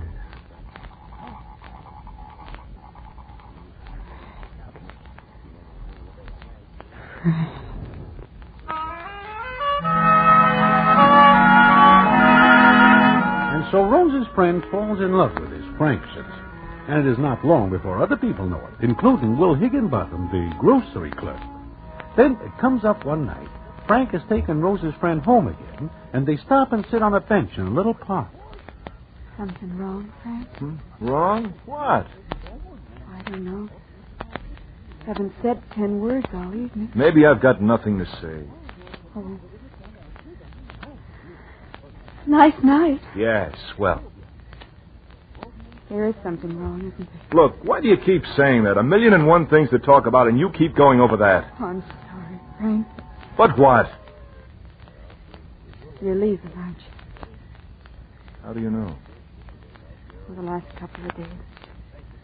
I felt it. All right, so you felt right. What of it? Where are we going? Say that again, kid. I said, where are we going? Don't laugh. You tell me a joke, I laugh. Who said anything about we? I thought... Are you kidding? What do you want from me? You love me. You told me. Did I? You know you did, Frank. You know it. You told me 100 times. 99. You gotta take me with you. Listen, kid, I'm a rolling stone here today, gone tomorrow. What fun would that be for you? I love you. You think. I do. All right, let's break this up. I didn't make any promises, did I? I didn't say promises were necessary. So nobody gets hurt. I will, Frank. Now, forget. No, I can't. Don't you understand, Frank? I love you. Ever since the first night you walked in the lunch wagon, you were different. Not much. Frank, listen to me. No, let's break this up. You've got to listen to me. I don't think so. Frank, where are you going? Away. I'll drop you a postcard. Please. I want to go with you. Frank, I'll make you happy, I promise. We'll be married. Big joke, huh, Frank? Will. Sit down, Frank. Who do you think you are? Nobody, I said sit down. Why, you small town... Sit down! You crazy Higginbottom? Put that gun away and go back home. I will, after you've married her. But... Now, listen. Fine, but what is you've this? had a lot of it. Will, please. With the two of you. What are you talking about? You're going home and get packed, Frank. And then the three of us are going over to Denver. I'll be best man. Why, if you think I don't stand for this... Not I this way, know. Will. Please. I won't. Yes, you will. You love this guy, all right, he'll marry. Now, look, Will, there's a law yes, that and says I don't got have... it right here in my hand. All right, Frank, take your choice. We go to Denver, or so help me, I'll blow a hole right through you.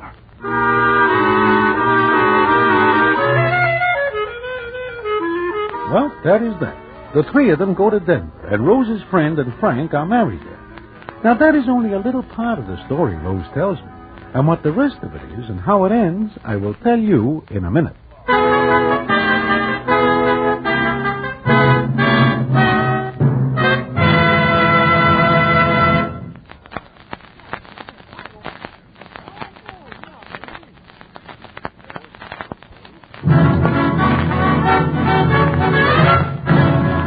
And now, back to the Damon Runyon tale and the famous story, Dream Street Road.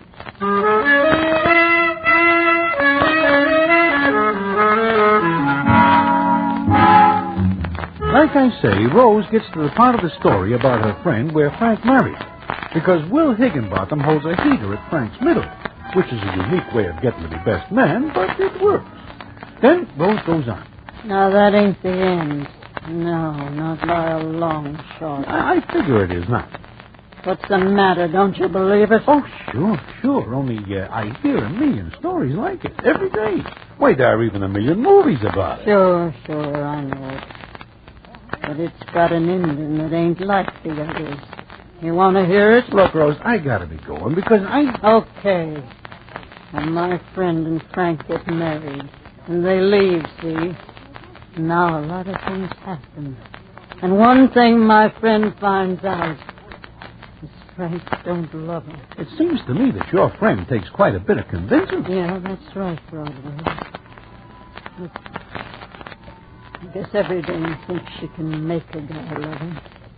Even 100% heel like Frank. I guess so. Well, a couple of months go by. Don't take my friend long to find out that Frank don't like to work. He makes a living by being a good talker. And then one night, he comes into their hotel room. Frankie? No, Napoleon. Ha. You got me being corny now. Are you tired, honey? No, I'm full of vim and vigor. You ever comb your hair? I was doing it when you came in. Uh-huh. Say, how would you like to go out tonight? Frankie, you mean? I said it. Where, Frank? Where, honey? Black Emanuel's. Oh, no, Frank. Someplace else. No, thanks. Someplace else. Now, look, you've been yapping about going out. Okay, I offer to take, and you pull a long face. What's the matter with Emanuel's place? I don't like him. Well, he likes you. I know. He's got good connections. Be nice to the guy, and he'll do me some good. You don't need a person like Emanuel, Frank. He's got brains. If he'd get a job, he'd be successful in no time at all. Oh, please, honey. I'll be ready in a half hour. If you're not, I'll leave without you. All right, Frank. I'll be ready. Personally, I think Rose's friend is a dope because nobody but a dope would string along with a citizen like Frank. But she sticks with him, and she smiles nice at Black Emanuel, who smiles back. Then Rose says it comes up one night at Emanuel's place. Rose's friend is sitting at a table waiting for Frank when the scene is as follows. Hello, baby. I sit down, yes? Hello, Emanuel. Sure, sit down. Thank you. You look real extra pretty tonight, baby. Thank you. Oh, don't thank me. I thank you. You thank me. What for? Well, you make Emanuel's place, what you say, classy. Look around. What do you see, huh? Not pretty people like you. Sure, I like you. Maybe you like me, huh? Don't touch me. Why not? We're good friends, and Frank is... Frank... What did he say? Nothing. What did he say? Tell me. Oh, look, baby, maybe you don't know, but Frank, What about him? He's not coming tonight, baby. Well, why not? He told me he'd meet me here. Sure, but Frank, he's gone. Gone where? Away. Oh, you're lying. He didn't have any money to go anyplace. Well, I make him alone. He goes away, and you're here. It's not true. I tell the truth always, baby. I give him money, and he goes. But he leaves you here because he knows Emanuel likes you. You mean he took money from you and left me? Talk too loud. Get your hands off me. Look, baby, I'm not so bad. You like me, and I make things easy for you. If you take a job here in my place, you make it class. Get away from me. Get away, I said. People are looking. Be I quiet. don't care. Get away. Leave me alone. Go away. All right, baby. Well, listen to Emanuel. You'll find out it's not so good to be so hungry. Then maybe you come back to Emanuel. Maybe you like me after all.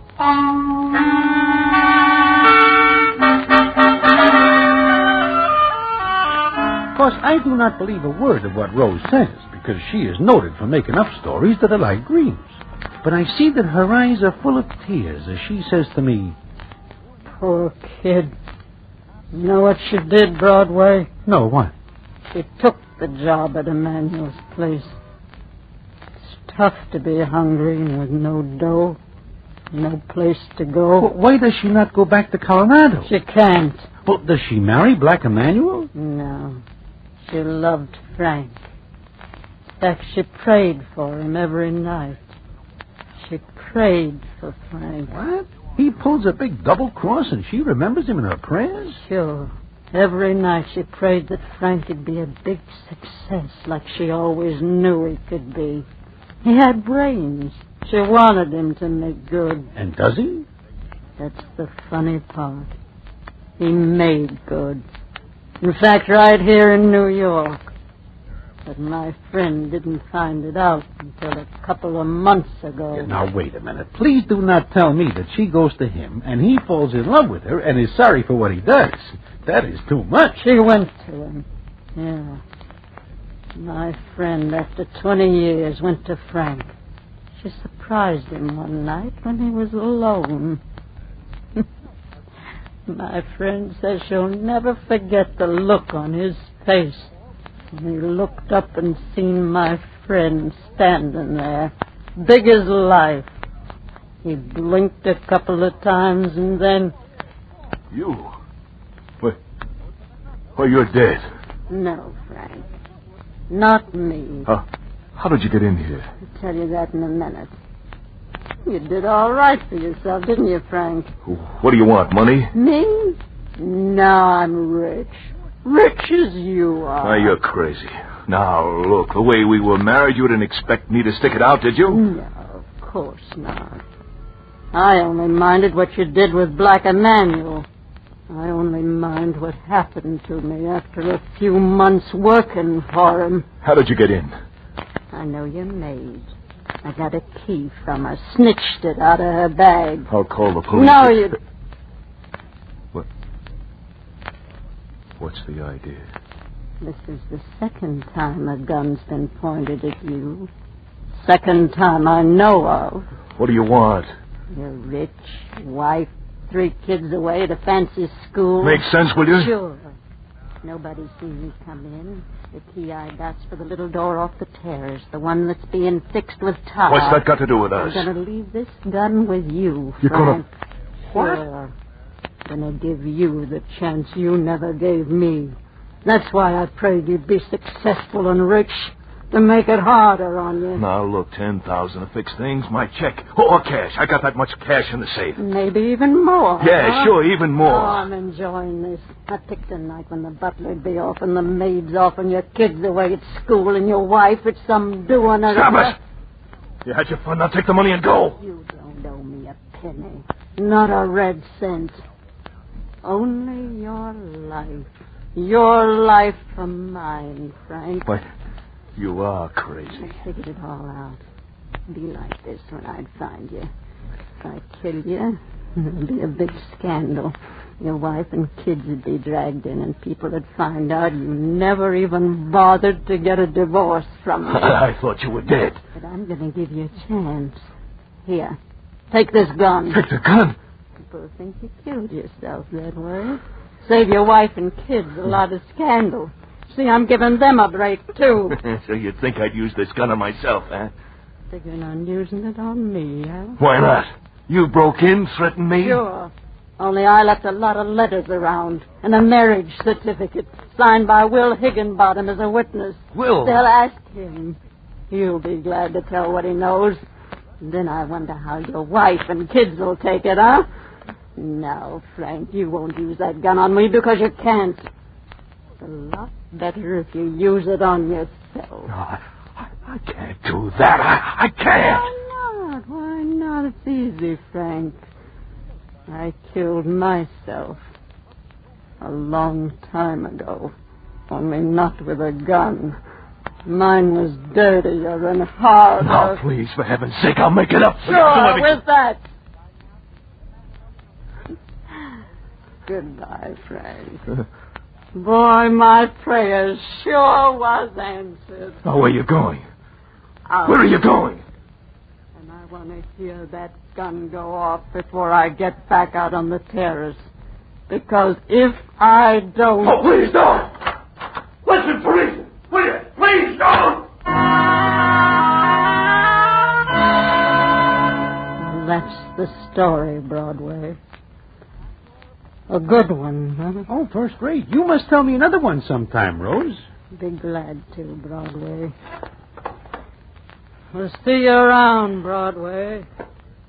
Charlie? Sure, Bo. Yeah, drop in again. After a long time. She can really dream 'em up. Poor old Dow. You think that story is a dreamer? Why, sure. Look, do you hear of a guy by the name of Frank McQuillan knocking himself off? No. There is never anything in the papers about it. And when a guy with as many potatoes as Rose says this Frank has got bumps himself, There is always a big thing in the paper. I guess you were right, Charlie. But that doll can really make them dreams sound real.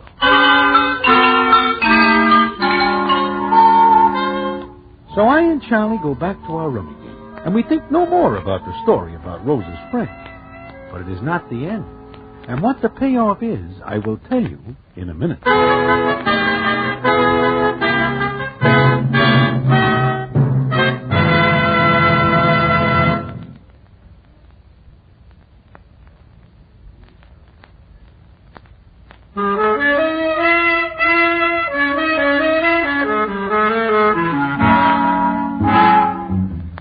Well, it comes up a couple hours later, which makes it about 2 in the morning. We stop the rummy game while Charlie waits on a customer. Then he comes back over to me and says as follows. Broadway, do you remember what I say about the papers? If this Frank bumps himself, it has got to be in the papers. Sure, why? A customer leaves this newspaper. Just idle like, I glance at it, and what do I see but this? Millionaire suicide. Go ahead, read it. Police this evening were called to the home of Frank McQuillan to investigate what was apparently a suicide. The butler discovered the body in the study about 11 p.m. after returning from the movies with the maid. Butler, maid? Yeah. The butler had been home a half hour before discovering the body of Mr. McQuillan. When the police asked him why, he stated that because he forgot his key, he had been forced to use the terrace entrance under repair. Tar used in the repairs had covered his shoes, and he changed them before going to the study. Like you say, that Rose doll can really dream 'em up. Sure. What are you laughing at? Rose sees this in the early editions and comes in here and gives us the business. Huh? The old doll has a good laugh. Boy, are we the saps. Are we the... What is the matter, Charlie? Broadway, only you and Rose and one customer come in here tonight. Is that correct? Sure, why? Rose comes in the back way. You use the front. So does the customer. Well, what are you getting at? Look from the back door to this table. Yeah, I see. Charlie, you are going to have a real tough time cleaning the floor. Tar is very hard to get off.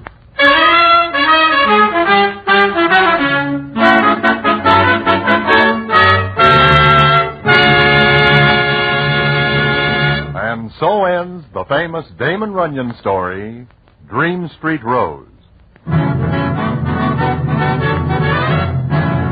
The Damon Runyon Theater.